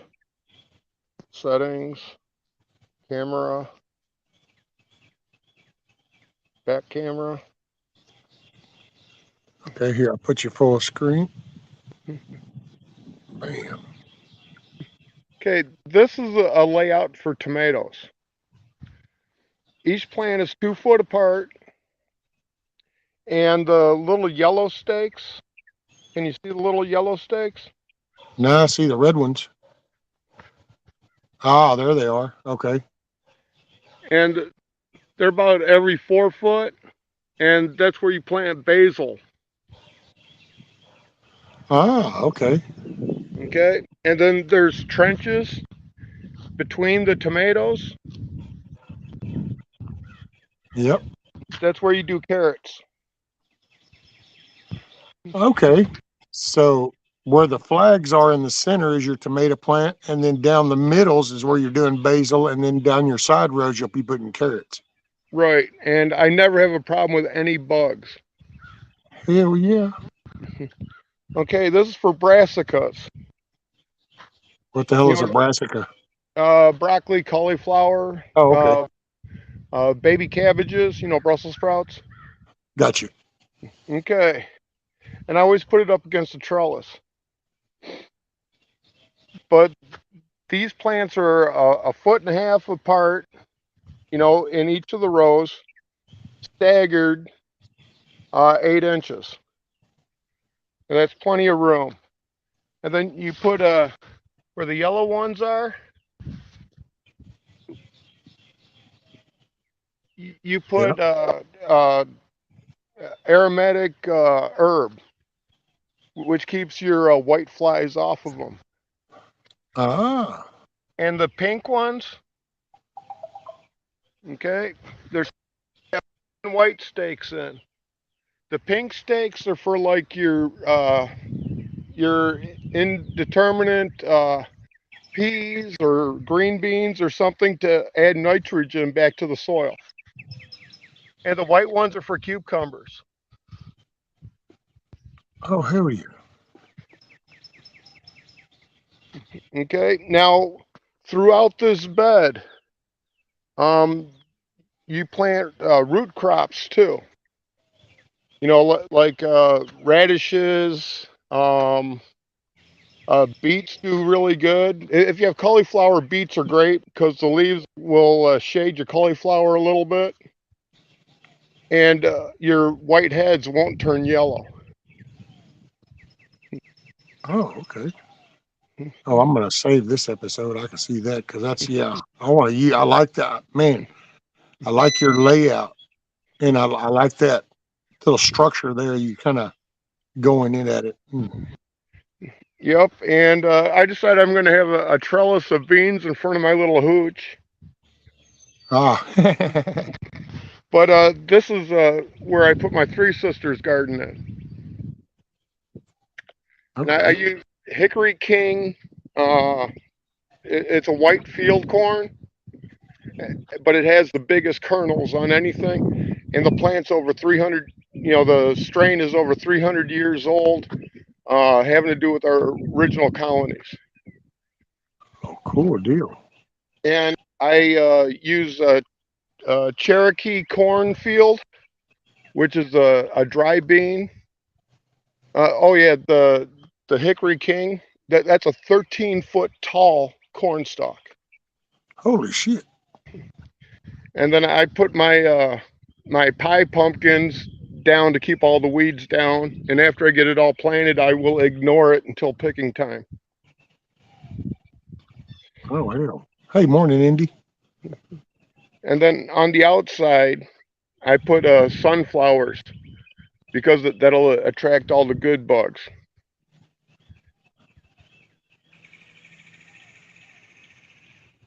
Hell yeah. Give me one sec. Let me read this. Eric said, something about his buddy said, let's see, his son is my supervisor. Talked to him this morning and he said he's doing a little better. He said something about talking to the doctor and getting a second opinion. Oh, damn. Dido hit the wrong button. Not enough purple crayon this morning. He lost focus. Also said he's back on the mountain doing cigarettes, so that's a good sign. No, not really.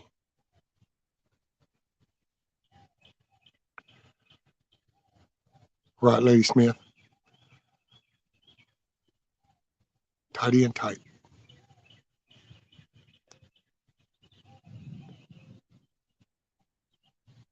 Now he's got to be like, oh shit. There he goes. All righty. Yeah, I had a quick call come in, so I had to deal with that. Oh. Like a Pop-Tarts, right, Benjamin? Well, I make my own Pop-Tarts. I'm not going to eat that poison anymore from the store. And there you go. Yeah. Morning, Miss Nancy.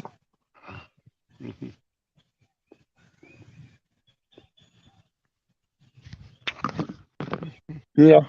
That's, man, I love that garden layout, dude. That was cool. I like that concept. See, that's right there. That, man. Yeah, buddy. And look, that'll be easy to remember too. It'll just be this episode right around the 4-hour mark, and then I just need to rewind a little bit. Yeah, because I see that's what whenever I was doing this, because I mean it's like so many of this shit I can't eat anymore because of stupid seeds, and so I've been trying to think of ways, and I don't really want to waste a bunch of food just chopping shit up just so I can get a few little meaty sections out and avoiding seeds. So I adapted. Ain't no biggie. It's a hell. I survived on chicken noodle soup for a fucking year and a half, 2 years. So it just if I can get a way out. Now somebody told me about 2 different kinds of tomatoes that I ought to look at because they're real thick on the meat side. Damn. What, that's the one problem. Huh? Beef steak? Beefsteak. I think that might have been one of them. Yeah, well, real heavy on the meaty side. Well, I only deal with heirlooms, so Heinz 1350. That's got a ton of meat in it, and Yeah. Amish paste is like There. unbelievable. Yeah, that one there I remember, the Amish. I just remember something Amish, but the Amish paste. Yeah, they say that those tomatoes are real thick with meat. We'll see them. Yep. Fine, I just slice one in half, scoop a little, like kind of like a cantaloupe, scoop out the seeds out the middle, and you still got all that meat there. Yeah, Because I love tomatoes. Either one of those two will make a Roma look like a slicer. Hell yeah. Mm-hmm. See, because it's like I like all the veggies. You know, now I will have to check. I don't know if the broccoli, because I can't eat lettuce. apparently, Right. because it's a stringy vegetable and I can't eat stringy vegetables because the strings, like celery, those strings will get hung. If I have a polyp or something, it'll get caught on that and cause an infection and then bust my gut open. Right. Well, you could probably do cauliflower. See, yeah, see broccoli. I would think I could do broccoli. Well, probably just the heads.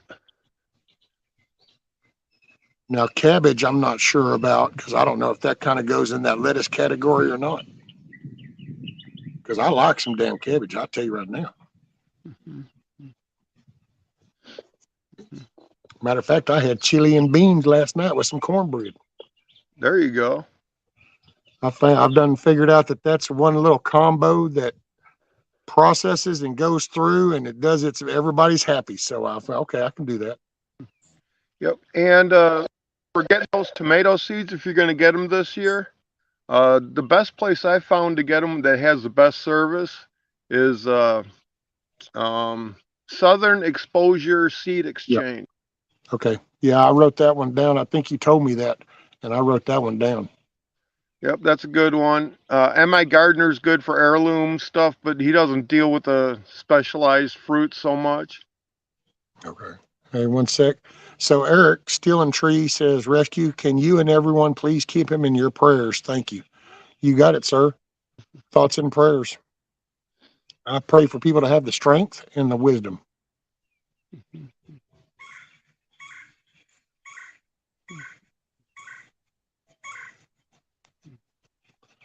Greta, hey, morning, Greta. Looking for a stuffing tomato. It'll grow kind of in the shape of a green pepper, and you can stuff it and bake it. Hardly any inside. Okay. No, it's not. Mine's so much for the stuffing as it is for the meat. That's why I think I'm gonna try those Amish things. Yeah, because Man, with I'd love to be able to have a nice big slice of tomato, sprinkle a little salt on that bad boy, and with tomatoes, I only grow them for making paste. I don't do slicers. really? Oh Yep. man, I love them. Yeah, but I make Normally, spaghetti sauce. I make ketchup. I make tomato paste. What do you call barbecue sauce? she's been having to adapt to that. I told her, don't worry about it. Hell, get whatever you like. I don't care. Because she'll do that spaghetti sauce and it'll have all the veggies in it. And it's like, well, I can't eat that spaghetti because of the seeds. So, but I can do like a mushroom spaghetti sauce because then it's just a paste and some shrooms and shit. And I can do that. It's when they do the chunky type spaghetti sauce I can't do because then you literally have the tomato seeds and the pepper seeds and Yeah, I make all the seeds go away. My neighbor, he's in his 80s, and I take him sauces and jellies, jams, everything else, but he can't have seeds because of his intestines. Hey, morning, Billy. And he's got 2 acres that's nothing but blackberry. And I pick that every year, and I take him and his wife a dozen blackberry jams. Hell yeah. Yep. Billy says, I eat tomatoes like apples. I know, man. This is like before all this little colon bullshit and all this crap. Oh, man, there wasn't nothing. I'd get a bag of tomatoes and put them in the fridge. I'd come in from work and I'd just grab a couple of those and just slice them open with my pocket knife. Throw a little salt pack on there or so. Sometimes I might even do the damn salt, just pop them things in, eat them like an orange. Hell yeah. That's a shiznit. Then you get them deep fried tomato slices. Throw a little batter on them and put them down in a little bit of Earl.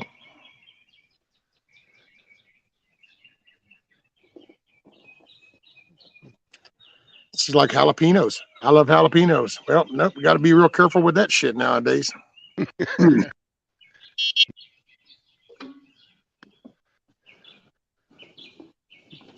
Lady Hammer, I can't eat seeds. Well, the main reason the doctor gave me was diverticulitis. I think I said that word right. And you get polyps inside your colon and stuff, and seeds have a protective shell around them, Right. and so you don't process them this Well, like you do regular food. So if they wedge against a polyp, then it'll sit inside my colon, and the rest of the food will process, and I'll do my biz and everything, but that will end up becoming infected. And once it does, then I end up with uh, a breach to my colon to inside my stomach, which is like my best friend. His mom actually died from that. That's how she died right there on the couch one night. Bam. well, any mammal that only has one stomach is not supposed to eat seeds.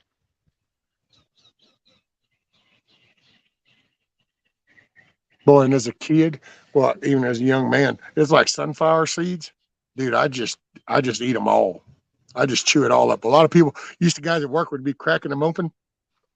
Throwing shit, man, that's got good flavor on it. They put all the seasoning on the shell. You buy these roasted ones and shit, and people are cracking them open. I'm like, well, that's all the good stuff. Just crunch that stuff up, chew it.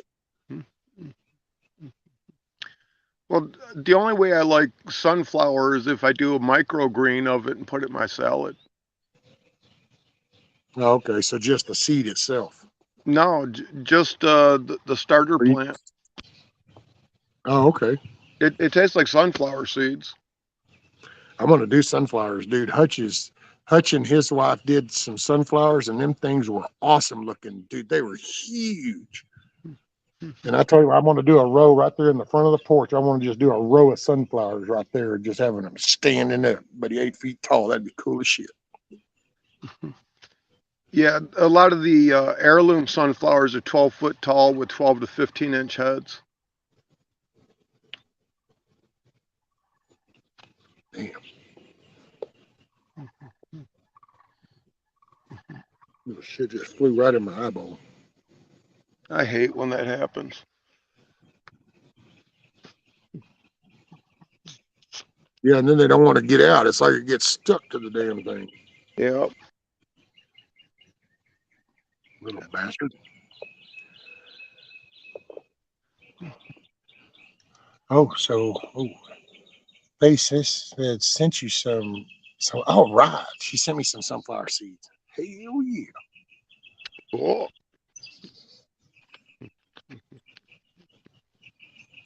That's what I'm talking about.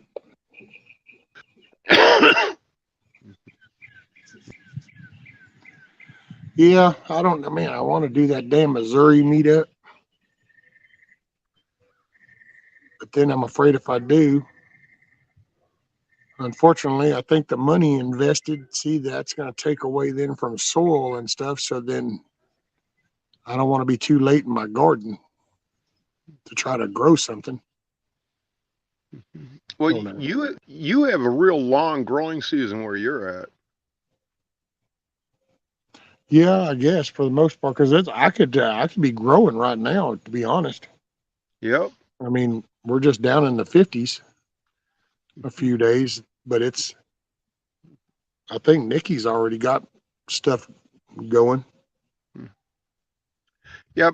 My other garden is already planted out. And like my young tomato plants, I have gallon milk jugs over them. I cut the bottoms out and I use them as little greenhouses. Hey, morning, Moose Man. He should be by here tomorrow. So hopefully I'll be streaming tomorrow morning and y'all can see Moose Man pull up. He's gonna Cool. stop by and we're gonna meet up on his trip. Cool. Let's see. So Lady Smith said had some 23-inch heads last year, planting more this year. Ooh, boy. Yeah. Man, that'd be cool. Big old sunflower. Yeah, there's another strain of sunflower. It only has like 4 or 5-inch heads, but they're only 4 foot tall, and that's an heirloom too.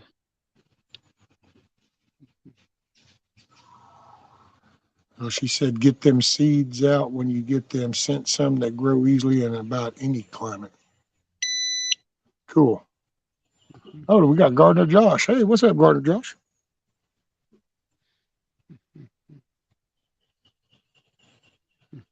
So now I gotta get motivated because that means they're in the mail. And if I'm gonna need to get them out and get them planted, ooh, I think I'm gonna hook a plow up to you, Rudy. You're gonna have to go to work. I'm gonna get that plow off the tree out there and wire some straps up to him. Have to turn and plow that field. Yeah.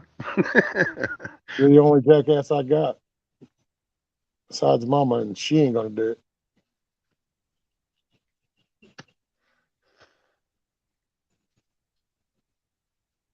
Tiger says we'll be putting in some sunflowers, just haven't figured out where. The north side of your garden.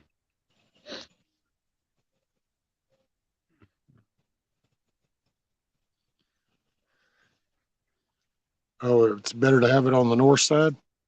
Well, it's a tall plant, and it'll shade some crops. So you might as well put it on the north side. So it won't hurt it if it's on the south side. No, Okay. it's fine. It just Well, depends how you want to control your crops. well, actually, yeah, I guess. Well, no, they're going to be more on the kind of the, let's see. So east. So I guess it's going to be kind of on the, well, I don't know. It'll be somewhere. It's not going to provide no shade for no plants. It'll provide shade for that porch. There you go. And then Tiger said, D-Dog, where do you get the Heinz tomatoes? I get it from Southern Exposure. That's where I bought it. I don't know, 10, 15 years ago. Eric's going to bed. All right, brother, get you some rest. Hey, and your friend, thoughts and prayers, sir. Because on your show, didn't I clean out some tomato seeds once? Yeah, out there you had them scattered out on the screening thing and stuff. You were letting them dry, and because you were, matter of fact, I think you even talked about that, about washing them off. You had them in the bucket, and you Yeah, were washing them. you let them ferment for 3-5 days a week. Stir them a couple times a day, and then you rinse them really good, and then you set them out to dry. Okay, Eric. So you're gonna keep me posted.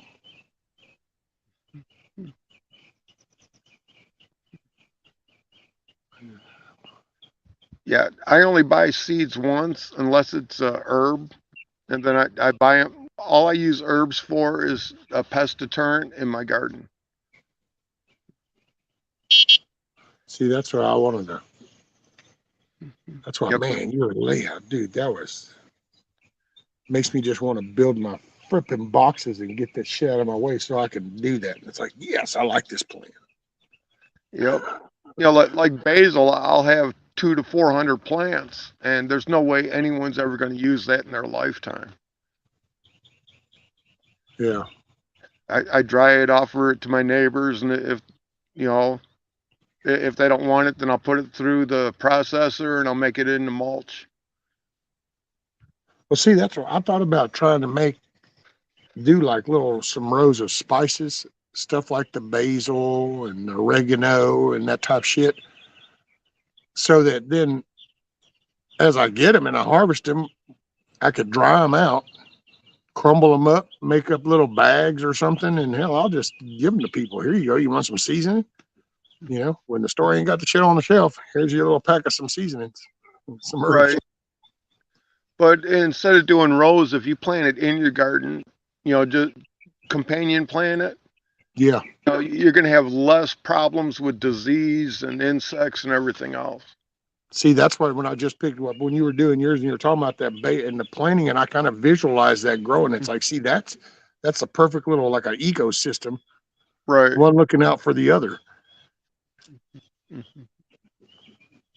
Yeah, like with Absolutely. your tomatoes, if you don't like carrots, you can always plant onions there because you don't want anything that'll restrict airflow. That's why carrots are good because they're just like little feathers up in the air.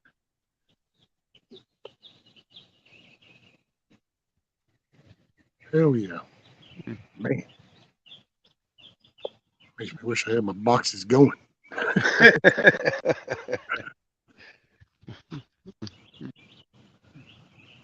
Yeah, I Lady found Smith says, absolutely, Devil Dog. Same for me. Knowing what I'm growing for consumption is a thing. yep. Going to be a quick meetup as I head to Florida. Yep, Mason, it's cool.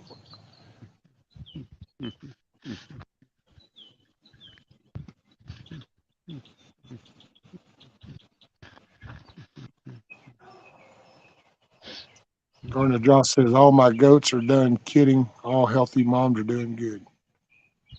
Cool deal.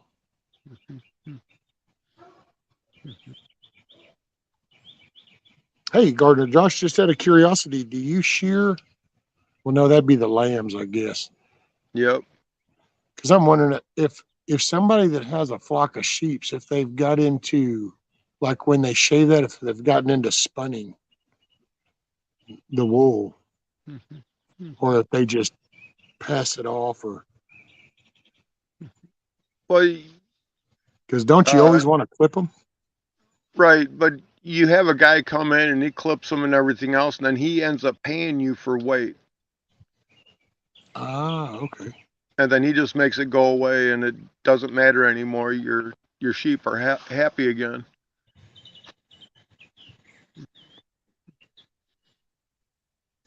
I wonder where that wool goes.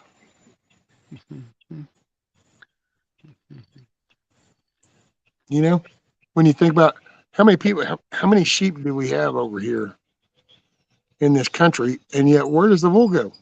Because the clothes you get from the store are made in freaking Philippines, Taiwan, China, Malaysia, and it's like, well, wait a minute. If we're shearing the shit off of Bob's farm right over there, why aren't we buying some clothes that are made here? Well, you can find clothes that are made here. It's just a little pricey, but a lot of the wool and stuff goes into drape fabrics and stuff like that, and like your wool coats. Yeah, but doesn't it kind of like, it's almost like it's just one of them things. It's like, so wait a minute, that's stuff that we're getting here and somebody's gathering this up and then they're getting it down to the port and they're sending it over to be used somewhere else into a product that then they load on a ship and send it back over here. And then we go work our ass off an extra couple of hours. So now we can buy this product that really started right down the road. Well, one of the largest fabric manufacturers in the world is actually in Georgia. One of the biggest producers.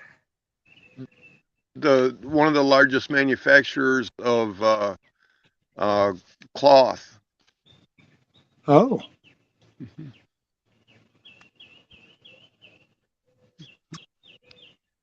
Moose Man said used to go to Burlington Industries. Right, Is that the same Burlington? That's the Burlington Coat Factory? right. Well, I'll be But damned. that's part of the industries. Hell yeah. See, now there, I could get behind that.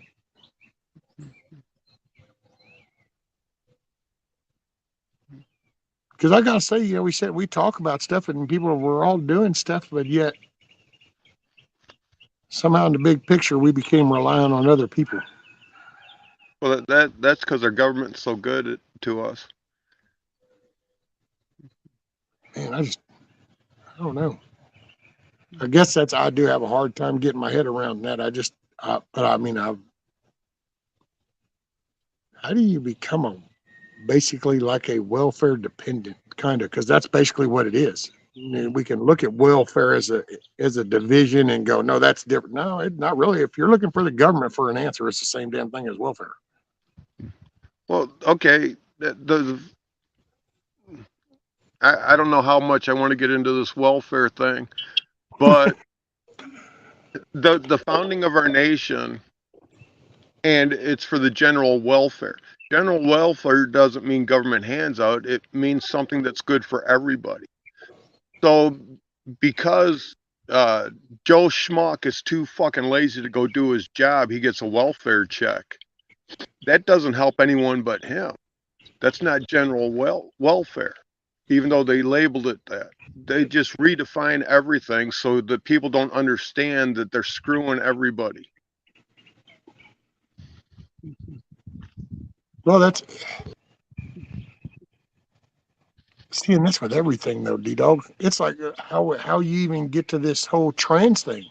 It's a simple scientific fact. I mean, this is shit we've known for thousands of years.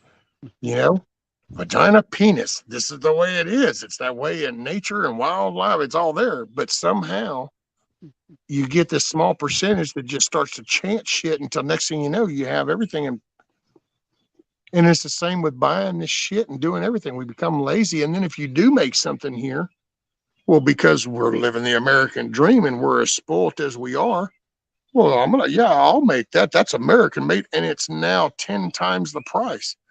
And it's like, but wait a minute, isn't that the same wood? It just didn't get shipped over there and then done here. Yeah, but that's different. Yeah, well, no, maybe we need to pull back and make things more available.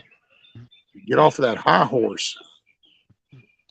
What was that? The keeping up with the Joneses shit? Yeah, but American products are more than imported products because it's in general. Okay, in general, I don't talk in absolutes because if you talk in absolutes, you're always wrong. But in general, it's a better quality, for one. For two, the government's not doing their job because let's say someone's selling an American-made bolt for $1, and then they're importing them and they only cost a quarter. There's actually supposed to be a 75-cent or 76-cent tariff on that product, so it's $1 and a penny to favor the American companies, and they're not doing that. They used to do it.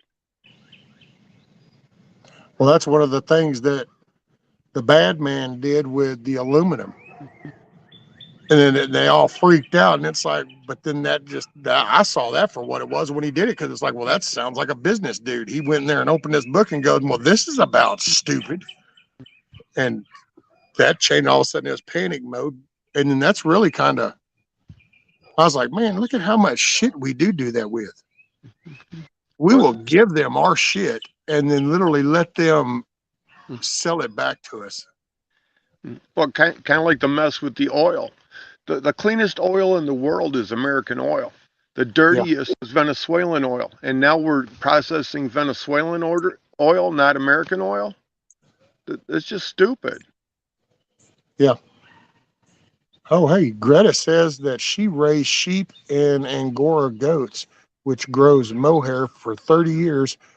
Her shearer never paid her, she paid him. Did you keep the stuff though, Greta? Or did he take all the stuff with him?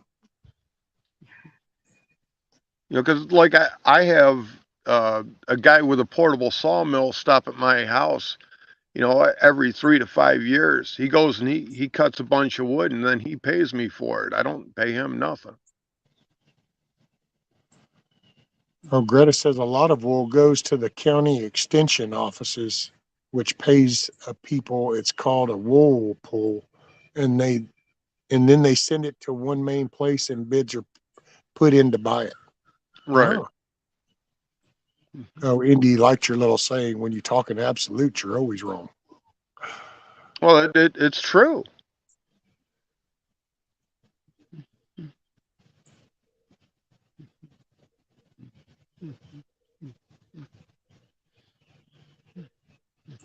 I guess that was a dove.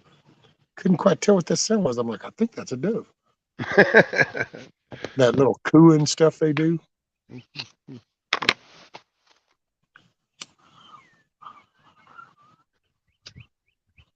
I don't know. I guess I just been so frustrated here lately because I get backed up in my own little shit, and then I start getting frustrated about a solution, and I'm not happy that I don't have a solution for my shit.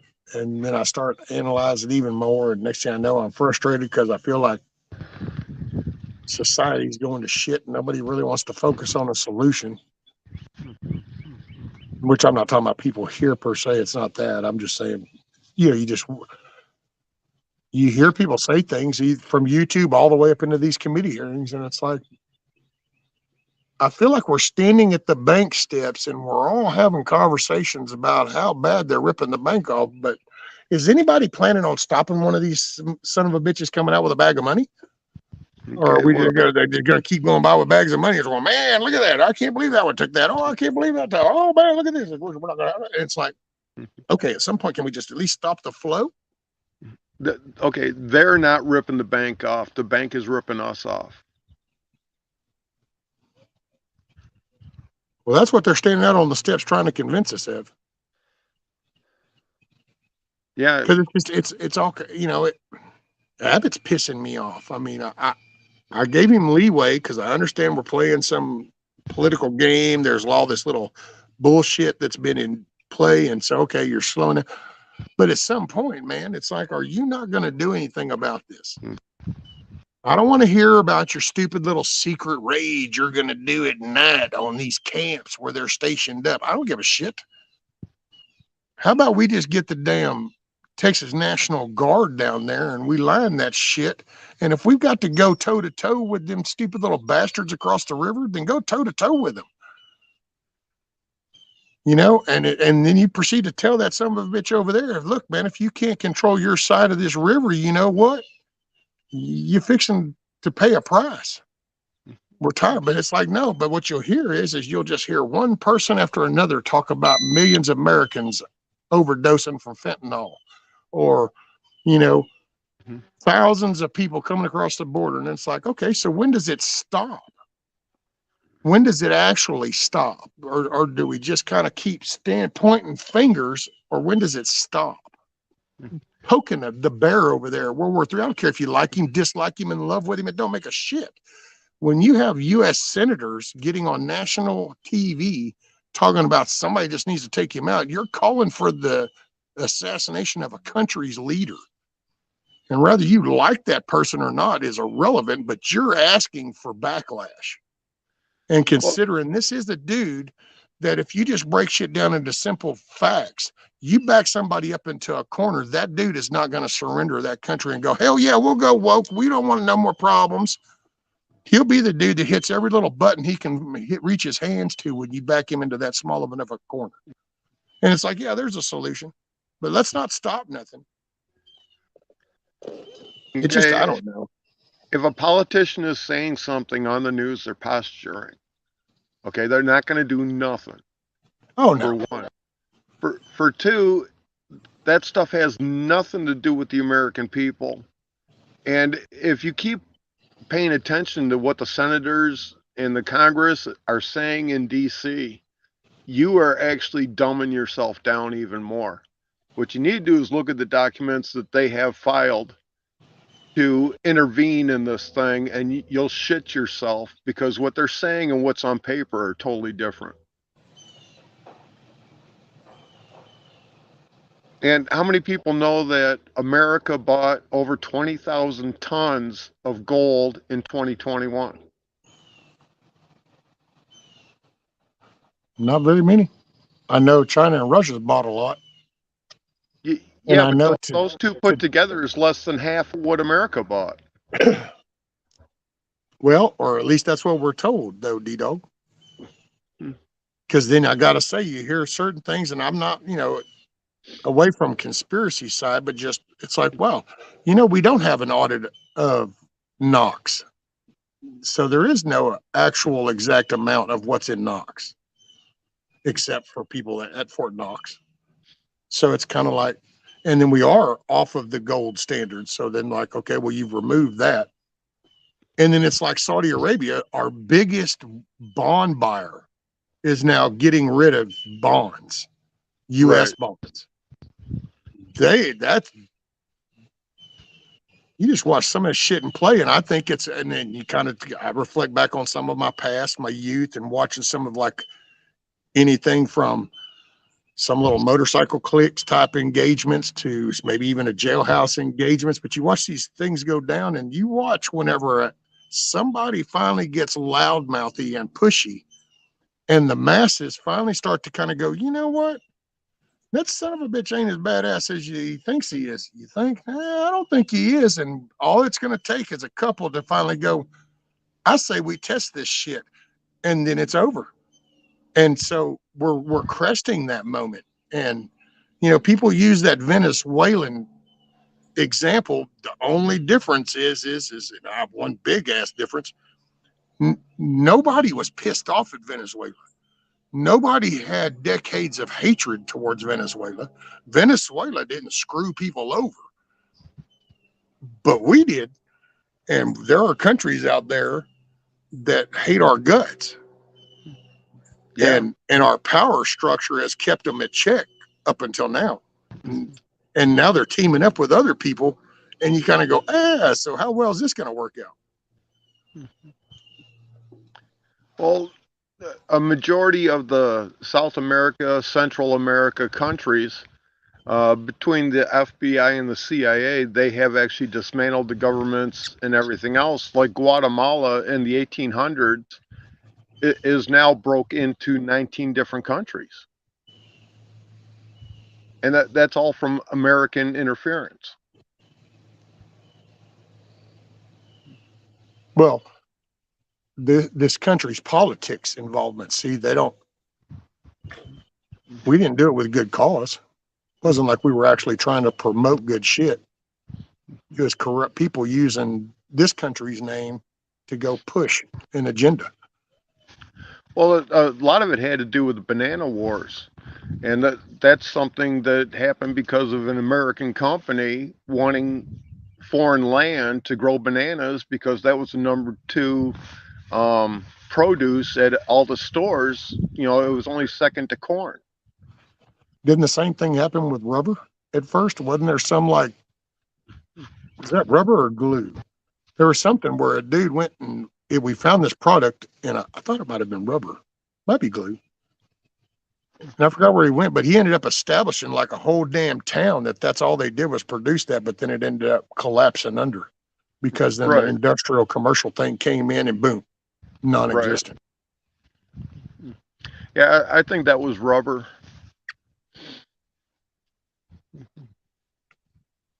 We're past the development stage, and now they still talk like discovery, and it's like, no, y'all are manipulating shit.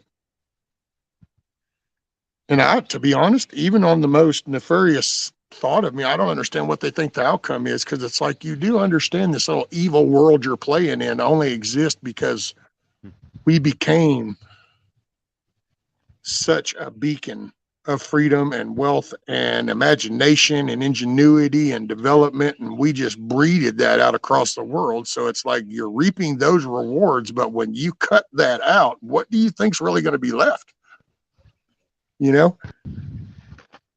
So I got to say, even on their dark end of things, I don't understand what they think their final outcome is. I mean, I know that people will do that. Oh, they want us all in, but at what point?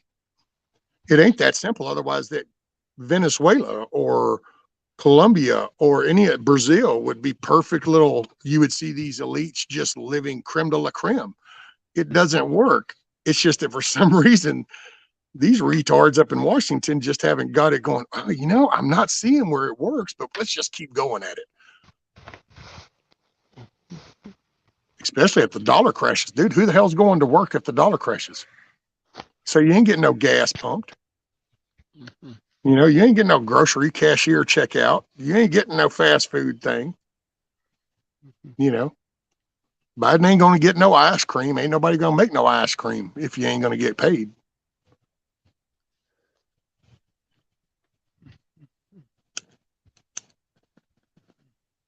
And seeing Lady Smith said globally, and I will say, but I guess it's just maybe it's my naiveness or my ignorance, because I really believe that the world relishes and enjoys entertainment and pleasures that rooted here. If it hadn't have been for the freedom and what we represented as a free state, as the United States of America, when that got created, it sent ripples and it changed the dynamic of every place around the ball of dirt. Hell, even China, while they still do slavery with the Uyghurs, they hide it in the back end. They won't do it up front no more. Before, it was all up front. So we changed and shifted the whole world. Morning, Vaughn. But, you know, you just, I don't know. That's why, and like I was talking about the other day, you know, one thing that worries me is other countries have a history to fall onto. Might not be a good history, but there's a history. They've been there. We haven't. You know, when we were created, that's when we became. Otherwise, before that, it was just a piece of dirt, and we were all from somewhere else. So you watch the Middle East, every year there's some new shit, but it's still, their core is still there because they've always been there. It's just that Vietnam, North, South, they've been fighting. We stuck our nose in that shit. They've been fighting for 1,000 years. And guess what? They're still the same now. So see, but we don't have nothing. We don't have nothing to follow along going, okay, we're going to have to go back to our basics, because our basics would be people out here working in the fields, being self-producing, self-productive. And you just kind of looking at the majority of this 330 million people, and it's like, yeah, I'm not quite seeing that, but we can pray for the best and prepare for the worst.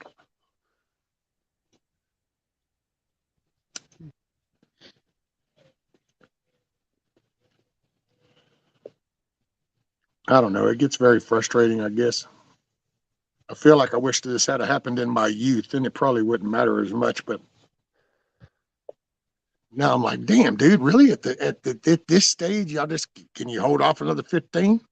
Let me just be done with this one, and then y'all can continue on. But I mean, really, you had to catch me at the latter part now, when the things are really shitty and spin everything upside down. Mm-hmm. Yeah, but in our youth, we weren't ready for fighting.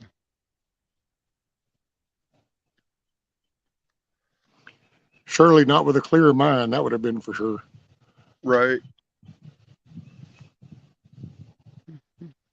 And it's because our parents didn't teach us to fight. And our grandparents didn't teach our parents to fight. And their grandparents didn't teach our grandparents to fight.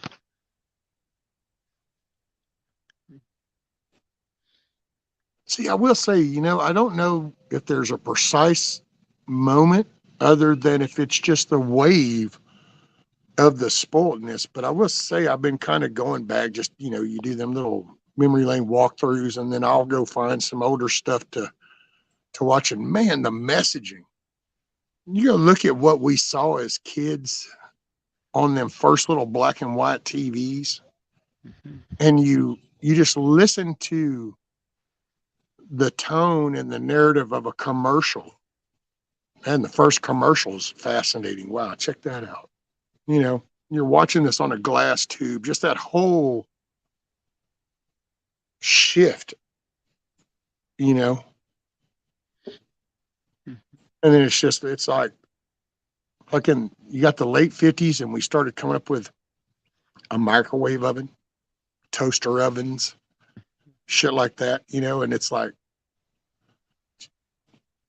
and it was, but see, we still had the pride and integrity. And so we still had families.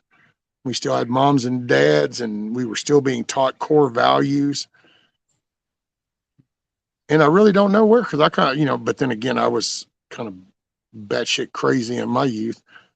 And I'd have to say, I don't know if that was somewhere around the late 70s, early 80s or something. Cause I know I thought back then you would hear a lot of this counseling bullshit back then. You know, everything there was, you had the introduction of like Mellaril and Prolexin, you know, and they started, and so it's like, so is that kind of when we started dividing things up and we let educational start shifting one narrative and then the medical field started kind of getting people peeled up, and next thing you know we slowly stopped working as hard as we were. We stopped trying to maintain as much as we did. And because dude, think Yeah, about but it. when Americans stopped engaging is when the government started giving out free shit, and they're not supposed to be giving out free shit. Ain't nothing for free. Well, you get all this free shit and you're giving up your rights. Yep. Yeah, because you know, I can remember it's like I was told, me and the mister were talking, I'm going, you know, I can remember being told to get up and get out here and help do this, or I was taking places to help with this job as a kid, you know, young man. And I remember griping about it and being, man, this is crap. But I never blamed the job. I just hated the fact that I had to stop what I was doing. I was going fishing with my buddy. Man, we're going fishing, Dad. Really? No, you need to get over here. I need this help over here. Yes, sir. Right. And you would just do it. You didn't. I mean, it's like, yeah, it wasn't like you did it because you were all happy. You just did it because this is what you did. And then somewhere along the way, it went from, hey, need you to help this one. Man, bullshit. Well, okay. And then it was like, wait, what? What happened?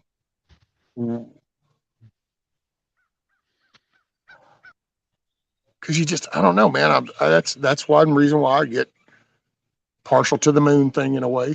Because you just, and it's not even so much the moon landing. It's that they just like the naysayers, I think they picked that one event because that's the one thing they can go with. That was fake. And it's like, really? Because so can we go back for a decade before that of all the engine propulsion and all the flight controls and all the aircraft that got developed out of the fact that they were trying to get something to go do that one job. And in the process of trying to build shit fast enough and strong enough to get up there, they also developed, like the Russians did, the SU, what was that, the frog shit or whatever, that little SU MiG thing. That's where their engines came from, you know? And you just kind of go back and it's like, yeah, wait a minute. No. I'm not going to let people erase this shit. You can talk about some dude on that ball of dirt, but let's look at, I'm sorry, dude, we sat here in the helicopter rotational shit because we were trying to land modules and we're trying to figure these mechanics out to how this, so much shit, dude, came from that space race, as we call it. I kind of just went back and took that part out of it and just looked at all the ground shit that was taking place on developing, you know, the compression suits. And, you know, how would you just, and you just kind of go, so wait a minute. Yeah. And you do that with everything, dude. The vehicles, while they suck, but you look at, man, we went from some little frame with wheels that had this sputtering thing that made noise that went like a whopping mile an hour, but they weren't walking. And it was like, oh boy, look at where we're getting somewhere. And then now here we are now, dude, we got cars that'll do freaking 230 miles an hour and shit. And it's like, you know, so, I mean, it's easy to get lost in some of that, I guess you could call it anti-government, anti-country shit almost, because and that's where it's like, no, I wonder if that's part of the back end of some of this negative shit is to drop those seeds, you know, because then you start losing nationality, you start losing pride in your foundation. You know, it's kind of like having a big family, but your neighbor keeps whispering at a couple of your kids about how sorry their parents really are. That's why they won't let them do this. That's why they won't let them. They just really don't. Next thing you know, you're wondering why your kid is bucking the system so much and why they're fitting back. That's why. It's because people have just been whispering little negative shit that then questions everything you do. Well, if you can take one thing and say, look at this, and I'm just not picking on anybody. So once again, don't take it that way. If you do, it's all on you. But you take that moon landing thing. We'll see if they can take that and recreate some little thing and go, see, well, you create doubt. Well, now all of a sudden you doubt everything. And when you doubt everything, now you don't have any pride in America, because now America, and you start connecting to America, to the government. That's why I'll tell somebody quick, I love my country. I despise my government. You know, my country is the best country, and this is the freest country on this ball of dirt. Our government sucks ass. The administration sucks ass. This country and its foundations are solid. That's why I always make a point of telling people that America is a wonderful, beautiful place, but the United States sucks. Dude, it's the administration, and that's not represents this country. But the talk, you say America, well, they'll bitch about the administration, but they're using the word America. You know, and then it's like, oh, well, no, it really doesn't matter, because if you get comfortable with that, well, next thing you know, you're comfortable with having discussions about trans when this started as gays. And it's like, well, wait a minute. It's because if you let that Overton effect take a place, it's going to happen. You got to stop that pendulum and just go, nope, not playing the game. Well, if you just Google what's the location of the United States, it's going to say the United States is located in Washington, D.C. Yep. But now, just to be the Debbie Downer that I can be, I will say, if you were to probably Google where the location of Georgia is, it would probably tell you the capital. Or if you did where's Texas, it would probably tell you the capital. Just because that's our landmark. Well, you're actually not giving it a good enough reference, because if you go and actually look at documentation and everything else, the capital of every state is Washington, D.C.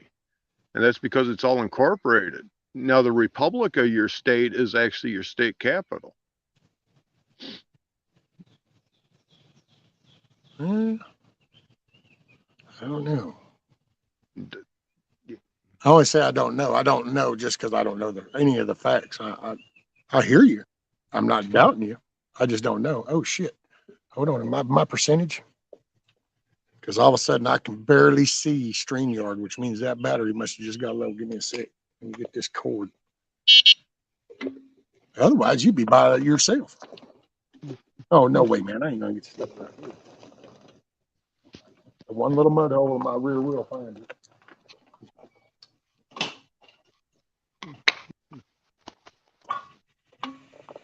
You know, I think I've concluded, D-Dog. I think I'm just mentally jacked and I just don't know shit.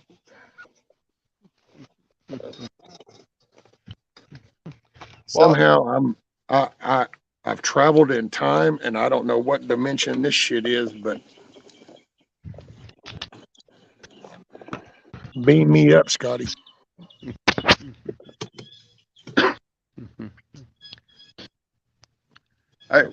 A few years ago, I got to the point of, okay, everything I've learned in school, I'm going to forget. Now I'm going to actually learn the truth.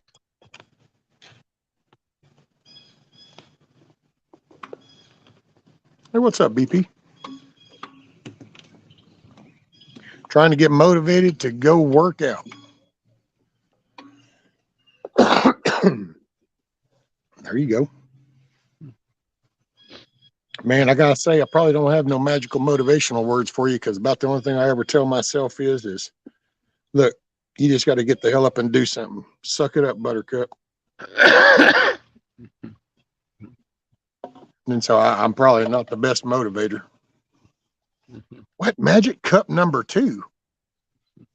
Shit, I didn't finish the whole thermos and half the pot in there this morning. And then Lady Smith said, when did the United part get dropped? Okay, the United what?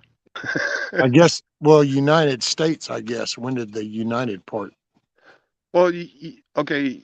America is the United States of America, and the United States is only located in D.C. United States of America, United is actually a small letter U, and the United States is capital U in United, and capital State are S in States, which shows Okay. corporation.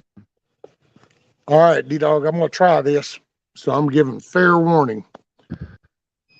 You know I like you, so I don't mean nothing disrespectful. So if anything comes out this way, you just got to tell me so I can rephrase it because it's not intentional. Okay. I just don't know how else to. So, okay, when this comes to this, we're the corporation thing and that they sold us back to Britain stuff. No, Is there? I don't even play that nonsense about getting sold back to Britain. Okay. So they're two different things, the corporation thing and sold out to Britain thing. Because I've heard people talk about that's apparently when we became the corporation is because they sold us out. There's documentation of when America became a corporation, and there's a documentation having to do with the Sesquier Trust in Great Britain in 1666. But the two are not combined anywhere. There's no tract that puts those two together. Okay. What? And Okay, so the first people to actually claim the right of everybody on the planet is the Vatican in 1308 with the same trust that Great Britain ended up doing in 1666, but it didn't transfer over to America. okay, because see, that's what I wanted to. Okay, so then, because the way I kind of view it, dumbed down version for me, I'm just the redneck in the woods. So I'm just 1776. We have that glorious day, declared our independence, engaged in the shit, became the United States of America, and we started to build this America into, the 52 states. Where after that did we get changed to a corporation? How did that come to be? How did we stop being who we were founded as? Well, it didn't stop who we were founded as. There's two entities. There's a republic and a corporation. Okay, and it sounds like sovereign citizen bullshit, but I'm not even getting into that stuff because I don't believe in it. But the corporation at the founding, even under the Jesus Christ, the Articles of Confederation, they had to form a corporation of the United States to do business with other countries. Okay, so that's how that kicks in. It was international trade stuff. That's the whole corporation thing, is just so that our government can do business with other governments. Okay. See now I can start to understand where that's. See, I always, and I don't know how I'm going to say this because the missus tells me I shit just don't come out right sometimes because I don't mean it this way. You hear all this shit. Everybody throws things out, and it's like, oh, and it would be okay, except that, and I'm okay. But everybody always talks so factual, but without any basis. And so it's like that. It's like I've never got that connection. It's like, oh, we're a corporate. Oh, it's corporate. It's corporate. Okay, well, how it's corporate. Now the government sold it out, and it's okay. Well, give me okay.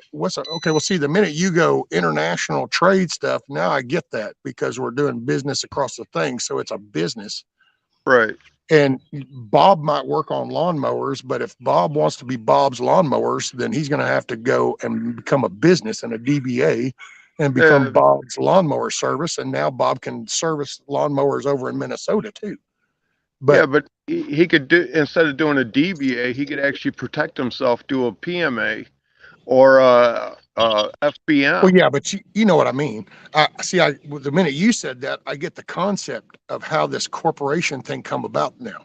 Now it clicks for me. I can kind of understand it. Not that I agree or get facts, but I understand the basis behind it. Where before, nobody could ever tell you shit. All they can tell you is that this is what happened. And it's like, see, if you can't tell me more, I can't latch onto that. That I get. Now I got something I want to look up. And by the way, I want to take a quick moment because G-Ma Merkel says she is officially a great auntie this morning. I now have a tangy jelly belly. Congratulations, G-Ma. But you know, the people who say the stuff about we sold out to the Bank of England, that they start off with actual facts and everything else, and then they go and they jump to, and then the Bank of London control. Okay, now where the fuck's the comparison and where's the connection? Yeah. No one can put the connection together because it doesn't exist. See, and that's what I'm talking about. It's just real shit. You can't fix bad unless we actually just talk about what the bad part is, not all the hyperbole. And the people talk about the Act of 1871 is where we sold out to Great Britain. And if you talk to a bank executive that's been around for a minute, they'll actually refer to the Act of 1871 as the new Constitution, and because all it does is help the banks. Well, and I see it's just like I look back and I could see I don't know. I kind of can see where a lot of this comes from. You know, it's like when they get into the Rockefeller stuff, and I get it, the money. I just see it, I guess, in a different set of lenses. Because to me, it's no different than the oil shit. You know, we didn't really know, and some people came in, they knew what was up, and they started to take advantage of it. And then when it kind of got brought up, well, nobody ever took into account. It just got told it was broke up, and they said, okay. And we never paid attention to really how, and it's been that way, little things like that ever since. You got gangsters everywhere. And when we got created, there were gangsters waiting to come. It's like out west out here. When these places out here were getting developed, there wasn't nothing to have the snake oil salesman come through. And these people out here plowing the field didn't know no better. They got told that this is the magical shit that's been developed up there in the east. And they're like, oh, wow, okay. So they would buy their shit and then find out that, oh, no, it ain't worth a shit. But that dude done made the money. Moved on to the next town. Well, you take that kind of concept and you see that's why I'm real big about kind of factual shit. Stick with facts. It's easy to get bogged down in somebody's personal opinion on shit. No, what's the fact? However, the China connection does. Oh, wait. Lady Smith must have said something. She said, I get the corp thing, but burns my ass. Permitted. Oh, and that was my thinking about 28-year-old devil dog didn't want my kids fed bullshit. And then she said, however, the China connection does.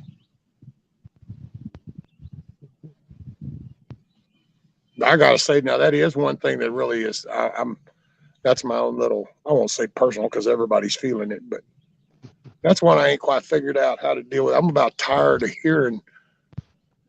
Everybody says it, and that's just one of the things, and ain't nothing happening because of it. It's like, the Hunter Biden laptop. Look at the money that was sent over here. Look at these paintings that he's doing. Look at their money that they sent over here. Look at the Penn State Center. Look at all the money they sent over here. Look at the deals that Biden got, the money they sent him. And yet it's like, okay, it's kind of that little reference. Anybody planning on stopping this at any given time? Because, dude, I got to say, you can sit there and even listen to them stupid committee hearings. And it's like, so don't tell me that I'm some redneck over here in the woods that's kind of listening to y'all and you don't see where we're being sold out intentionally. For whatever stupid reason that old fart has with his criminal family. Well, the criminal families on both sides of the aisle. Yeah, but that dude's just, dude, that's, you gotta at least say, D-Dog, with this one here, this is all out in the open, even damn near. I mean, there's so millions of dollars that are directly, and it's like, wait, no answer for this. Shut up. And it's like, oh, okay. It's like, well, wait a minute. We're not going to address this, you know. And it's just kind of like, holy shit, dude. And that, but then I don't think that it's him, to be honest. I mean, it's not him. I think it's Susan Rice. I think his brother's part of it. I think that I think Clintons are in the back end of that. I think Obama's in the back end of that. Biden has I just finally got to be the name that he always wanted to be. And wanted to be a president. And they said, hey, we're going to let you run with that title. Just smile, talk your shit, do whatever, and just nod. And he was like, cool. Give me some ice cream.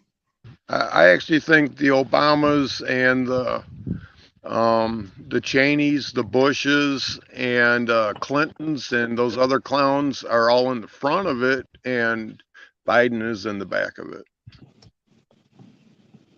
It's almost kind of like the mafia crime families, huh? Well, it's a cartel. Yeah. Just like the Federal Reserve, that's actually a federal cartel.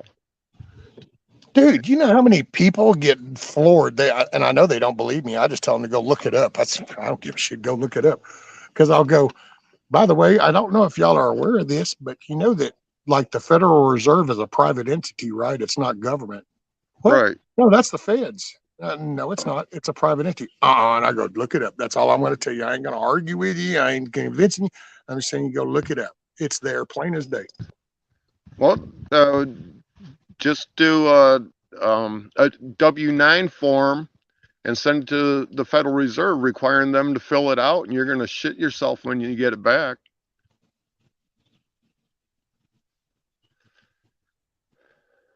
Oh, yeah?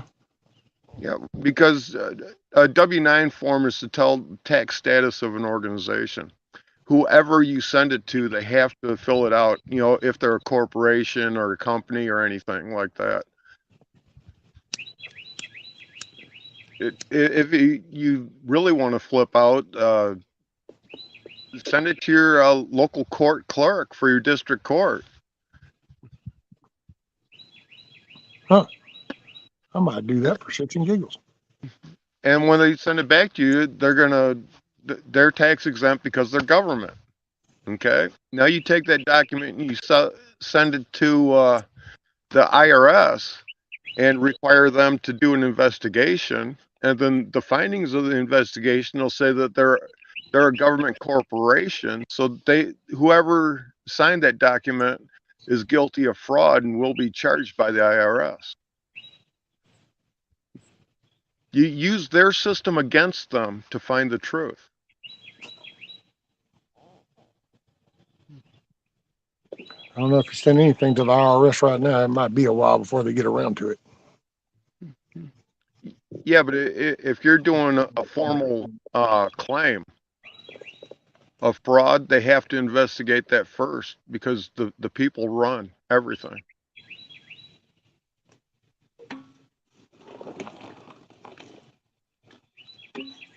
Damn. Guess he did a growl because Rudy got a little too close. Oh no, it's a fly on the butt. Hey, Rudy, get the squirrel, Rudy.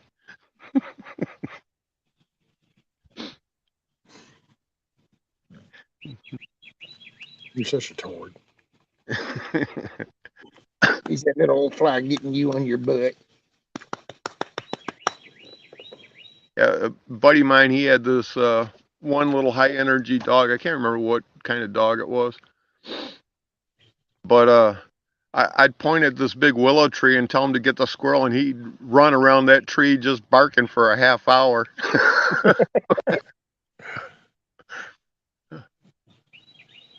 He don't chase after him. He watches them. Yeah. He's actually been. He's just unusual. I guess it's because I'm just weird. So I don't really treat him like a dog. He don't really act like one.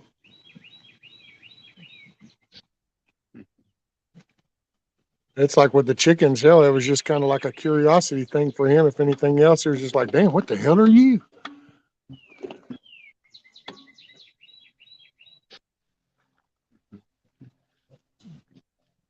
And being a pit, I was worried about cattle, but he didn't even want nothing to do with that cow. He looked at that cow and was like, and just kind of looked at it and went on about his business. Yep.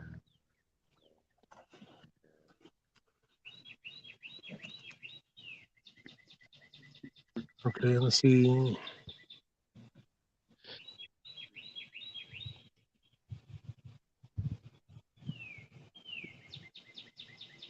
Oh, began with Soros. I think he's just a cog in it. In a way, I kind of was looking into him, and he's some little scumbag that jumped on a gravy train and started selling people out to benefit himself, and then he's one of those kind of people. And I think nowadays, to be honest, it's like his name gets said, and yeah, he's probably behind whatever it is somebody's saying. But I don't even know that he knows half of the shit that goes on with his money, because he just wants an objective, disrupt. And then here's money. Well, the actual actions of disruption, whatever, figure something out. He just wants this goal. And I think he passes money off to these groups in chunks just to go ahead and instigate and keep, because he knows if you can keep people disrupted and you keep things in chaos, because that's where he benefited from. Look at where his success came from, was in the midst of chaos. So he knows how to play that game. So the best game for him to play over here would be to create chaos and then pay in his way to set that establishment, per se. That's where he came from, was that type of environment. He's a piece of shit. To be honest, I don't even understand how somebody like him actually even got to the power you would just like to think that decency of people would have been as like, you got what, where? Man, you're a piece of shit. No, I'm not giving you money for that. I'm not making you wealthy. But Well, from what he did in World War II by turning in his people to the SS, and then taking their shit. He actually should have been put on trial, and he never was. Yeah, because after they had take the people, then he'd go in there and take their shit. Right. And it's like, really? And it's even when you take these little, I don't know, I'll say kids that chime in all this shit and stuff, and it's like, really? So somebody describes that scenario to you, and that doesn't bother anybody, But then it's kind of like that whole, like I talked about earlier, there's this Austin incident where an Army vet shot the dude with the AK during a BLM protest. And I don't know if you caught that one on the news, but he was the white car and he made a wrong turn on a street. And when he did, he ended up in the middle of this protest. And of course, they surround his car and they're beating on it and shit. And this one of them BLM guys walks up to his car with an AK shoulder strapped, raises it up to the window, and the dude takes his pistol and puts 3 in him and drops him right there. Drives off. Gets up a run, pulls over, calls the police and turns to him. Well, they found him guilty. Well, you rewind to Rittenhouse, and it's amazing because they tried to say Rittenhouse, being a guy with a gun and a rifle like that, should have never been on the street. But when it was their guy on the street with the rifle, then it's okay. It's just oxymoron shit, this backward shit. It's like the Soros type thing. These people are sitting here talking about these billionaires and millionaires that are robbing us, and it's like, do you know that you're screaming for a little piece of shit that got his wealth from selling people out? So well, selling his people out. Yeah. Oh yeah. And I will say, by the way, as Broken Patriot, are you still in here? if you are, I want to tell you something real quick. Because Angry was doing this thing on this, what was it, 35 steps or something that was read into Congress in the 60s or something. And I just wanted to make sure that he had the right perspective on that. But that was out of a book called Naked Communist that was actually published in, I think it's like 58 or something. It's an anti-communist book. And the author, and that letter got read, that part got read into Congress at that particular time because a lady asked the senator if he would read that and introduce that. Because they were trying to bring awareness, and I forgot the exact name of the group that they were going, but it was a communist group that they were trying to bring out. I got to say, sometimes you go back and read some of that shit, and you even read through the bills that have been introduced, and you kind of got to go, okay, oh my God, I probably shouldn't say this on my stream. Well, you know, I guess it's crash or burn. But you kind of read this and you go, okay, you know, right now, I personally want to apologize for bitching that I've done, because apparently we've been ignoring this our whole life, and our parents ignored it and our grandparents ignored some of this, because you just read the taxation shit. Everybody's still bitching about taxes, and it's funny because I can go back and read Congress from, like, I think it was 62 or some shit, and guess what they're bitching about? Taxes. Taxes are high, tax representation, and I'm like, wait a minute. So this is the Congress from the 60s, and y'all are introducing bills that sound like they ought to be being introduced today. Well, wow.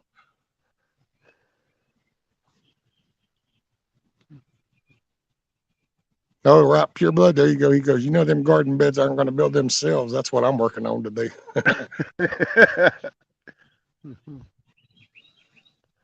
think old Broken must already be gone. Maybe he finally got motivated. But yeah, I don't know, man.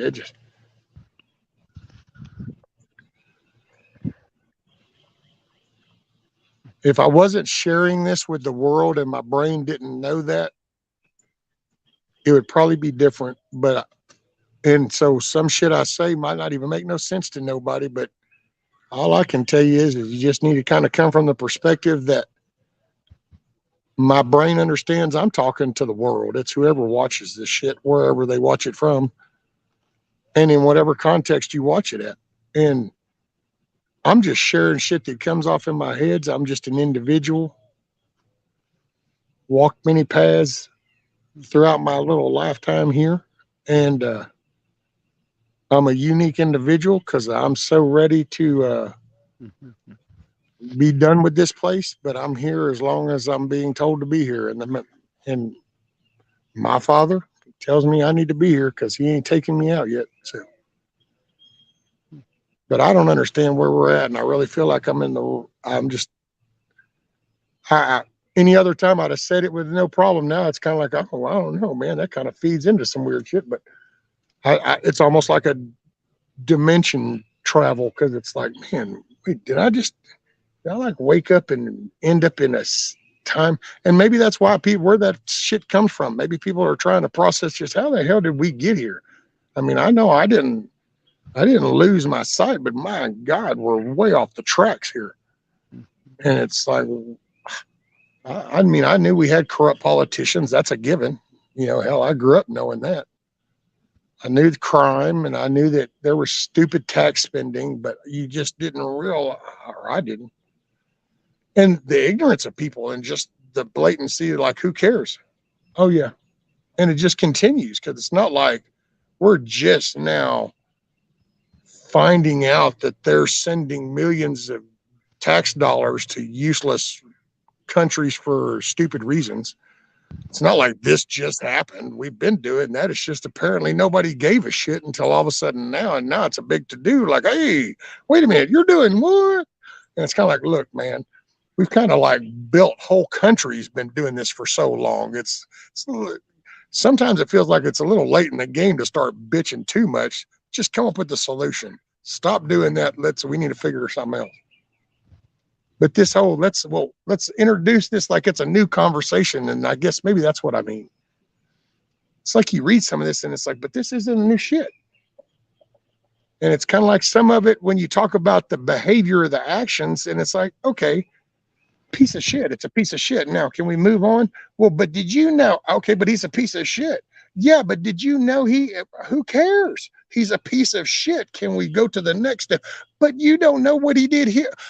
And at one point you're like, God dang it, I don't give a shit. Can we go forward? I get it. He's a piece of shit. Done so many things wrong. Now what's the next step? How do we deal with this? And then I haven't found a good, comfortable spot vibe. I mean, I get it. We can throw some lead, but that sure does, man. I don't know. I guess I've seen that particular side, and to go from here to there. I think that TV has really painted the wrong picture, maybe. Because that's some lethal shit, and that's for real. Yeah, if it's on TV, don't believe it. Well, I think that's what's desensitized between the movies, the media, gaming. It's just become so blasé. Because, dude, think about that. When we were growing up, you know, when you heard about a motherfucker shooting another motherfucker, it's when they talked about that World War shit that was going down. You know, when war, it wasn't because Compton had gone stupid or something. I mean, that was just every now and then a little blip somewhere. But if you thought of violence, it was always some engagement. Now, why do you think you can take a 12-year-old goes with a 9 to school? You know, why does two kids, there was some little thing that came out where I think it's a 12-year-old shot a 14-year-old out in the middle of a street in Philadelphia or some shit in the broad daylight. Well, how does that happen? Well, because you're totally desensitized, because you totally disconnected with this irrational behavior has a final moment to it. It's like, watch, ask that kid in 10 years, you know, what you think. And it's like, oh, well, and now there'll be people that want to treat him different because, well, but he was a youth then and now he's different.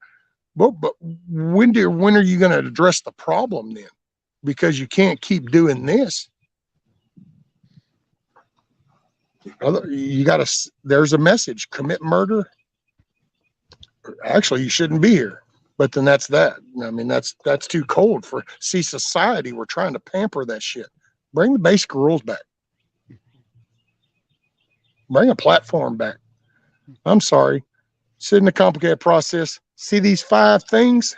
Don't do these 5 things or you're going to stand on that platform and I'm going to pull this lever. Comprende? Well, there's actually 613 things you're not supposed to do. Well, yeah, but I'm just talking about just like basic, you know, the rape, pedophilia, you know, the beating, the murder,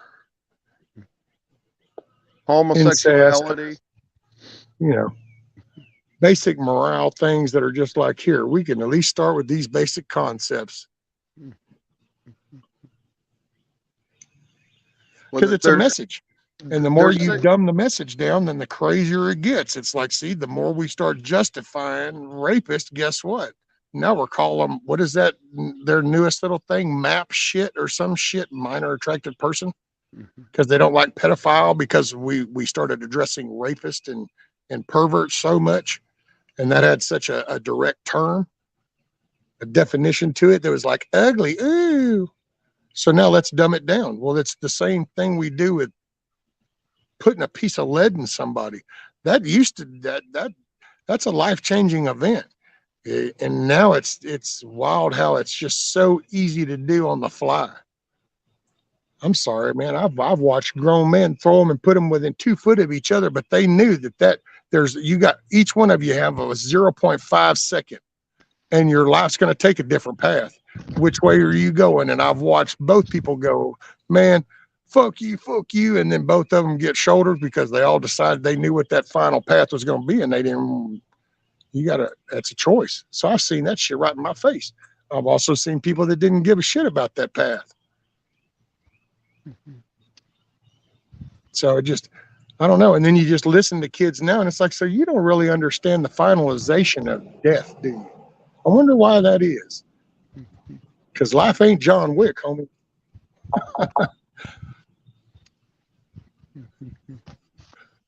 Ain't no spiral karate kung fu move gonna get your ass out of about a 30-round mag at your ass. Oh, I love this. Another one of these little scam things. Your payment plan offer. And it's like, I don't even, wrong one. I don't even open your ass up. You ain't getting in my phone. Yeah, like the ones I was dealing with 3 months ago, well, right before Christmas, was somebody's using your Amazon account to purchase a iTablet or whatever for $900 and some. You have to verify your account and all that other stuff. I went straight to my sheriff and I showed him that, and they ended up doing an investigation and finding the guy who was doing it. Oh, well. Is it somebody you knew? No.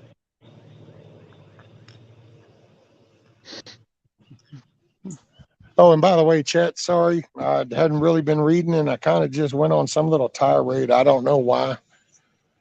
I have spastic brain farts. What can I say? I got brain damage. I got excuses. I think you just enjoy going on your rants there, Rescue. Well, man, sometimes shit's like a crock pot, and sometimes that little valve top has to just kind of rattle for a little bit, and all of a sudden things kind of calm down for a while. I don't know. It sounds more like a pressure cooker, though. Well, yeah, oh yeah, because there's going to come a time, I'm sure.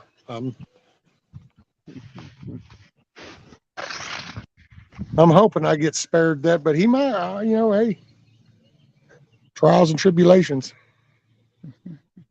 I try to find the right way through the minefield is all I'm doing. Mm-hmm.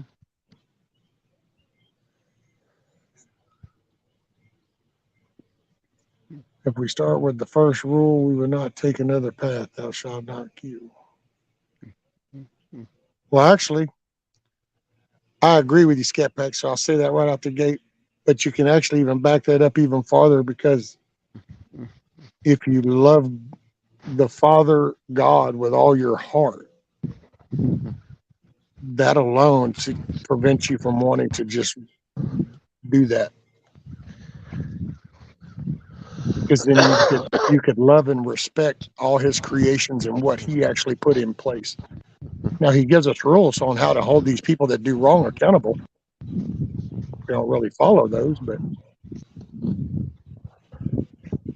And the one of the 10 commandments that says thou shalt not kill has actually been misinterpreted from the Hebrew text, and it's supposed to say thou shalt not murder.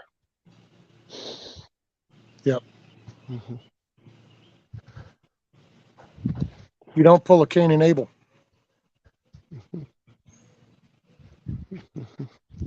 Because if you're defending yourself and you end up killing somebody in that act, that's not a sin. But if you Moses? just outright kill somebody for no apparent reason just because they're there, that's murder, and that's a sin. Well, yeah. Well, who? I mean, correct me if I'm wrong. I'm just might be because of the name. But what was it? Moses when he was young? That what was it? Somebody was out in the field that got confronted or something, and he takes and goes out and he kills that person for what was it? Attacking or killing his friend? Man, I need to go look that back up. I just got through. I read that a couple months ago. Who was that? Was that Moses or Noah? Well, And then well, you it's also just got it's just like the story of Noah. Everyone's got that all twisted up, but that's fine. about what?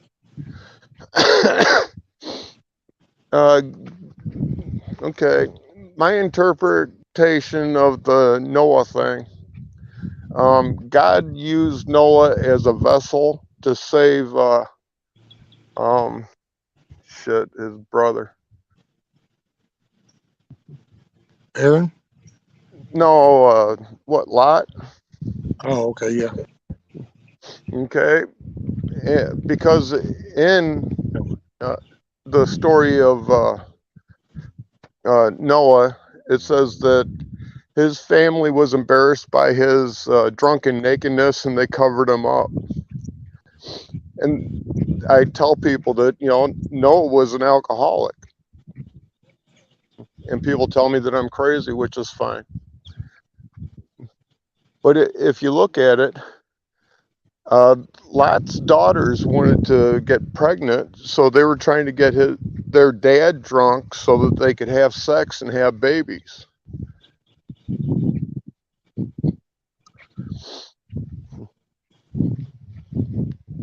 And that was Lot's kids. Right. So I believe that God used Noah as a vessel to save Lot.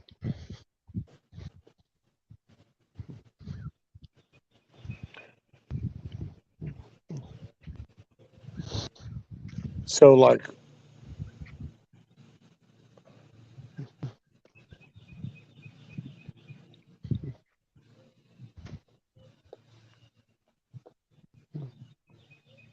okay.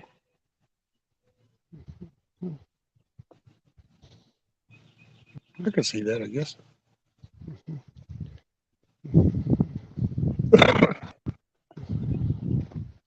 And when I started my path of recovery from being an alcoholic, that's one of the things that I actually dove pretty deep in was that one story.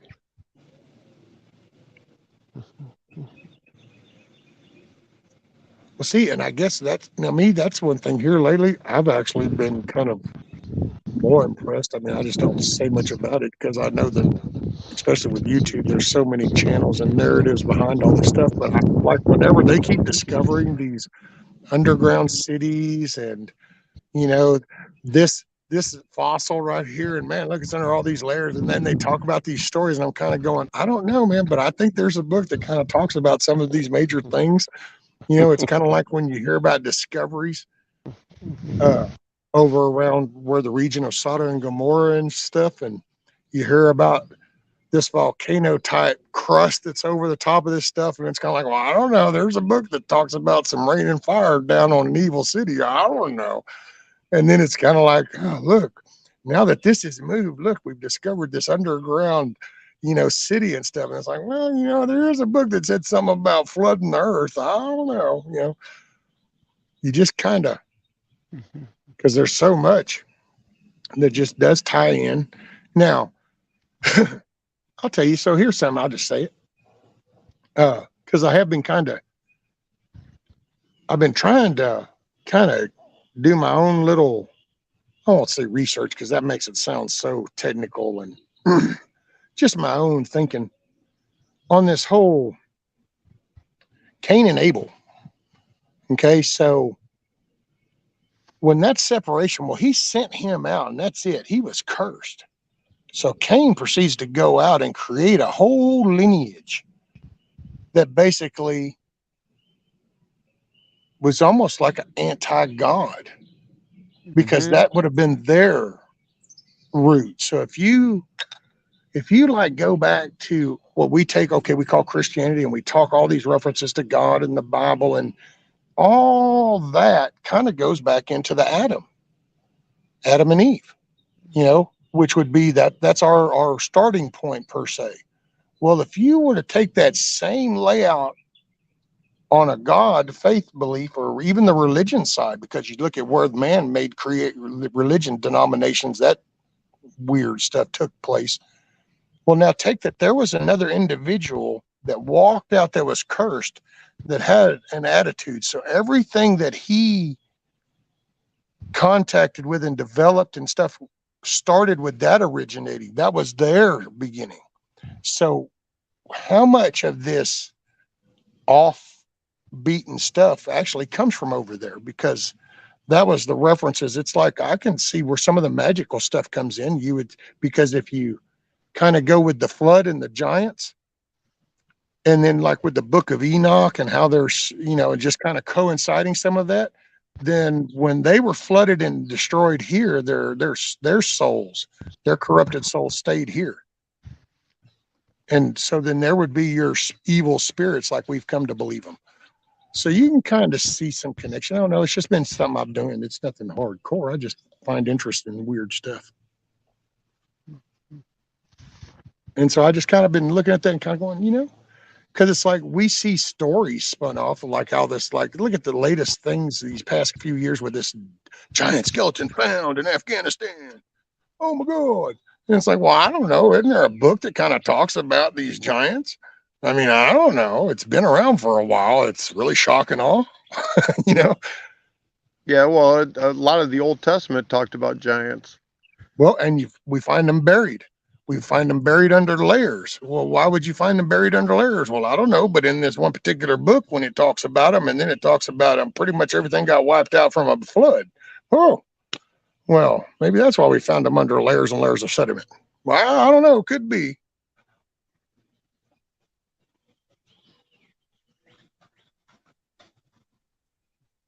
And I don't know. So I can see how, just like I start to have an understanding of Jesus per se, and the purpose of Jesus and where that kind of comes in. It's, I mean, I don't know. I hadn't said it out verbally to anything or anybody because I don't know. It sounds kind of, matter of fact, I apologize to God when I start thinking that way because I don't want it to sound ugly, but you kind of go Old Testament, New Testament. So take this in a father perspective. And you have 12 kids, and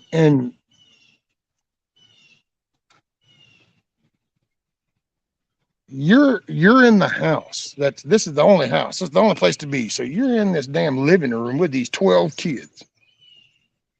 Does your patience not get tested? Do you not get where you're like, I'm going to smack the shit out of you? You know what I'm saying? So if you kind of take this natural feeling that we can see little parts of, and God knows, I forgive me because I ain't trying to insult God by any means, but I just try to put this in my little redneck perspective. But so I see,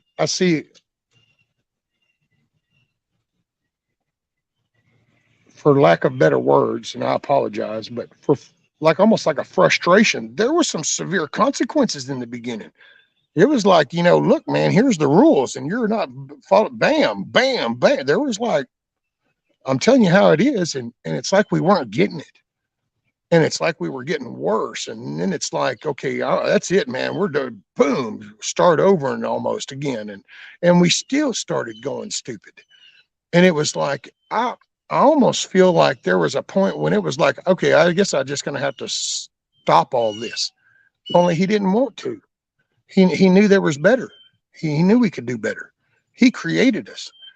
And it's like you really want your kid to you want your kid to be better than you in a way. You know what I'm saying? You love your children that much. And so, but that's too much power. He's too knowing, too powerful. He can't address us like that. That's why there was always references of like the bush thing, like everybody talks about, the burning bush. There was a reason, because we can't absorb that in this little fleshly thing. That's so Jesus, that was him going here. And guess who creates life? I do. So this is me. I'm going to go down here and I'm going to be the spark of life in her. That's why there's the perfect conception. Because that was the moment. That's what we were put here for. Only he didn't need us, because he is that spark. He gives us all that spark when we're born. When we're created, there's a moment when bam, that spark happens. And science even knows that they even call that, what is it, the God atom or some shit, because it's that spark that they can't identify. And there's where they're in their corner, because they know it's like, yeah, you got no definition to that moment, because that's God right there. That's God in just a little. Well, he come down. He was Jesus, and it's like, I'm going to show you by example. And I got to say, I can look back and I remember telling my kids that, because I was trying all different ways to talk to them about school and studying. That's actually why I went and got an associate's degree in networking. Hell, I taught half my class. I taught the instructor about newer hardware, going, oh, that's old stuff, man. Here's where we're at. I took my own heart, but I was doing it for an example for them to show, look, no, this is what you do. So I guess now I can take some of my thinking and I can say, see, I see Jesus. He was a hard worker. He grew up. He was here just like us. He didn't just come in full grown. So he grew up.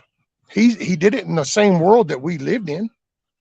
And he walked that path to show that, yes, this can be done. You need to strive for this. And then it's like, if you want to come to heaven, if you want to be with the Father, you need to accept me. You need to, and it's almost like a belief thing. To me, it's like, that's why we need to believe in Jesus. That's having faith in God. You're believing God in a way. I think that's why he showed him, like the resurrection, when he showed him their hands. It's like, you need to believe. You need to really process this, because there is so much more bullshit out here, because there's always been that other bunch that's always been against God. And if you think about how that can come to be, that's easy enough to see. When you look at the world, look at the evil natureness. People get jealous. Jealousy. That's what starts a lot of this. That dude went and robbed that house. Why? Because he wanted their items, because he didn't have it. In a way, that's a jealousy that they have something that he doesn't. So he's going to take it from them. You know?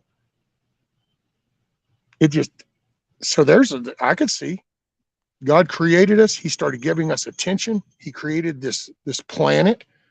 See, he created this, and he did it for us, just for us. Their heaven and their existence was different than ours. The angels didn't live in an atmospheric type world like we are right now.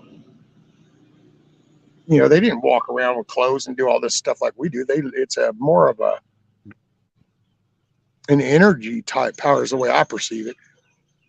And so then they watch their Father, and this has been their world, and he created this and has been giving attention to this, and then that caused them to get pissy. And when you think about the description of Lucifer, Satan, it's the most beautiful angel of all. So before our creation, if he was the most beautiful, who do you think had the most attention? But then we were created, and all of a sudden the most beautiful becomes the jealous one. So when you start to kind of see how this falls into the way people act right now, right here, and this stuff was written over several continents throughout hundreds of years by several different people. All of a sudden, to me, the Bible, even if you go with, well, but that's been transcribed, I don't care. The general story, the authors came from where they came, you know? And so that right there, if if you just look at the factual dates of the time and place of these things, and the story that's then told through time, one overlapping another, one telling about one that hasn't even happened. And you see this coming into play, that in itself, that's your hole in the hand. For anybody that didn't see that moment in time, when you got to see the hole is in the hand, that's your hole in the hand. Look at just the basics of the book, the authors, the time, and the places of when these things were written. These letters were written to address things. And remember that too. Most of that is letters. Those are letters to address an issue. that tells a story that then takes place 100 years from then. Go figure that. On a whole separate continent that had nothing to do with that one, but it's going to talk about it. If that doesn't reach down and kind of go, there's something to this. I don't know. The book talks about people that are lost too. Okay, sorry, shit, man. That's like number 2 or 3. I don't know.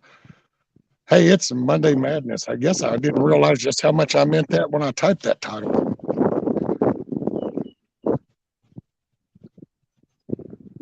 Morning, TT1. Hoot owl, hoot hoot. Moonchild. Who else did I miss? I'm sorry, guys. Y'all come in and here I am just D-Dog's like, damn, I came up here and hell, here we go on another damn rant. Risky. Hey, thanks y'all for hanging out. Good morning, good day, good evening, wherever it's working for you. Huckleberry says, but his apostles were illiterate. What's up with that, right? Just goes to show everybody can be taught. You're capable of anything.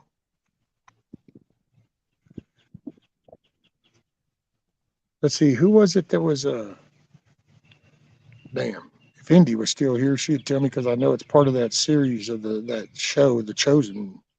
They've been watching. It was one of the apostles, the 2 that were fishermen. Well, one of them, was it Peter?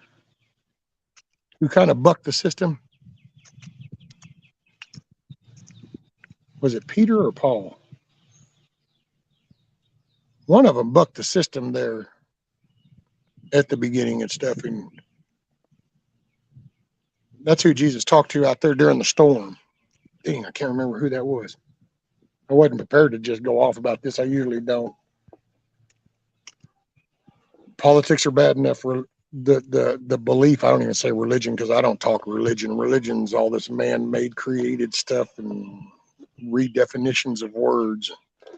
And it's amazing. These very preachers and all this stuff are the ones that want to complain about these trans people do with gender delusion, dysphoria, or whatever the hell you call it. They're basically mentally screwed. And yet they do the same thing. They're taking this very plain spoken text and they're converting it and perverting it into their own little meanings and definitions. It's one thing I like about that Bear Independent. When it comes to any of his scriptural stuff, he keeps it simple and he goes, read the book and do what it says. It's like, there you go. Read the book and do what it says.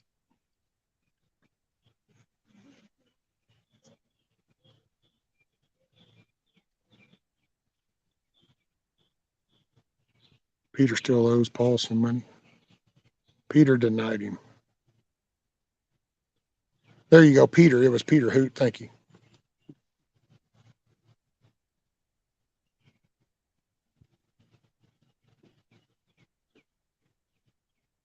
You know, I got to say, I don't know.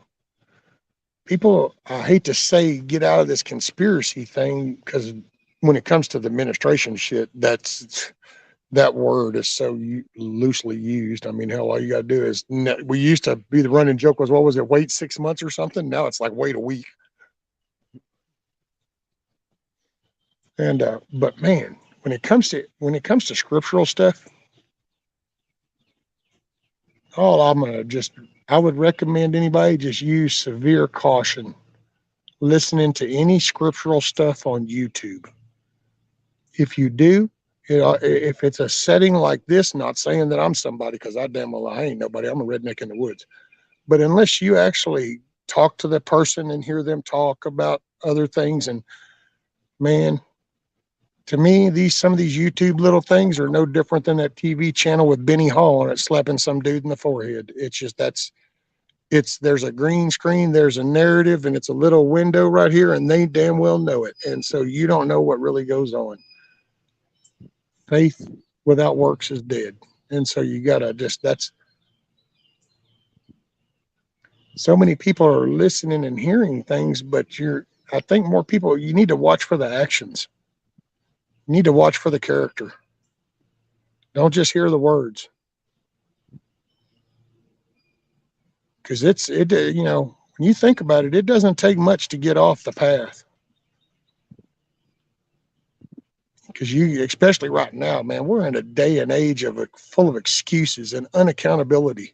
So if you even begin to entertain a justified reason of doing something wrong, I'll just say that, whatever that might be, then trust me, you'll find that excuse in a heartbeat. We're swimming in a world full of excuses and no accountability. So that banner I run right across the bottom, I do that for a reason. And I've had that been my email signature since emails came out. When it first came up about making an email and having a little signature thing down, go ahead and have your name and all that shit. That was one of the first things I grabbed because, you know, that's been, I veer off. So I ain't trying to paint no picture of, oh, I got it all down. Bullshit. I fuck up and hit all my little potholes and I veer off and I do that little drifting mark where my ass end drags off the shoulder of the road every now and then. But you know, I always figure and y'all have heard me say it, I don't like being a hypocrite. I think that says a lot about a person, a hypocrite, because if you think about how bad a hypocrite really is, that's somebody that is willing to lie to you. A hypocrite is going to tell you something, but they won't do it. That makes them a liar. You know, hey, D-Dog, I think you ought to eat beans. Beans will make you so much better. It's going to cure everything for you. And then I turn around and I walk in the door and I go, don't you dare make me no beans. I hate beans. Beans suck. They're useless. See, that makes me a piece of shit because now I'm a liar. Fine, Rescue, because I love beans. Right?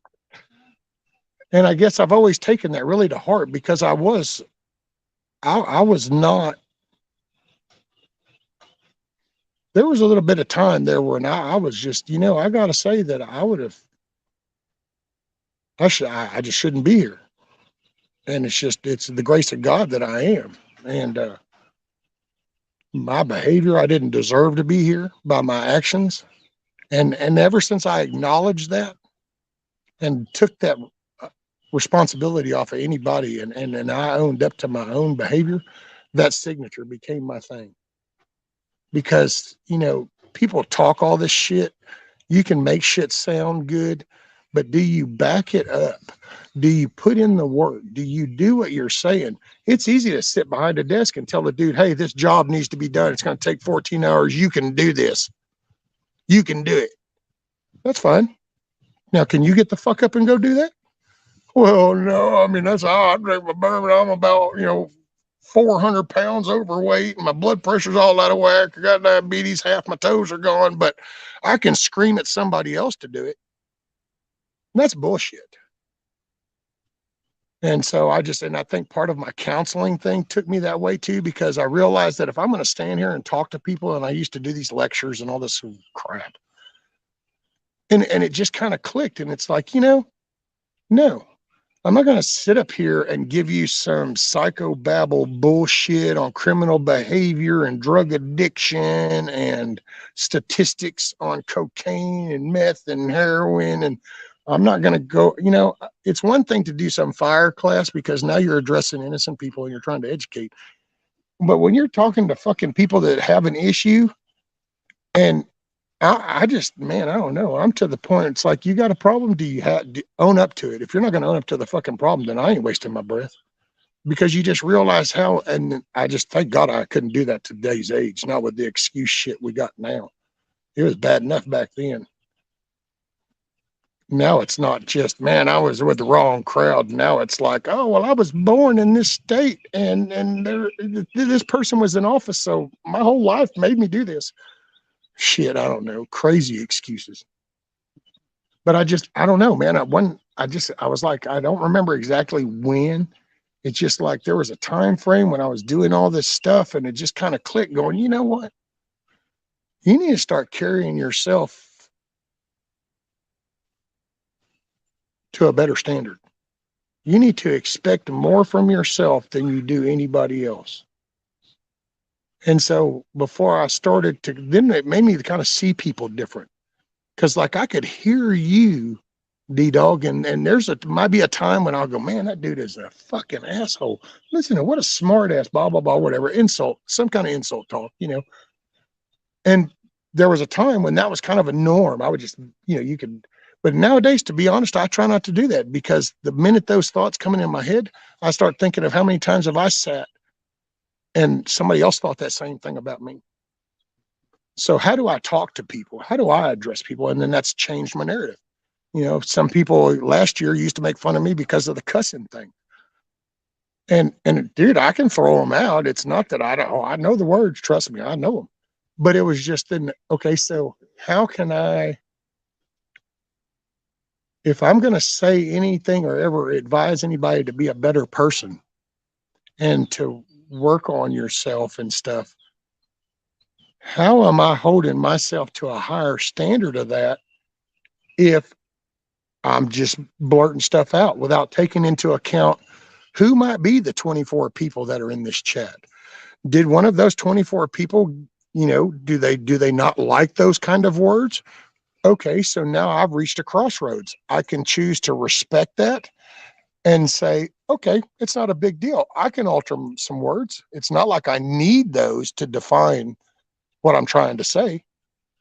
Or I can say, to hell with that. I can do what I want to do. Well, I choose the path of I can respect that because it's not infringing on me. I don't feel like it is. It's a choice. And then there's a place and a time for everything. It's kind of like the grabbing the girl by the hoo-ha and how that little phrase got spun into something. But in reality, it was a bus conversation that was between two guys. Was it an appropriate statement? Well, maybe not if you're going to dissect it like that. But in those surroundings, it wasn't as offensive as it was put out to be. Why? Because it was chosen to be said behind closed doors. Do you think that very same statement would have been said if it had been outside that bus with 15 cameras and news media around him? No. Why? Because there would have been a mental choice to went wrong place, wrong climb. And so there's just little things like that. And I don't know. I'm a bad analyzer. So I analyze problems. I try to find solutions to things. And so that's why I probably babble and talk so much like I do. Fixing to move y'all in. I don't know if you could call that a sprinkle or just one heavy ass dude that just seemed to come moving in. Oh shit. My bad. I forgot the wagon was right there.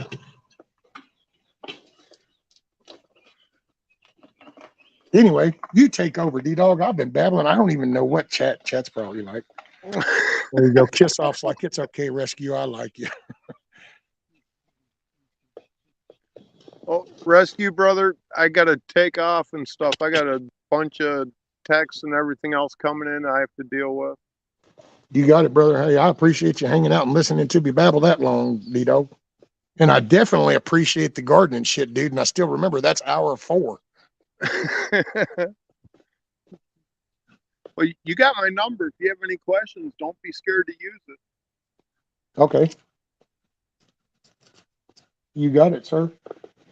Oh, man. Just had to ruin everything, didn't you? Huh? You whooped out that sir thing again. Oh. Well, I wasn't paying attention, so it caught me off guard. Instinct just kicked in. My bad. Okay. Now, do you find that ironic in 2023 that you're actually having to complain about somebody using the word sir? Well, I'm not a noble. Not only they stop using that phrase a while back, now they can't even figure out exactly what the hell that is.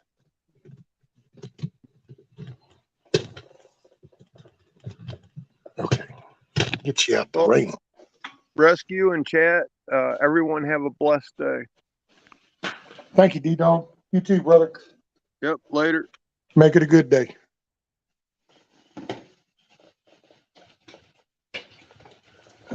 Trying to get pushed back into here. Okay. I got little rainbow drops on the screen where they got wet. And you know how the water on the screen, when it's got all the little color rainbow. Right, TT1?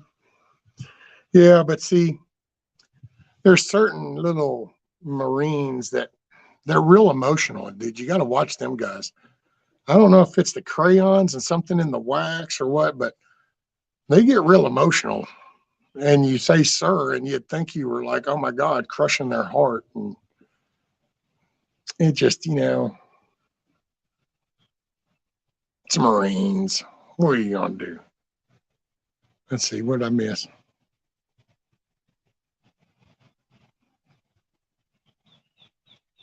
Oh, what the hell's a hoo-ha? Oh, whatever. You know what? See, look, you had anybody grab my hoo-ha? Need you help with my? You don't need my help, brother.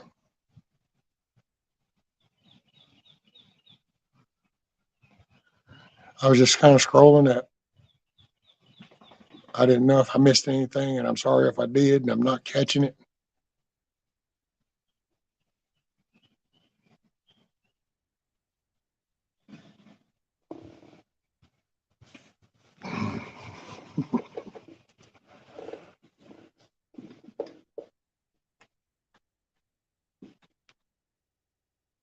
But damn, it don't need to be doing none of this rain and shit. I don't know where this came from.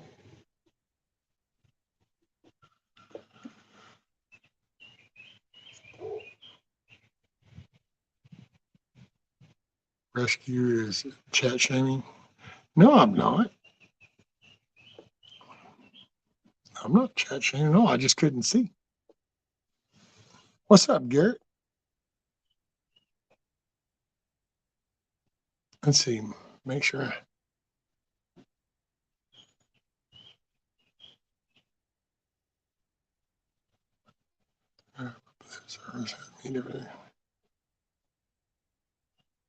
Professional victim. That's it. TT1 professional victims. Boy, we got a bunch nowadays.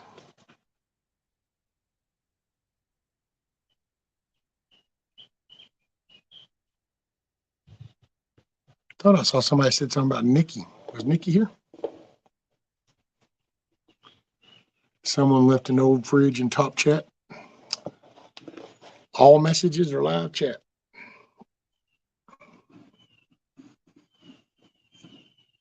And I don't know.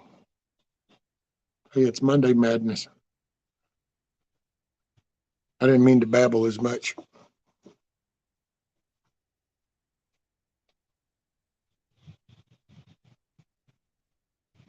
Who? Okay, here, I'm going to put it on screen so I can read it out loud. So those that are driving would be able to know. It says, Hoot Owl Holler says, Devil Dog is a good guy. Yes, sir, he is. So I just wanted to emphasize that. Good compliment.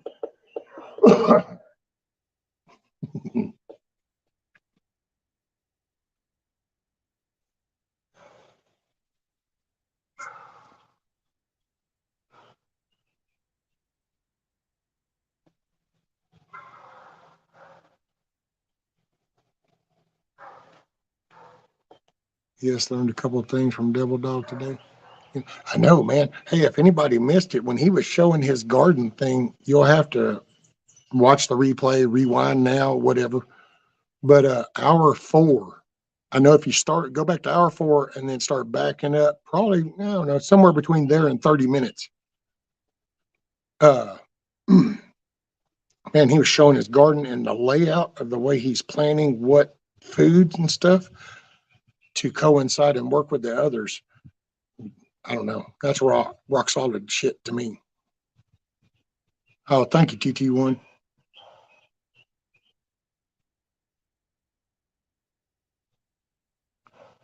I'm still here just listening and agreeing. Well, thank you, Lady Hammer. Did it start to sprinkle? I don't know where you are in Texas. I figured the Texas flag, you must be in Texas, but is it doing like a heavy dew, sprinkly rain or type shit or something on you? It just up and started here. And I was sitting there fine. Then all of a sudden I looked at the screen and there was like a little misty dew coming down.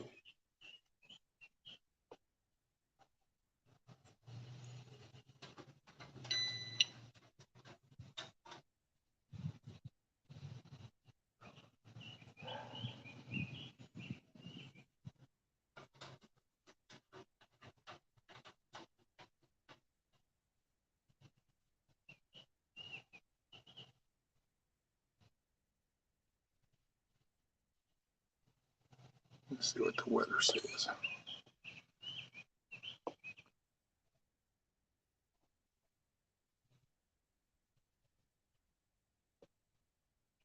Right, Tiger? His garden layout looked great.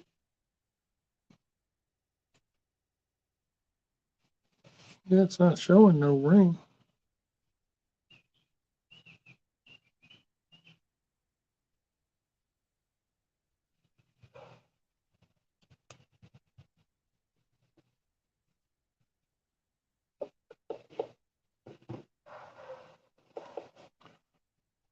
So, yeah, it's raining here. Yeah, but you're in Northwest, Gmo. Doesn't it? It's always raining up there, I think. Wizard says that my OCD approves D-Dog garden layout for sure, right?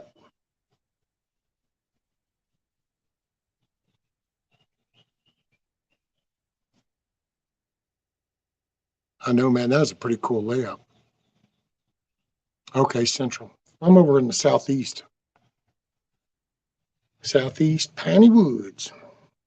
Yeah, I don't know what the hell that was. It's like it might have come up off the lakes and the rivers, just like a heavy dew.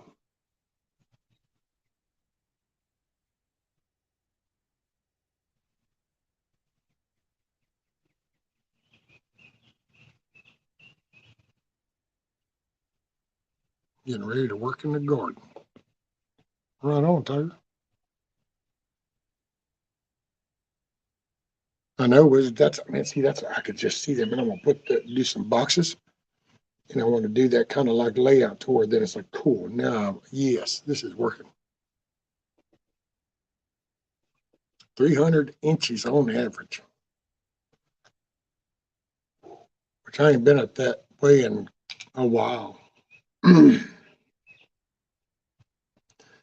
remember the last time I flew into Seattle and then even flew back out a week and a half, 2 weeks later. That city looked the same, wet, dreary. I'm thinking, man, this whole little part up here just, but man, them redwoods are some badass shit. That's some awesome, awesome forestry up there.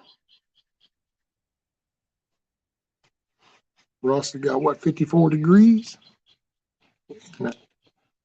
in the DAX. Let's see, what are we here? I think we're like 64.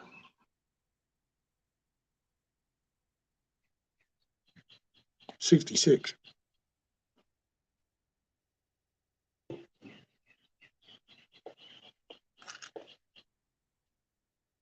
Wizard Bigfoot's furry balls are chilly up there. Nah, not at 54 degrees. That's just cool. Now, if he was saying like 24 degrees or some shit.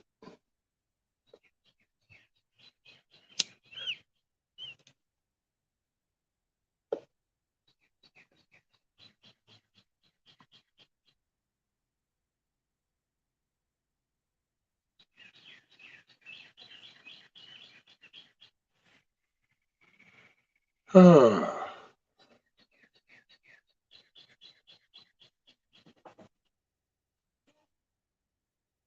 man, oh man.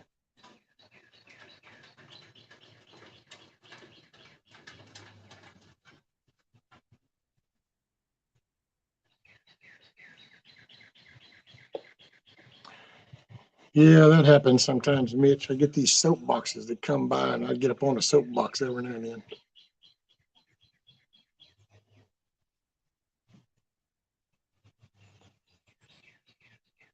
Hoots on a Legends quest. Hey, Matt come back. He said it's 70 degrees in sunny Bloomington. Dude, why don't you go lay down, Rudy? Go lay down.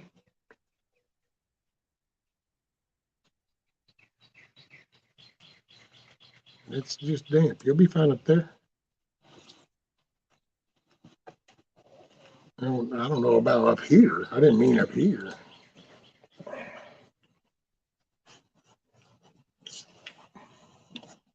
My God.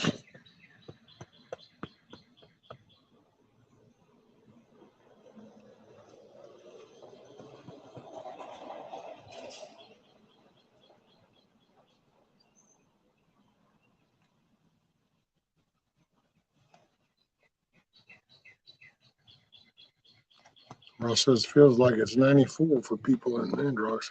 We're used to 0 degrees.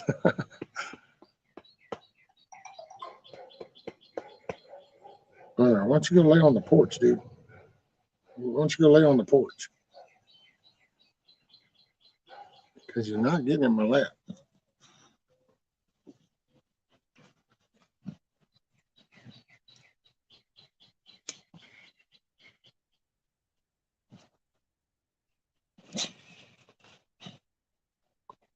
That does it every time.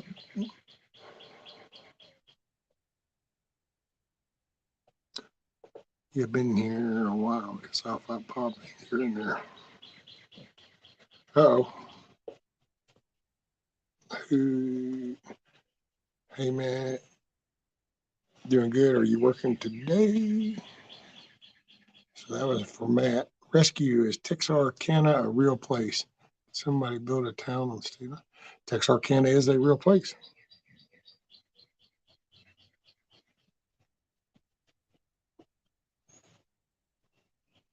Texarkana is a real place.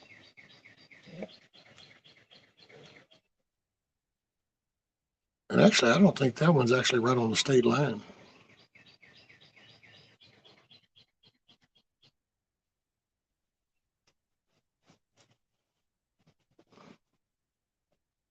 Isn't St. Louis on the state line?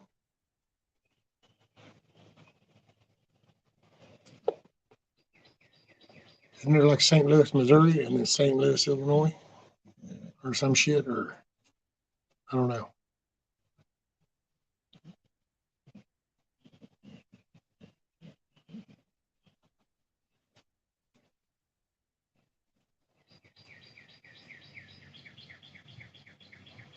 He's a trip.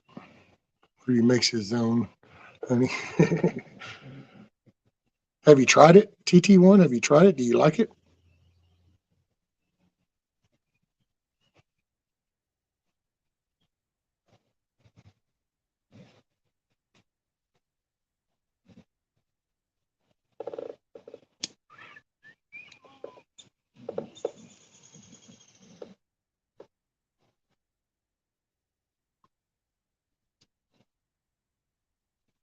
Yeah, there you go. Thank you, Tiger.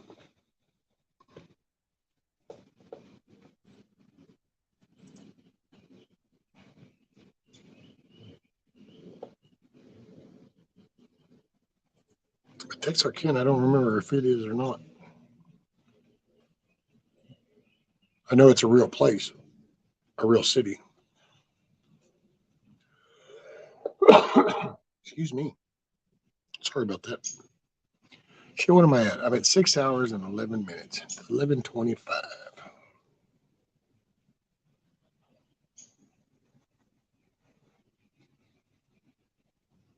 Well, I hope everybody had a good Easter, or at least had an enjoyable weekend.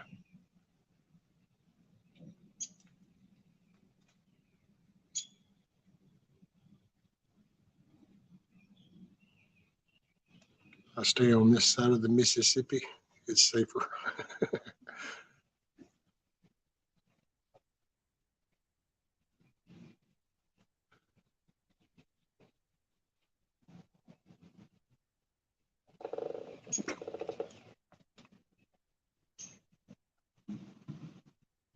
Had a beautiful Easter. I know them dogs were all dressed up.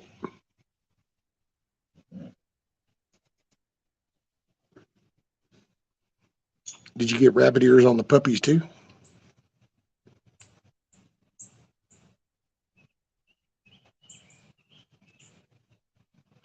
There's Bristol, Virginia, and Bristol, Tennessee. The state line goes right down Main Street. You can cross the street and be in the other state. Well, there you go.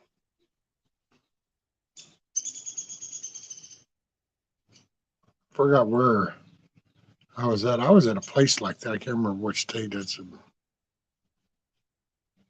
I remember joking because they had plates even in the ground to show the actual line and stuff right there in the city. I thought it was pretty cool. How was your Easter?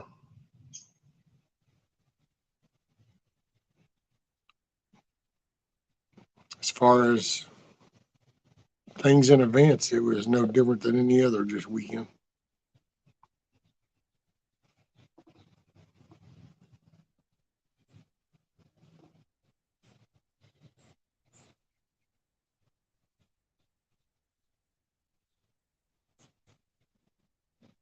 This weekend was amazing. Got so much accomplished outside. Oh, cool.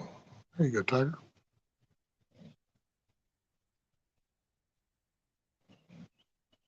Where's, yes, I did kiss off. See, Gmo says I have to go to Christ Church, Alaska before I die. So I can say I've been to Church Christ to Church Christ. I've been to Christ Church to Christ.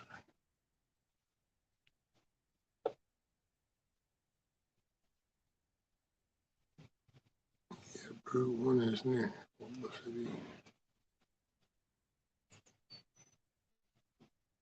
Right, Matt?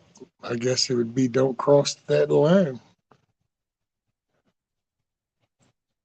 I would think that if I'm not mistaken, and I could be wrong, and then again, things just could have changed, but I want to say that there was like a city, you know, deal. But yeah, I don't know nowadays, man, with things so politically.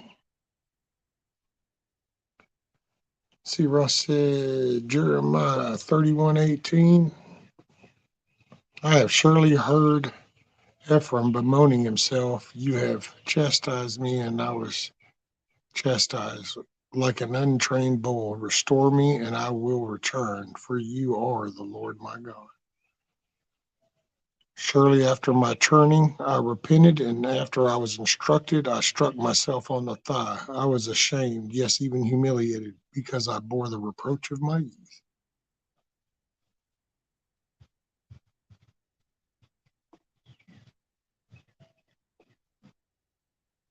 I always wondered where BFE was. Still not found it. I think that's one of those places you don't really ever find. You just feel like you're there, but you don't ever really find it.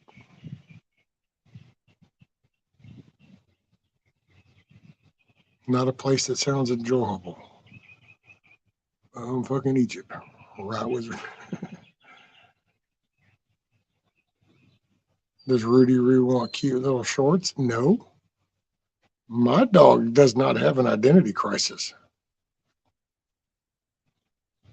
My dog was given a full suit of fur.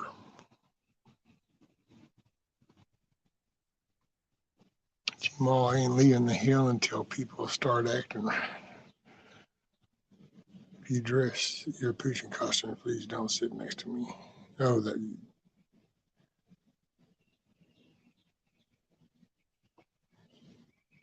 you cut off the poor dog's marbles and then make him wear short shorts. Wrong, just wrong. Right, Gmo? Kind of sounds. Ooh, that does sound 2023, doesn't it?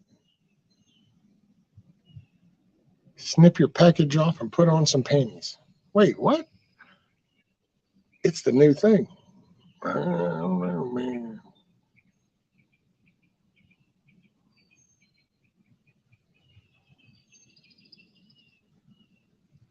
Would excuse me.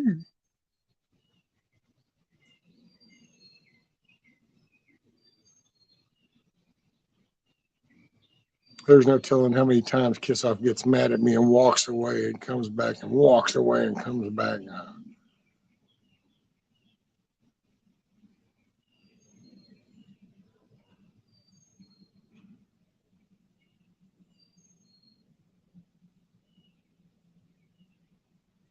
I hope she don't sit on the damn roosting bar and drop me an egg. I don't like to go in there for no damn egg. They're not pissing on my floor. They're being potty trained to go to the door. Until then, yeah, get it over. What? Pick up the food and water when it's beginning, then you put it down. Once you put it down and they're going to be thirsty or hungry, they eat and drink. You pick it up, you wait a minute, and when the head stops looking around and goes down, you go, hey, come here, and you take them outside. And then they go, oh, yeah, and then you take them in, and then they're playing around. You wait a little while, you put the water bowl down there, they get a drink, you put it up, and then you kind of watch their head. And the minute that head goes towards the floor, you take them right outside. And it only takes a few times, and then all of a sudden they go to the door.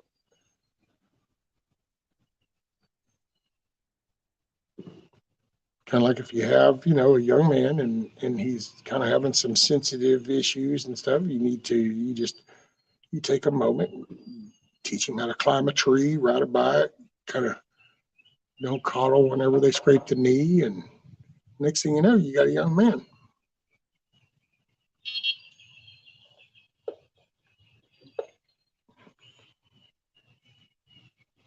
I'm just saying, man.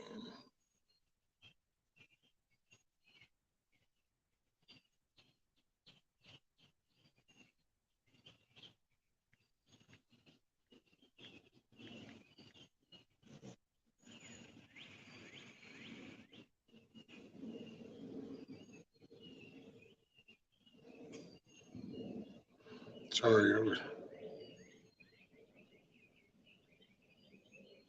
text message.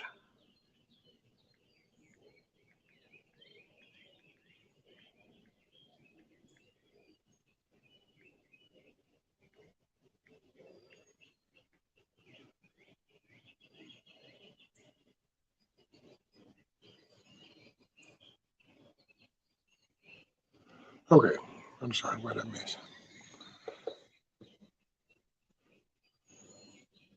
It happens so fast. I'm old. They get a diaper. How does it happen fast? You're the one that has to put the water bowl down there. If you keep it picked up, you have control of when it's like a control valve until you kind of sink it into them. That's all. No, Matt. And hey, well, I won't say that. Who am I to say? If you like that sensation, it's all you, brother.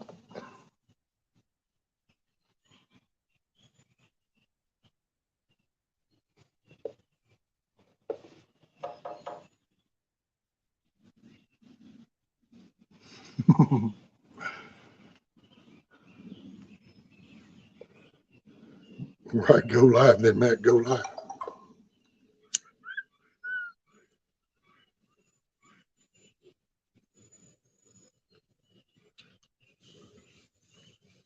I need to cut them one limbs up, but I just don't want to. I don't want to get out there too much because I'm gonna rut it up.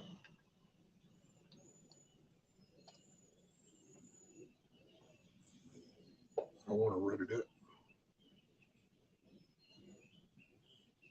Just so everyone knows that is a terribly bad joke. Hey man, call it a fashion statement, a bad joke. As long as you're comfy and you know,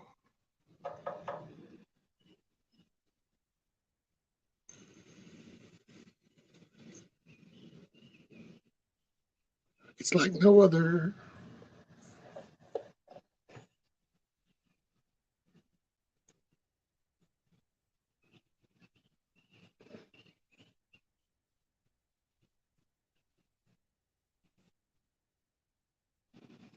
That's good.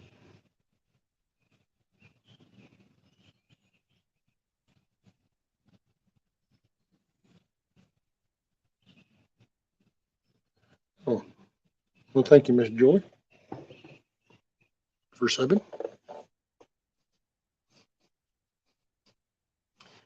So we got tile, a bathroom, back to work. Have a great day.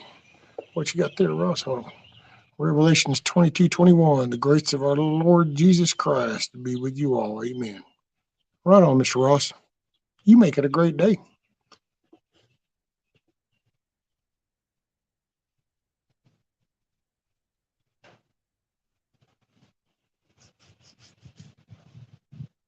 Lady Smith got a boogie dinner, then Tyler and couple of the smaller gardens. Thanks for your good stuff. Everyone chat. Good to see you. Make it good, all. Hey, right on, Lady Smith. Make it a great day. That's awesome. Man, I know. It makes me that hump of dirt's got to go down. I got to get them damn shrubs up. I might not even,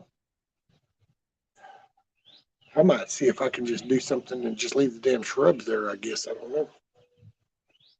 See, the problem is with that mower. If I go to build anything, I have to keep it far enough away, at least where I can drive down there with the mower. Otherwise, I got no way to keep it, down by the ditch and right on the other side of the shrubs. I need to measure it. I'll measure from the front right here. I need to get, need to get started because, man, after seeing D-Dog's off garden bed, like Lady Smith fixing to get started on some bed, Tiger's been working outside. I know Nikki's been outside. I think Milkmaid was doing some gardening stuff. So, I mean, everybody's it's getting there. Got to get busy. Need to grow something too.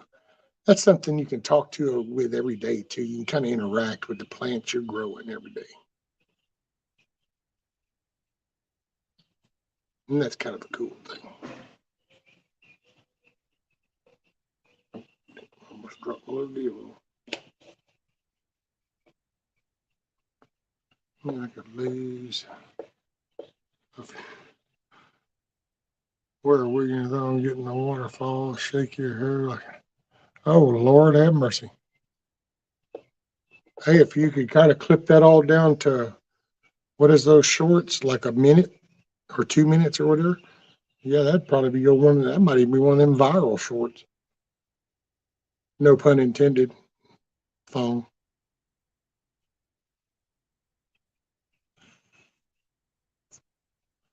Do a Bud Light commercial under the waterfall.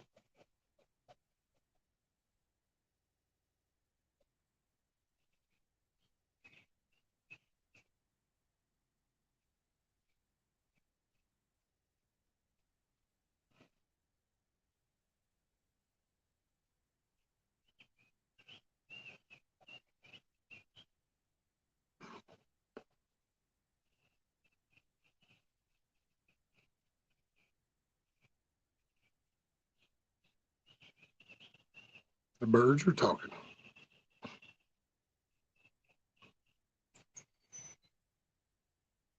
Everyone in town knows me. Oh, I crack up. It's because of the local paper. When I got ran over, it's like, oh, wow, check it out. It's the first time I read on the front page of the paper and wasn't being looked for.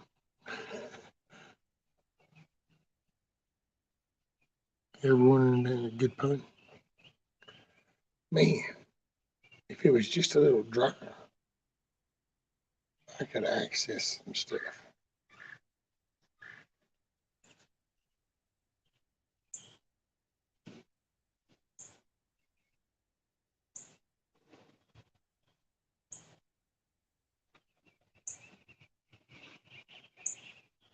Lady Hammer, what's all this talk about Budweiser? Everyone is mentioning, but I didn't catch what it's all about. Oh, wow, really? Okay, well, the summed up version, Lady Hammer, is it was a crappy beer to begin with, but now they've really decided to go ahead and emphasize it.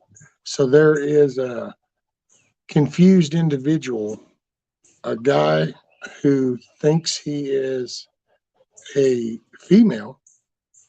And I think, if I'm not mistaken, at one time even was trying to identify as like some 6-year-old kid, all dressed up. Anyway, apparently celebrating his 365th day of being totally freaking confused, Bud Light decided to send him, I think it's a 6-pack of Bud Light, and then sent him his own Bud Light can with his image on it too.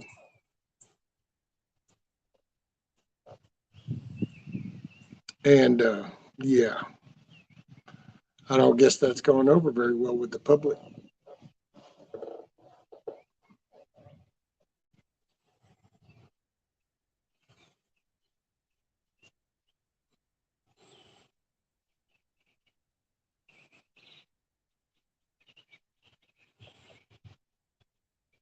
So that's the summed up version, Lady Hammer. Basically, one of these confused individuals, they decided to put his face on a can and send it to him in celebration of his 365th day of being totally confused. And he made a little cool little video about it, TikTok or Instagram or one of them things, and it done got out and went viral. We're saying like, "Oh, this is like the best birthday gift ever," and then it shows the can with his face on it, and didn't go over very well.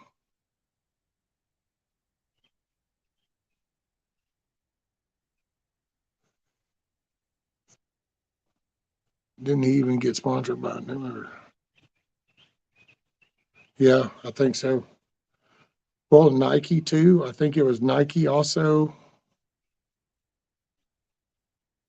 did some of them, and that's that it's pushing the boundaries. It's that Overton effect type shit. They'll just get so crazier and in your face with this that you'll finally just go, man, just whatever, just whatever, and then it'll just perpetuate more. Yeah, that's why it's like those whole man. It's a scientific fact. Biology is real. And so there's just that. And to go back and forth, back right now, that's I would just, that would be my take. I'm not, I don't engage in that conversations. And, I guess, but see, I'm kind of, I guess, I don't know, hard headed, I guess. Because I will go find another job or man, if you don't, at some point in life, you got to mean what you say and say what you mean. And you either believe in something or you don't. And it's this either has your full attention or it doesn't. And so, man, you look at stuff like that and it's like, no, I ain't entertaining that shit. Entertaining a dope fiend is one thing because life's experiences can push people in that path from all different ways. So that's one thing. This whole confusion, just like, no, no. And if that's you, man, that's your problem. That's all between you. It's no different than being an alcoholic or a drug addict or a workaholic or anything. Everybody's got their own issues. Your shit don't need to be in public, just like my shit don't need to be in public. Your shit definitely doesn't need to be taught to no kids, just like my bad behavior doesn't need to be taught to no kids. So this isn't a hard concept. And so to engage in these deeper conversations is just like validating that shit. And I'm not, you know,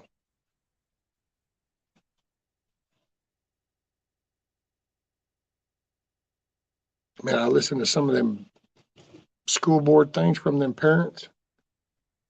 Some of these little letters and stuff and things that get recorded that teachers are say to kids and how they try to keep it from the parents. And dude, I'm gonna tell you now, no.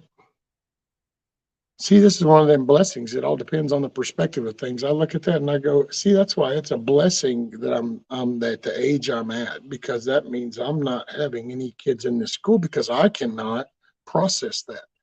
That does not work for me. That does not compute. That calls for some, I don't, I'm not, that's almost that uncontrollable side of me reaction. You're crossing the line. It's like, that's my kid. This is my God-given job. I don't even understand how that becomes a thing. I mean, just, but then see, I just watch the medical field totally bullshit people and flip upside down and basically totally corrupt their whole image, which I guess could, I don't know, man. damn, yeah, when you know what, when you take and kind of look at the whole medical field and you look at what just transpired, so how much doubt has now been put into the medical field? Well, I wonder in about 5 years from now or 10 years from now, how many people will be around that will basically doubt any previous medicine because it will be like, oh, see, they lied so much, so it'll be like they lied about everything. And only what people will actually be able to go and put their hand on and go, oh, that plant actually made my headache go away type shit will work. Because in a way, that's to me kind of what happens with this the whole space age. Something with that whole organization went bad, so it just like went a wall, and people just forget of the hundreds of companies way back in the beginning that when that wasn't so centralized. Hell, people didn't even know how to make these pressure lines that went over to that part, much less how to make that part. So somebody over here was working on that part. Some other company way over was trying to figure out how to make this hose hold up to that pressure and to these conditions, and somebody else was making this part in some other part of the country or other part of the world. It was a collaborative, but it's all that got erased. And I don't know. The blessings of God. I mean, think about that. We are at a race that actually saw Jesus, experienced all that, and yet here we are still. And we still seem to, there's a big portion of people that think they even know better than God and that God didn't even exist. So we look at how far that's pushed. Not only did they see that and still had doubters, but then those doubters even grew to the part to where now we have people that are playing with shit, trying to actually recreate things that he's done. That'll probably be our demise.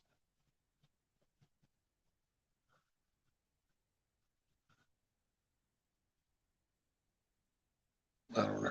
Rescue, I would be in jail if I had kids in school nowadays, right, Hoot? That's what I'm talking about. Amy says man boobs aren't all that hot. Just saying. Well, maybe in a wet t-shirt. Which means I've seen women who needed two bras front and back.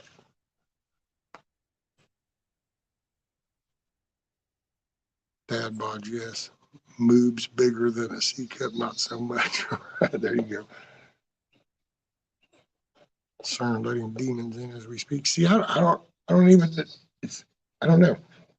I don't know about that per se. But I'll say this, because see this, and this is just where I go. It's not that I doubt that or anything. I don't know that. I do know that they don't know the ramifications of all the potential of what could go wrong. They assume, which means they don't know, but they assume by their own parameters that what they're doing is supposedly safe. And so just that fact, it's kind of like the nuclear thing. Yeah, there was, I mean, but see, it's that good old principle. Just because you can doesn't mean you should. I can understand wanting to further maybe a scientific field to kind of, but at some point, if the rest of what, because if you look at the damn science world, biology, all of them, chemistry, all, if you take all those fields and you look at where we've been and to where we are, we say, oh, there's improvements and we have technology, but we never cleaned up shit along the way. Like, think about it. How long has the flu been around, just for some stupid example? We got all kinds of medicines that'll, kick it per se. But you'd think that, I mean, and I get the whole, even the narrative of making money. They don't want to fit, and I get that nowadays, definitely by all means. But I mean, we're talking hundreds of years. This was even before we were even gathered here with this monetary system and shit. It was still that way.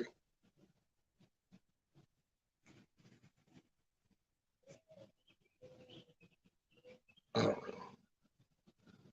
Okay, I won't get on that soapbox. Hey, Monique King. What's up, ma'am? You know what, Monique? I don't know. D-Dog,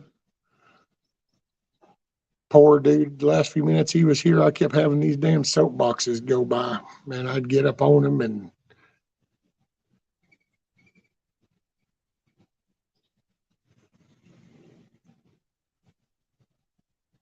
I don't know.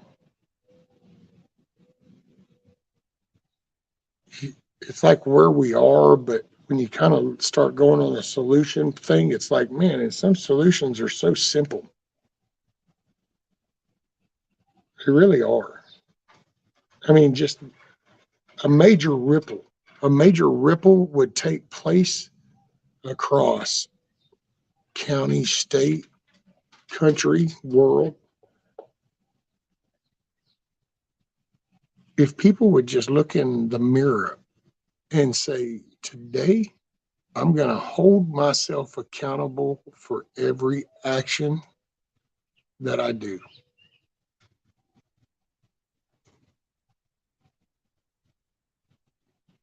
Bam! I'm talking tsunami shit going on. People just look in the mirror and tell themselves that they're going to hold themselves accountable for their actions today.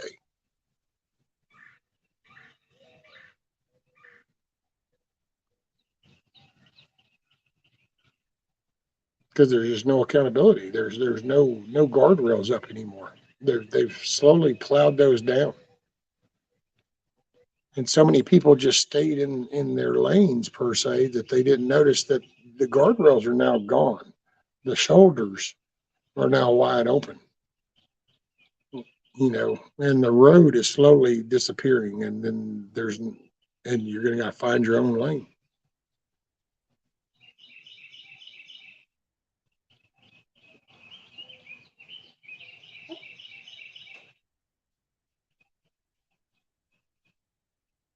That dude is memory Jones. Oh yeah. Man.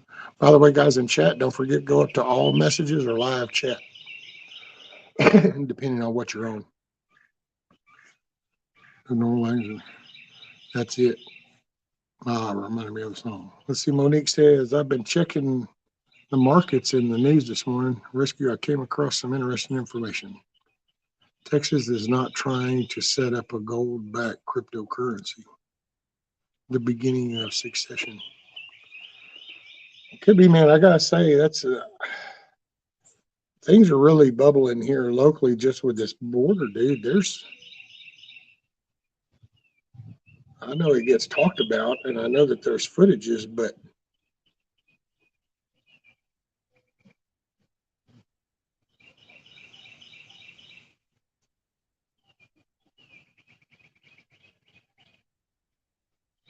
I don't know. I mean,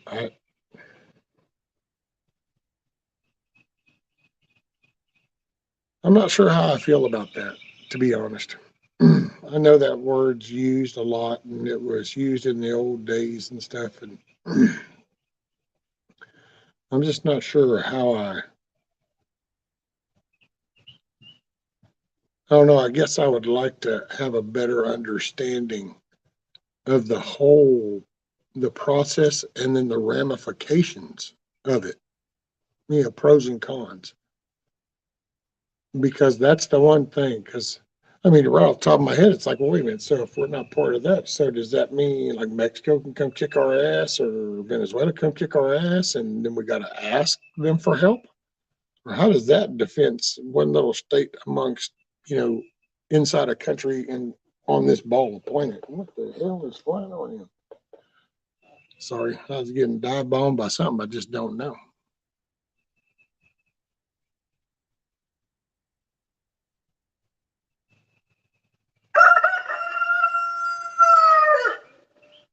Well, all right, sing it, BB.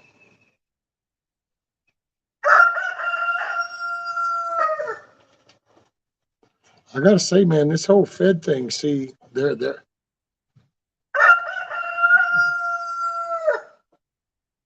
I don't know, man, that whole, because that it's just like Moose Man said, it doesn't exist. You're talking about digital shit. I mean, think about that. You're talking about a world where you literally have a chat GTP that can actually produce a whole movie script and actors, CGI it all and everything. I mean, digital, it's nothing but ones and zeros, regardless of what. It's like this where all the shit we see right here, and there's different versions of that. There's StreamYards, and there's what is that other thing? Anyway, there's other, but in the back end, at the bottom, at the very core of its creation, all of this shit is just ones and zeros.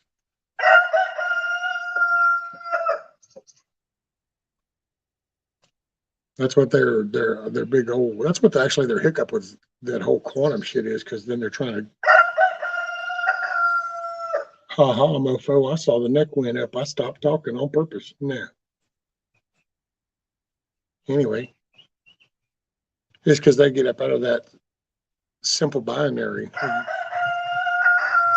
Oh, sneaky little bastard! He slid that one right in. I was watching him walk, and he just dipped that head down and come right up and let that one out. Like, oh, I'll show you.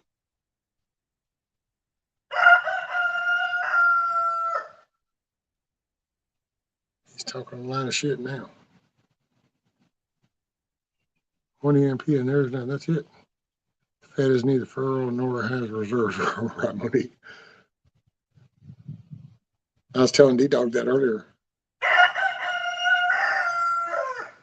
Ha.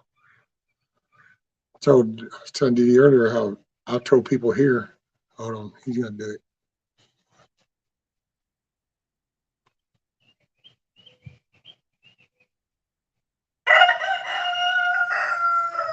I knew it was coming. And how many people, man, just go around and just let people and tell people that the Federal Reserve is not a actual federal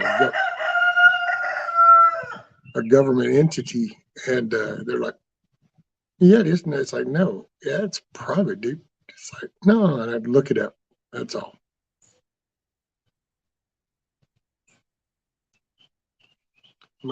See, true, but if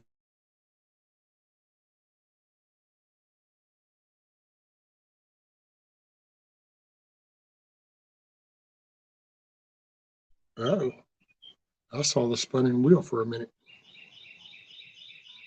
See, it really wouldn't be, because it's being controlled by something that can be altered. And they can use words like crypto and all that good shit. It's kind of like telling you a deadbolt on your door that's secure. Yeah, well, I guess it depends on the level of security that you're looking for. It's not 100%. Somebody wants in, they'll get in. Well, it's like the crypto.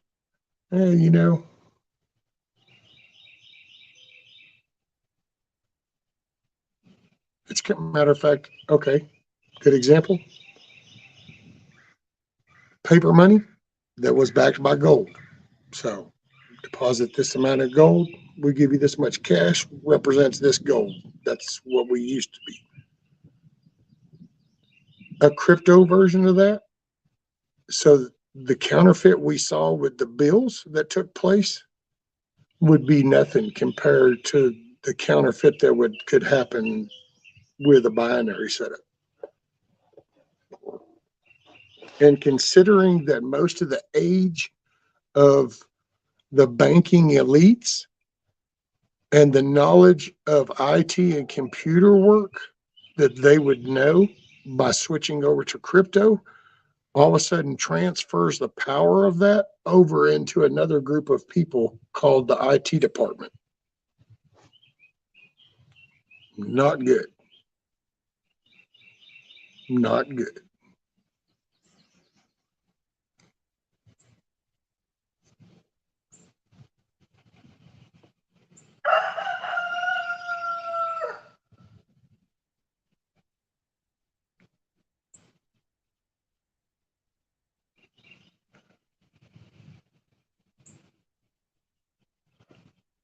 Well, actually, I gotta say, I wonder how, because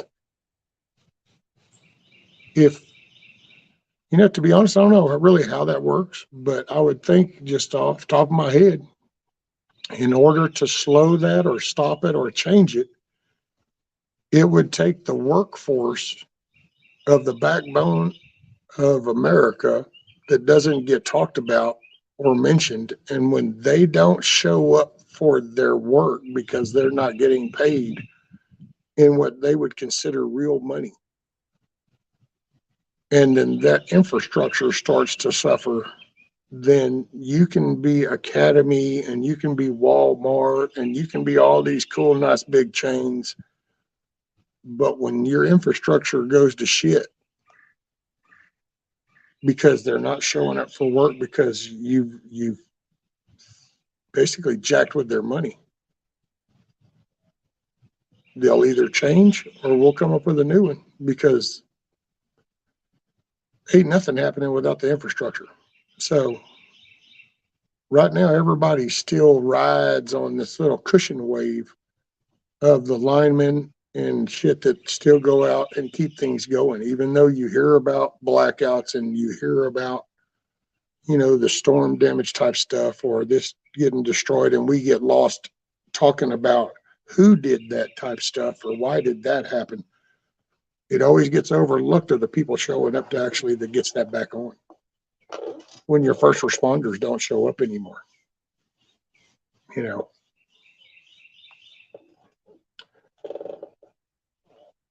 that shit gets overlooked when there's perpetuated and instigated riots that are destroying an inner city area or something, or a certain area.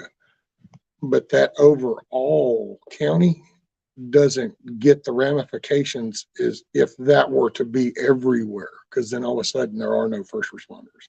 There is no utility workers. You know,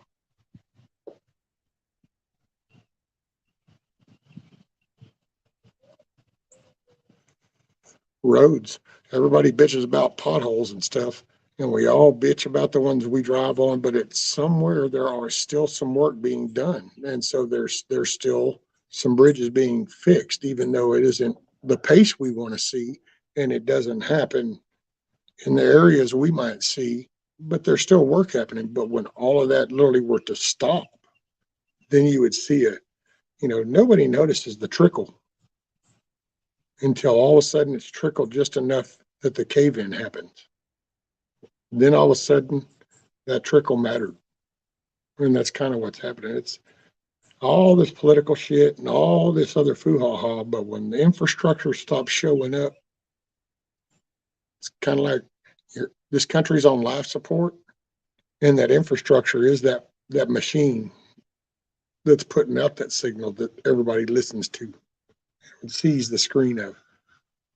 When it stops working,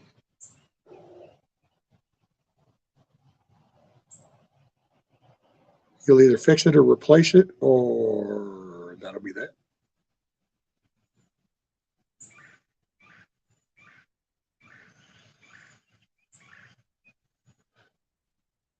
They're toxic derailments. Government can come and seize the land. Yeah, see? Well, and it's just like some of the train things. Granted, I'm not saying that none of them have been nefarious, but it also, a lot of them have increased. One, there's always been some train wrecks because it's just one of those things. It's kind of like highway transportation. There's always accidents. I think they've increased. Personally, my 2 cents. I think a lot of them have increased because we went through the little koofy shit where a lot of people were off work. There were a lot of skeleton crews. There was a good little wave for a good year and a half, almost 2 years, and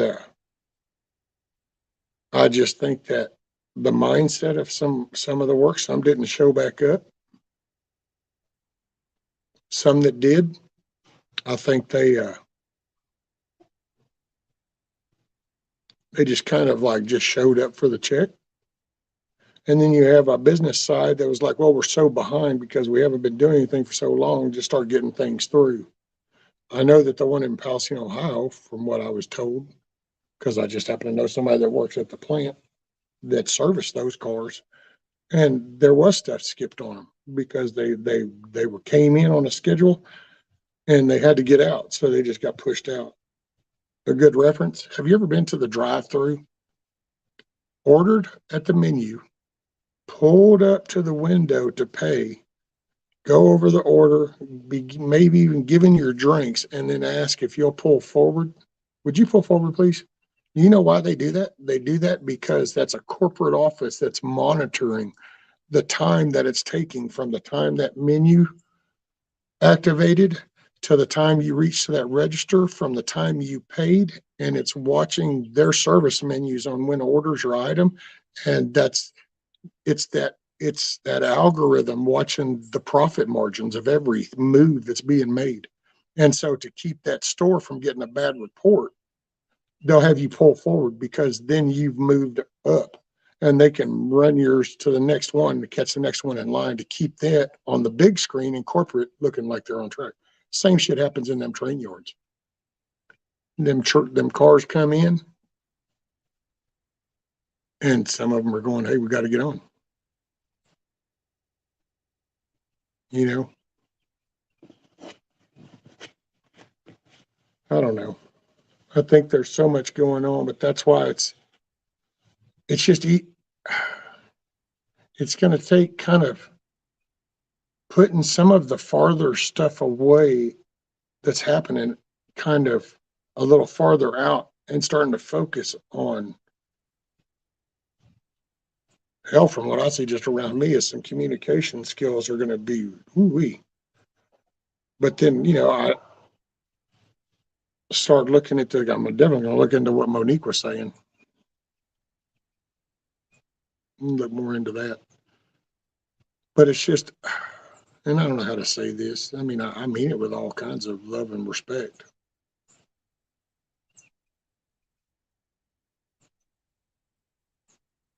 If you're on,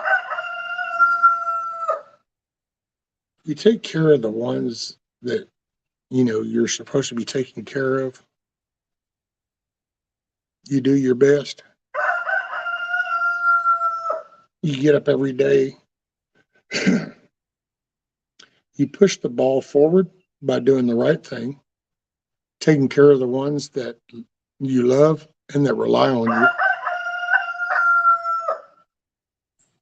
you. And you start trying to think of a way to make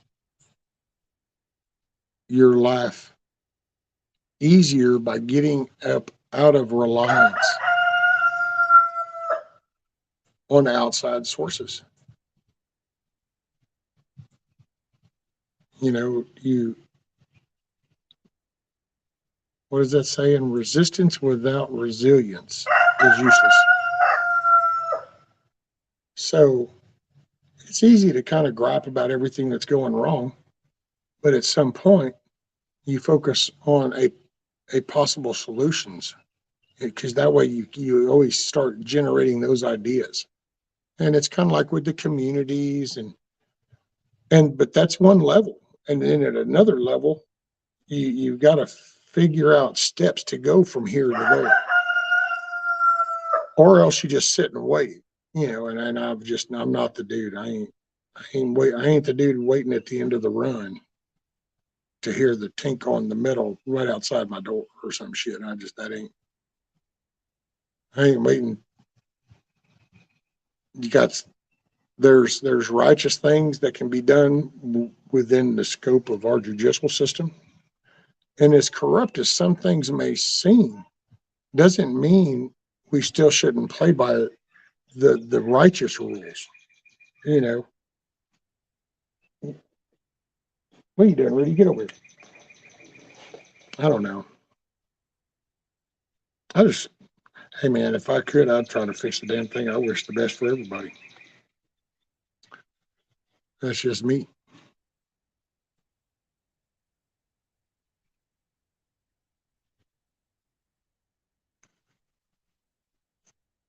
Everybody says that, but they all say it from the drive-through line.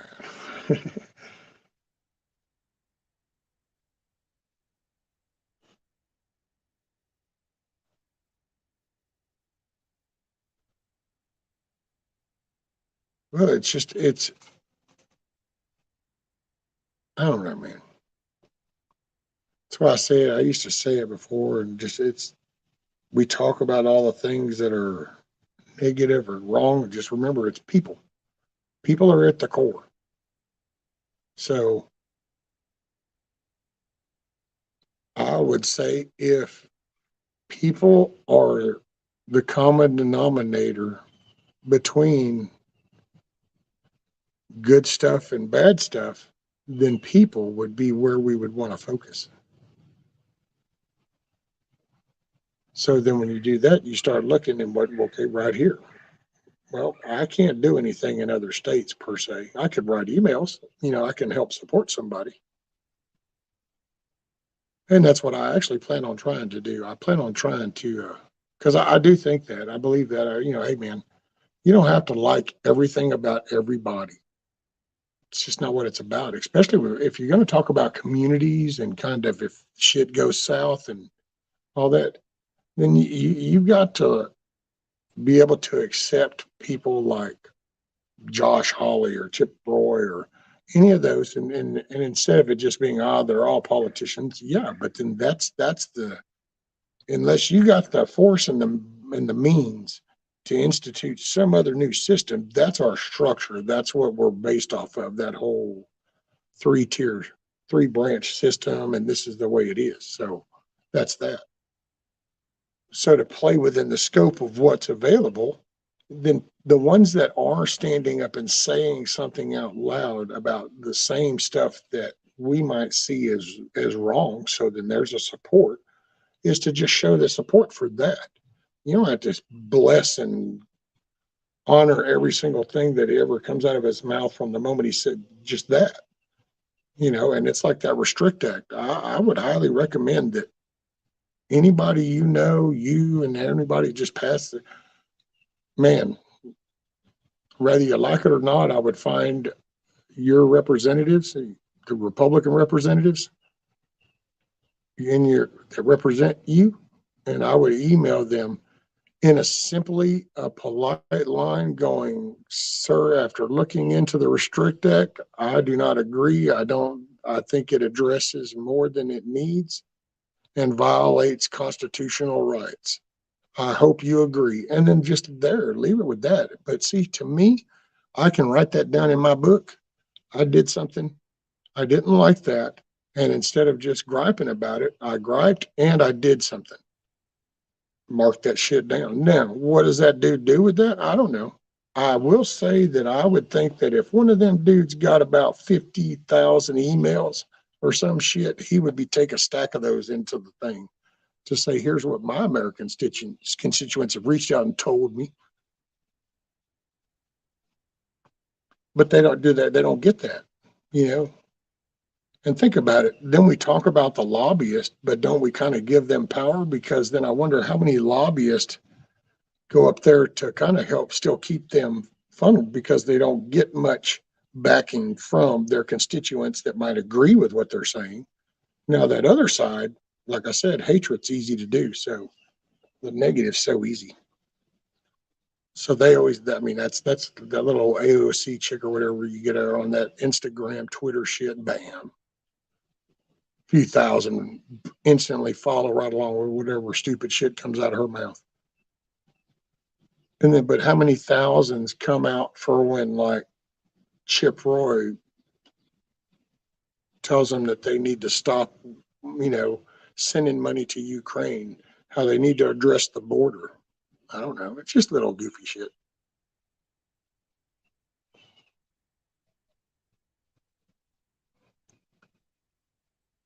Moose man.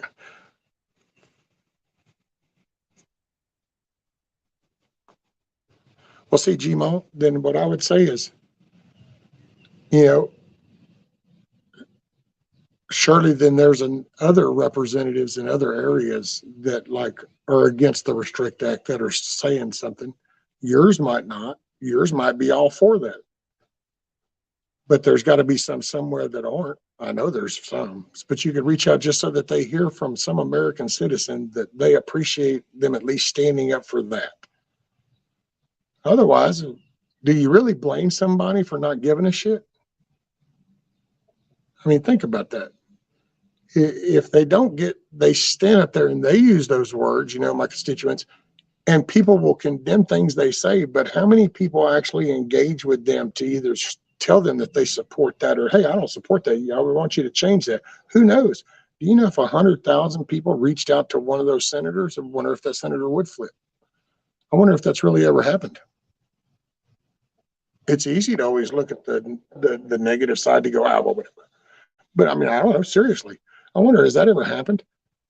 Have 100,000 American citizens ever emailed a senator, a specific senator, saying just this item? I don't agree with you voting for this. I wonder what that would do. I mean, I'm not saying that people haven't said but if you write it down, 3-page email to complain about one thing you saw on a TV, but you're bitching them out about 10 years worth of politics, then the point's lost. But if you like the Restrict Act, that's an important thing. So if one of those, I don't know, what's one of them loser asses that's on the fence? I don't know, say Lindsey Graham is on the fence for the Restrict Act. Looks like he might be talking like he's going to vote for it. So then what would he really do if 150,000 people emailed him going, don't vote for that? That's against the Constitution. That I don't agree. Just simple. But don't vote for that. I mean, what would that do? You know what I'm saying? What would that do? Would that have a reaction? Would he walk out kind of going, because it's easy for them to hide behind their shit because, see, it's not in their face. But just think about that. Homeboy got told, you got 150,000 emails. Dude, your inbox is totally swamped. People show up outside his office, write letters, so that way the mail has to carry in stacks of letters. That would probably be the best way. Oh, dude. See, because then there's a physical representation. It's one thing we all sit out here, but how many of them actually hear the hundreds of thousands of people that don't like what they're doing? How many?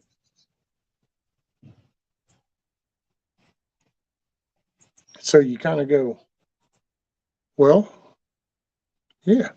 And all I know is that I don't know if that's ever been done. So then, but that sounds like that could have an effect. So unless somebody showed me that has no effect whatsoever, then I can't really write it off. Otherwise, it just kind of makes me weak-minded because then I'm willing to just accept failure without trying. And I just can't do that.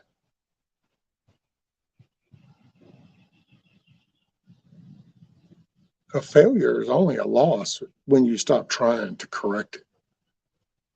Now it's a failure. Other than that, it's just a learning curve. Just gotta figure it out. Got to work it. Do you honestly think that they started cheating with the top seed, or do you think maybe they started at the local level where the real change? Actually, I think the majority probably started up there in Washington, in some small areas, because I know it's like out here. You can go to some of these the smaller towns, and you can go into the old courthouses and read some of the older stuff. And so there was the snake oil salesman type shit that come through here, and it kind of.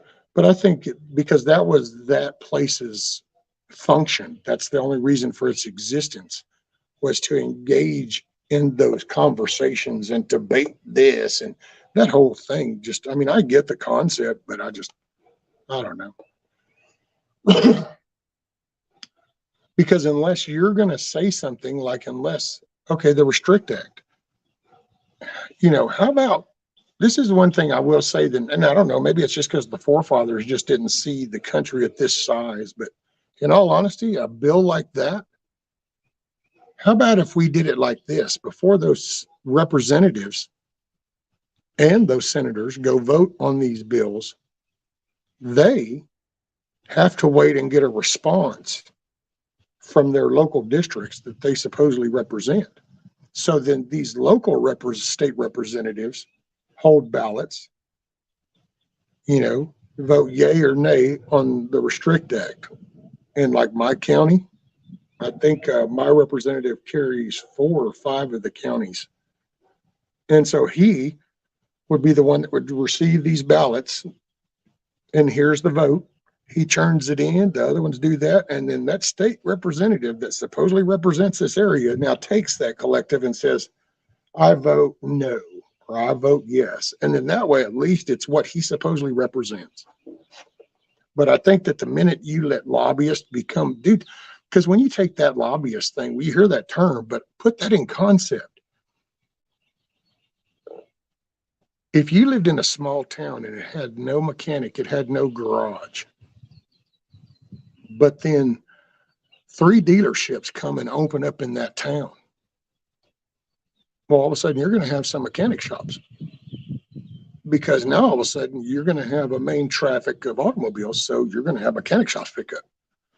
So if you have these 3 branches and they're centralized in this location, and they're the ones that are debating bills that affect this type of economy or this type of production and this type of transit and this type of trade, if you're wanting in on that, then you go build your mechanic shop there.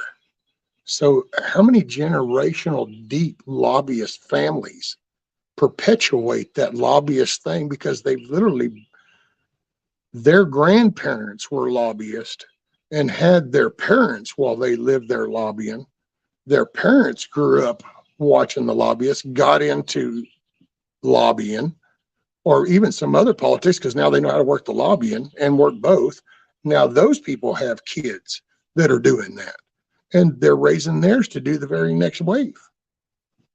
You know, so you just kind of, I don't know, I guess I'm bad about zooming out, and I'll take out certain personal aspects to look at a collective type behavior. And then that way you just, I don't know, that way you don't end up with every guy with a bandana hanging out of his back pocket as a gangbanger, because it might actually be a dude that actually wipes his brow with a handkerchief. And so it's that, learn not to, I don't focus on too many, the details have to be fixed, connected to the fact kind of thing, if that makes sense. They tell you what you want to hear, and then they go to the neighbors and does the same thing, then does what benefits him or her the best. And see, and that's, it's like trying to have saying that, yes, there's crooked politicians. I'm not saying there's not. Just like there are, I think there's a few now, a couple that have made it a point to not be connected to lobbyists. And it's actually funny, because I think that's the one thing that targeted and made them hate the bad guy so much, because regardless of belief on how he got wealthy or what all that was, but he was outside their normal ballpark. The lobbyists and people they had a way to keep you needy. You know, it's like this whole Republican Democrat Party shit. Man, when you start looking into the corruption that they even have within their own parties up there, and how their own crookedness doesn't even use the money where the rest of the party wants it to be used. So that's why I'm not saying it's not both sides. Yes, there are, but some things get segregated to where it's not attached to this behavior or this type of action, just because there's bad in everybody, so that's a given. But it's the like right now, it's an intentional. Like when you watch, all of them won't even bother reading the bill, but because you're a Democrat, you're going to just go ahead and say, okay, we're going to vote for that. And so everybody just goes, aye. They don't even know what it says. That ought to show anybody that really cared about any kind of representation just how stupid their representatives are on that side. But see, hate's easy. And that's what that party has collected to. They've gathered to the negative. And so, and that's what I would worry about on a Republican side. If the negative continues, it'll just become like that. At some point, need to work with what we have, and then start to clean house, because as constituents communicate, it will also start to send a message. And I don't know, it's the half cup, half full kind of thing, I guess you'd say. It's that kind of concept. The half cup's either half empty or it's half full. It just depends on how you want to look at it. I kind of look at things on the half full side because I always feel that unless you can't move and you can't talk, until you're dead, you can always do something. So to me, the glass is it's always half full. No matter how bad it gets, it's got to be half full. It's either that or you're giving up. Oh, excuse me, man. Excuse me. That just come out of nowhere. That is more than money to Trump dumped red tape, not because he was helping you, but how much it would benefit him when he left. Well, I don't know. I've looked at that from different angles. Hell, I could see where he could actually kind of be a little pissed off how there wasn't much support, because I still believe that, and he'll never say it. You'll never hear it out of his mouth. But I personally think that he talked a good line, but he was not prepared for what he faced. I think he thought it was just these McCains and Grahams and Cruzes, and it was just these kind of people. It wasn't that secretary, and it wasn't that department assistant, and it wasn't that we're going to total circumvent and literally prevent shit from happening. And he won't ever admit it. Just like I don't think he really was planned on the media flipping on him like they did. And then he can act like that Russia thing didn't, like he took it with stride. Oh, I think it was wearing on him, because anytime to me, I call it the water drop effect. But anytime you're going to steadily get tapped, you can tell me all you want. It's not hurting you, but I know it's driving you crazy. So I think that's why I don't know. I give the dude credit where he had it. He did it. He accomplished more as a president for the positive than any other that I know of, that I remember. So in my lifetime, I guess that's how the phrase goes. So that's one of those that, yeah, I guess they just jump on the pile with the rest of the herd and orange man bad. I just go, I don't know, man. I see a dude. It's kind of like the people that attacked Mike Lindell and called him all these names and shit. And at the beginning of all that, and I used to think, it's so ironic that how many people have probably sat on their couch and said, oh man, lucky I'm not there. I'd do this, I'd do that. Where this dude saw everything else we saw and said, I got some money and I'm willing to throw it at it, and literally threw everything he had into that. How many other people stand up and can say that? Everybody sat on the couch and bitched about what they saw, but how many people can say they put everything on the line? So then the other side, here comes them little, that shit. And so then you got people that are like, oh, well, no, it's just that was all part of this thing. And, oh, he's that. No, he's just not. And so it's all the down talk, see, because and I don't know, man. Like I say, I hold people by what I see. What I saw is all I'd ever saw that dude was some damn commercials about some freaking pillows.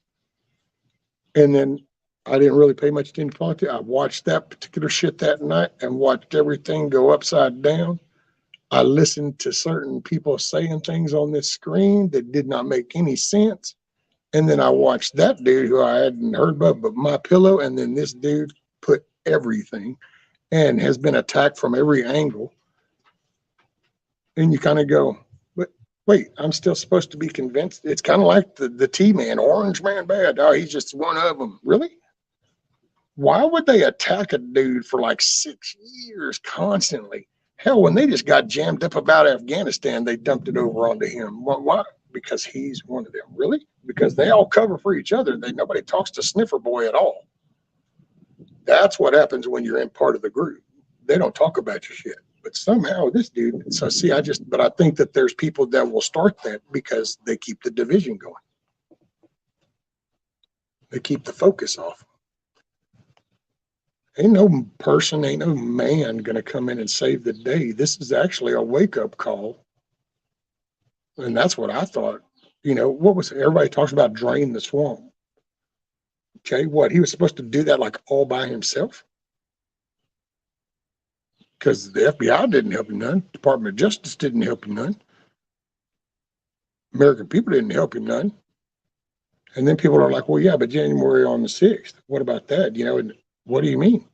That was Schumer and Pelosi's little domain right there. Anybody going there should have known that. That's those rules. Those National Guard that were waiting were outside that bubble. What does that tell you? Wait a minute. No. He could. It's all his fault. Really? I mean, yeah, you can try to spark a thing. There was no the the media wasn't even behind him. There was so no, that wasn't. But instead, people will choose to just hate that guy. Well, see, that's hate's easy. Something's going wrong. Somebody's to blame, and that's where I mean, I didn't pay attention to them, and they're definitely making bad policies, and they suck. I think there's people. I think some of them have had some serious wake up calls between the COVID shit. I think they now see things differently. You know, but I don't know. It's like that half that full, half empty. It just depends on how you want to see it. You know, let's see, what do we get?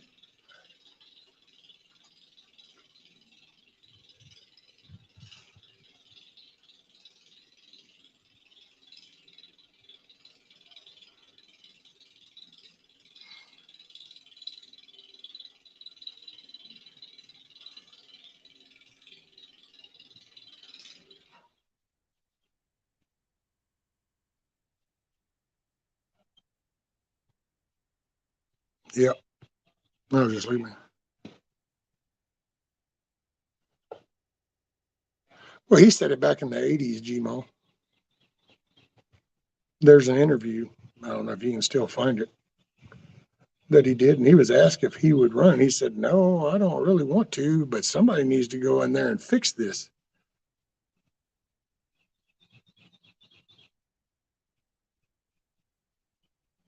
So then you just, I don't know. And the dude ain't no savior, just like I ain't. I don't know. He did what he did. Like I've said it numerous times. That dude gave that speech. I noticed some words. One, that he used the word we a lot, and he talked about giving it back to the people, and I know that he had no problem start calling people out, and I rocked with that. I personally, yeah, I think maybe some of the tweets were like, well, whatever. But hey, man, you know what? You get what you get, and people were batshit crazy. I wish more people in some of the keyer spots. Like one thing, if I looked that man in the face, I would to his face tell him he still dropped the ball when it came to the FCC. When he got elected, he should have done something about the FCC and started working the media. That way the media couldn't have flipped switch, because if they hadn't been able to flip switch, they wouldn't have been able to sell so much bullshit like they did. Because that was the voice that reached out to people that were just with their head down doing the thing. And he was too busy looking at that. He didn't pay attention to this little shit right over here. So he got all engaged. And then these little fuckers come out of nowhere and boom. It's like, wait a minute, where did you come on? Well, we were right over the berm over there and just waiting.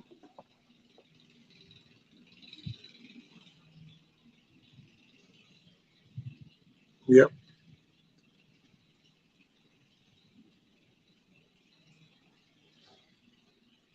That's it. He's a business dude.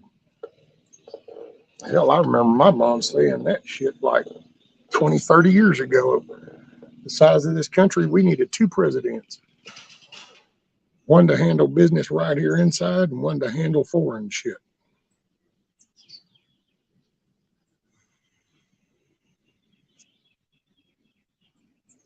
Well, you know, it's, I gotta say,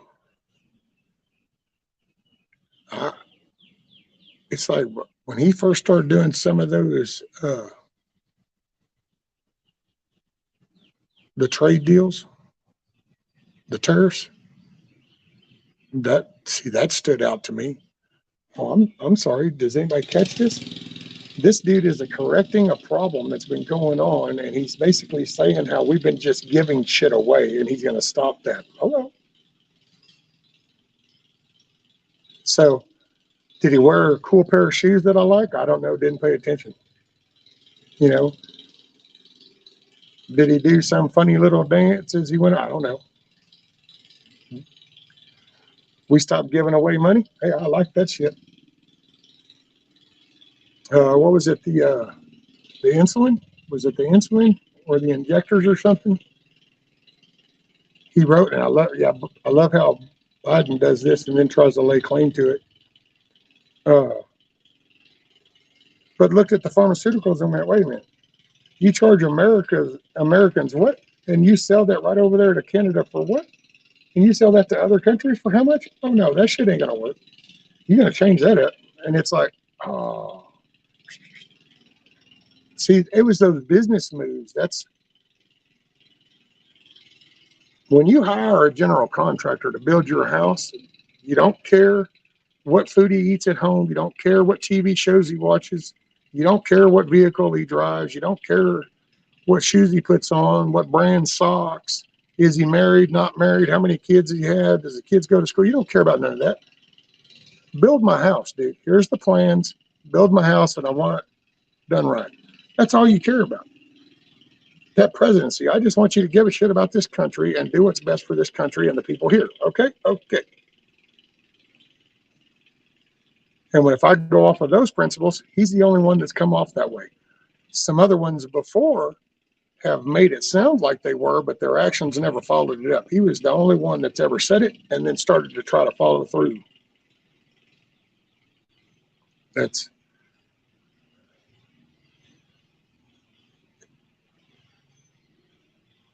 I know he made a peace agreement. We didn't get engaged in nothing else. I know he started working on getting us out of shit. I like the message to, what was that, Solomon, whatever.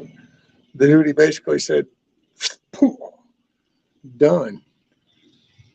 So, I don't know. It's that half full, half empty kind of thing is what I'm saying, you know. Ain't nobody going to be perfect. But that dude started out the gate pretty good, so I'll go with that thoroughbred. The other ones all started kind of running the other way.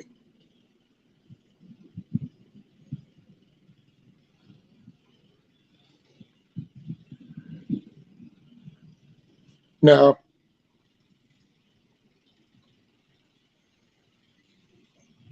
first off, just kind of off the wall thing. So, do you really think that he would like volunteer to go actually like turn himself in to go behind bars when he has Secret Service like surrounding him,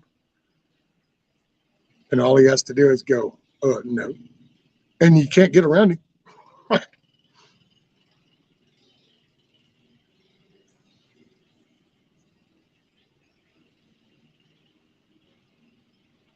That's a Soros-funded DA from the talk of it. The organization that helped back him and get him in was funded by him.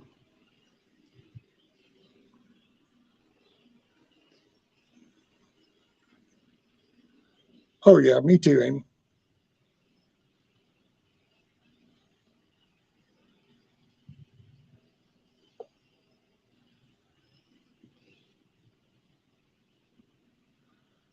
You know, and it's just like, it gets hard because it's almost like there's a wave out there that won't let you even like acknowledge something good. You know, some of these representatives get up there and they defend something. You got to say something, and people start trying to shoot you down. And it's kind of like, see, that's, man, you just, I don't know. For me, I guess that's just it. It's a half full instead of half empty. I guess a little over a year ago, I was actually looking at y'all through this type of screen, and I was actually at the verge of a half empty glass, and it was actually getting to be more than half empty. It was becoming pretty empty. So I think that was along the lines is where I really decided I'm just no. And then now that I've come through that year, I really just that's what I've decided this year. No, I just got to look at things as half full. As long as I'm half full, that means there's something I can do. The minute it's half empty, ain't a damn thing I can do. And there's always something you can do until you're not breathing.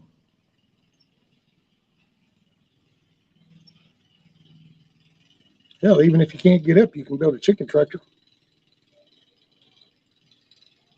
Is what it is. Uh,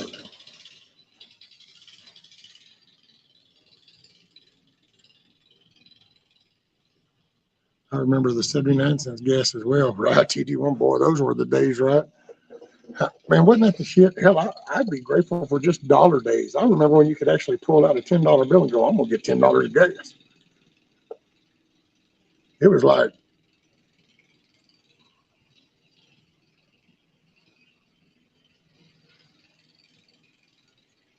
live music playing for the residents, and the lady is singing cool tunes and doing a really good job. Just wanted to share a good song. Hey, cool, ain't it? That is awesome.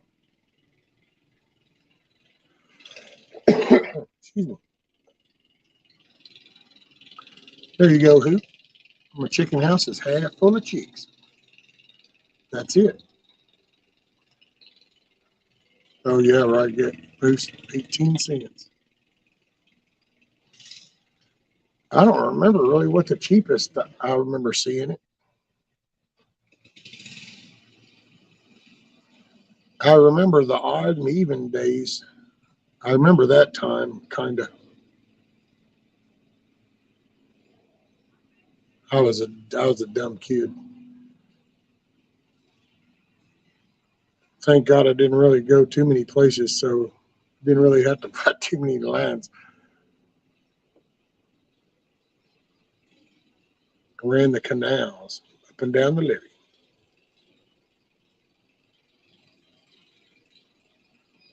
Loose man, we bought levee gas for 55 cents when I cut grass as a kid. There you go.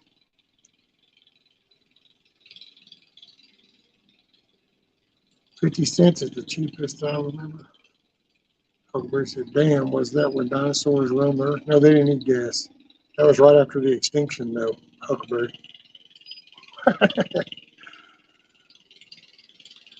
No. Well, on a good day, I get 3.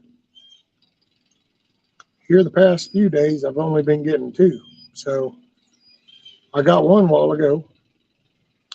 It's 12:45. I probably might go check. I think I might have another one over there.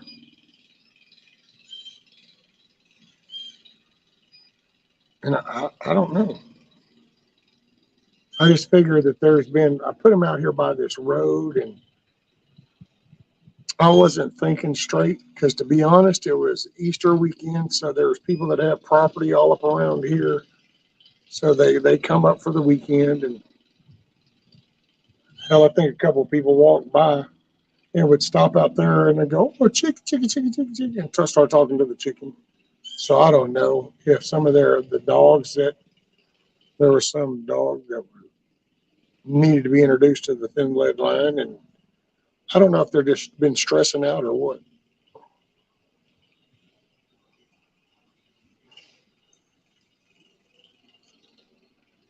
I remember a group of us kids at the park pooling our money for gas, and my uncle would take us off road and at the sand down. Oh, I know, man. That was the days. You could reach in, you pull out, change, you gather up, man. Next thing you know, you had damn half a tank of gas. Hell, hey, we could ride down to Houston. You want to go down to Houston? We always thought that was like the big ass city, buddy. We'll go into Houston. Let's look at all the places, man. And then as I got older, they started having the Texas Jam there, so you'd save all your gas money up, buy your tickets, and then start stashing change, come up with your gas money. make the trip to the Texas Jam.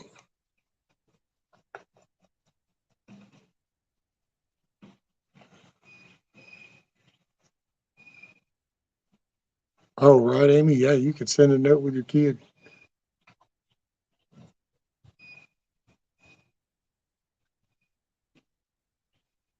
No, these are from my mom. Oh, okay.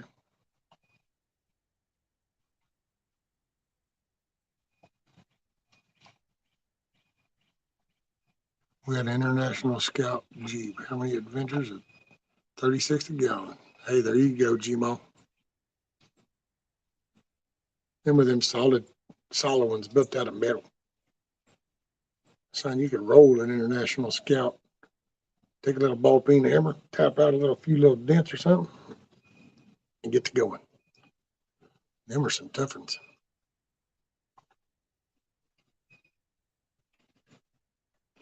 Said Amy, I was just thinking about my daddy sending me in with a note, money to pay for his winchings, right?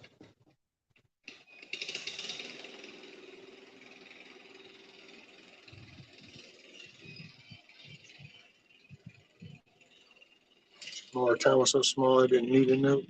I would say now, when I lived with my dad, I could do that at the store not far, it's a couple miles from the house, because they were the store at the enders of the road that would come down that then turned over the bridge that came onto our property. So that was the store basically for us. Matter of fact, that's how I got in trouble the first time, seriously, because I was just screwing around and they knew who I was and everything. And but when I'd go to my mom's, be in town, in the city, there was a 7-Eleven down the road. You just go down there with a note, bam, get her shit. Yeah, I used to drive that big old Delta 88 Royale, so that big old boat.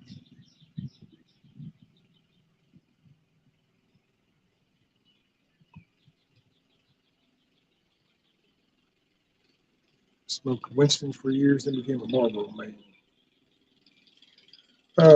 Mine was, my dad was Benson and Hedges Gold, and my mom was Benson and Hedges the Greens.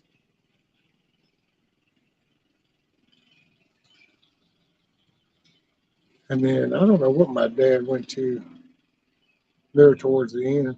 My mom started drinking, smoking them damn Virginia Slims or whatever the hell they're called.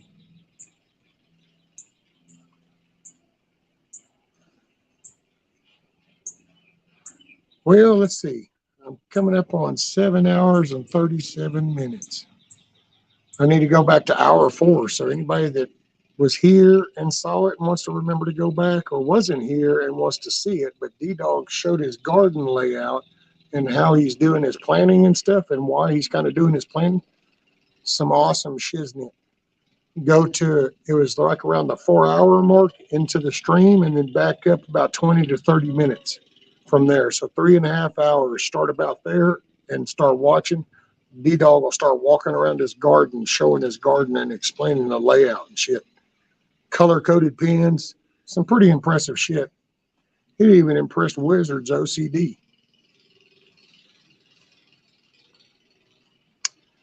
And all righty, well, I guess no rain. Looks like the sun might be cracking up over there a little bit. So, I don't know. I need to do something.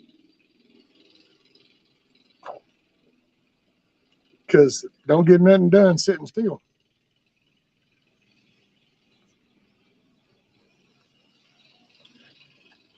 Good old Moose will be stopping by tomorrow.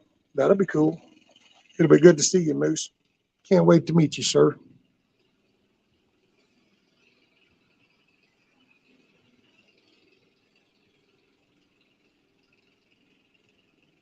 Right, TT1? Hey, what's up, Hawk? Yeah, D-Dog is slick, man. That's a hell of a layout. I like his little layout. Aloha, Prepper. What's up, man? How are things in Hawaii? Mr. Brian Griffin. What's up, sir?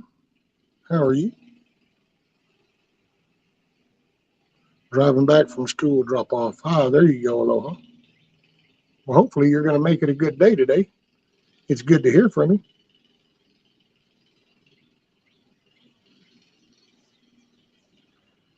One day I need to plan like an afternoon live, and that way it gets you to hop up here and we can chat for a little while.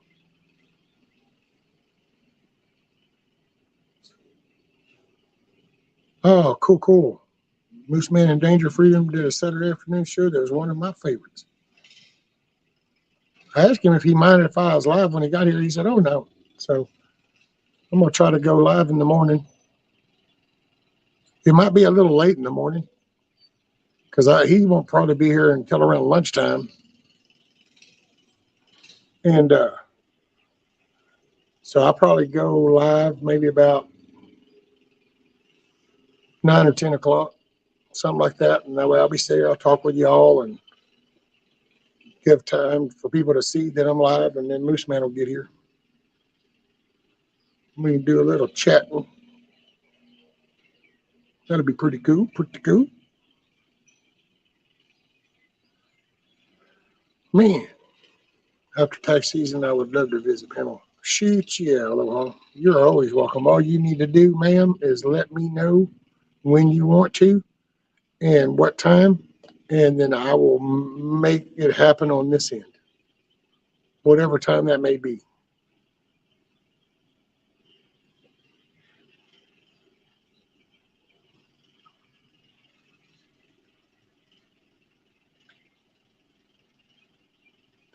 Yeah, Amy, tomorrow I'll be going live, and Moose Man will be coming. He's going to be coming by on his trip and stop by for a visit for a few, and I'll be live. And so we'll just kind of sit here and chat, and that way we can talk with everybody. Hoping to be there around 11. Yes, I'll go live, I guess 9 or 10, and that way it'll be.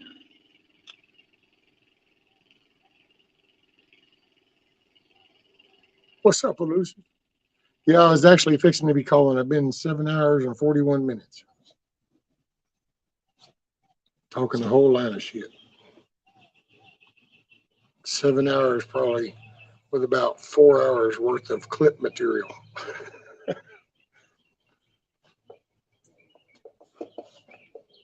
Oh.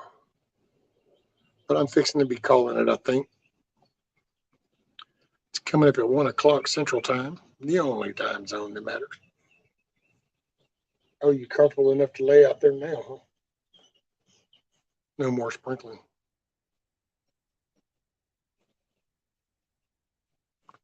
Yes, ma'am, aloha. Hearty kiss off. Yeah, so I think what I'll do is I'll leave y'all with my little exit song. I appreciate y'all hanging out and listening to me. Just get stuff off my chest, share some stuff with you. Just welcome to the crazy shit that goes on in my head. That's about what you get. Just sharing. You know what they say, sharing, scaring. But no, just remember, guys, when you see something, you can view that from whichever angle you want. So you get to decide. Yes, I do, G-Mom. Central time zone. It's the only one that matters. That's why we're the central time zone. If Pacific Coast, Pacific Standard Time, see how that says Pacific Standard Time, not Standard Time, but Pacific Standard Time, not Central, Pacific Standard Time. So that's just for over there. Central time zone is the time zone that matters. Hence the name Central.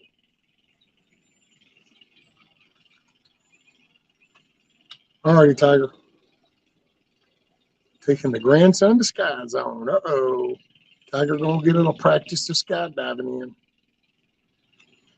She gonna practice her maneuvering. No, just remember, make your day a good day. You're in the driver's seat. You really are.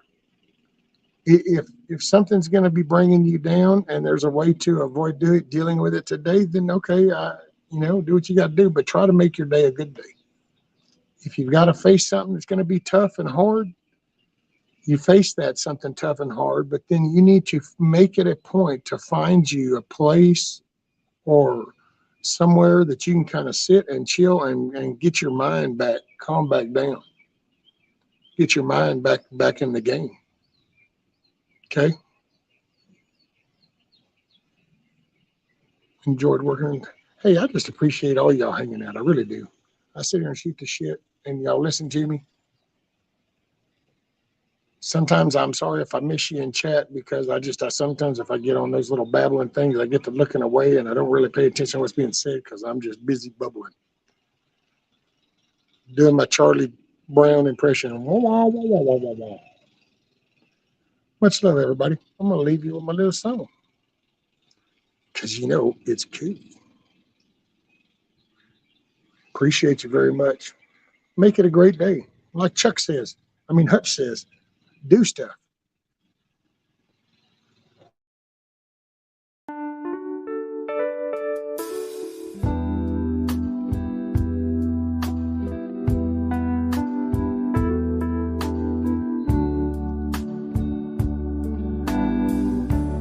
Thank you, I'm okay, I guess.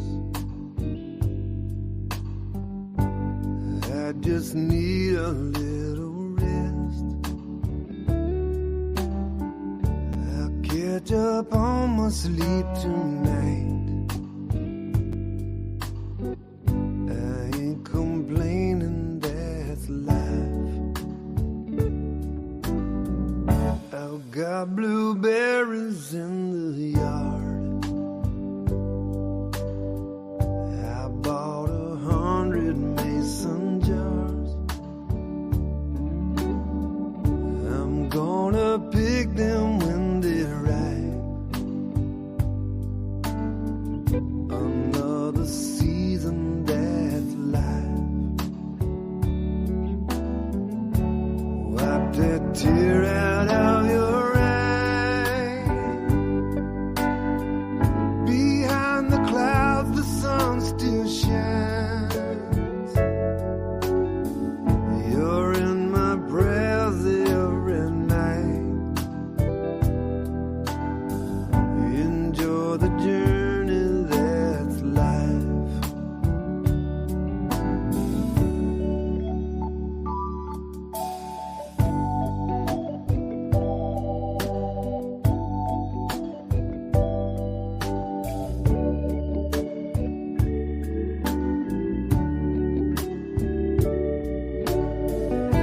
Brian, I'm sorry to hear that. My thoughts and prayers are with you, sir.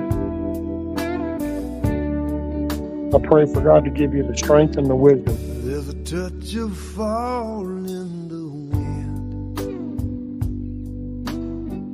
Can't wait till you come back again. You're the brightest star in my sky. Stay, that's life. I know it's time for you to go. Here's a sandwich for the road. It's always hard to say goodbye. Ain't that the truth? That's life. Wipe that tear out of your eye. Behind the clouds, the sun still shines. You're in my prayers every night. Enjoy the journey, that's life.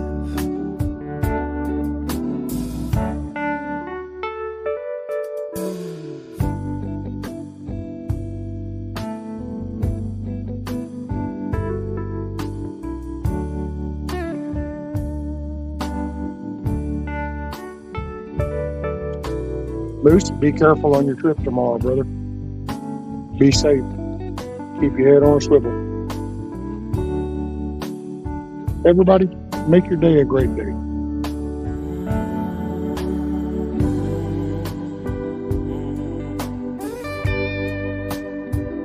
I pray for strength and wisdom for everybody. I appreciate y'all.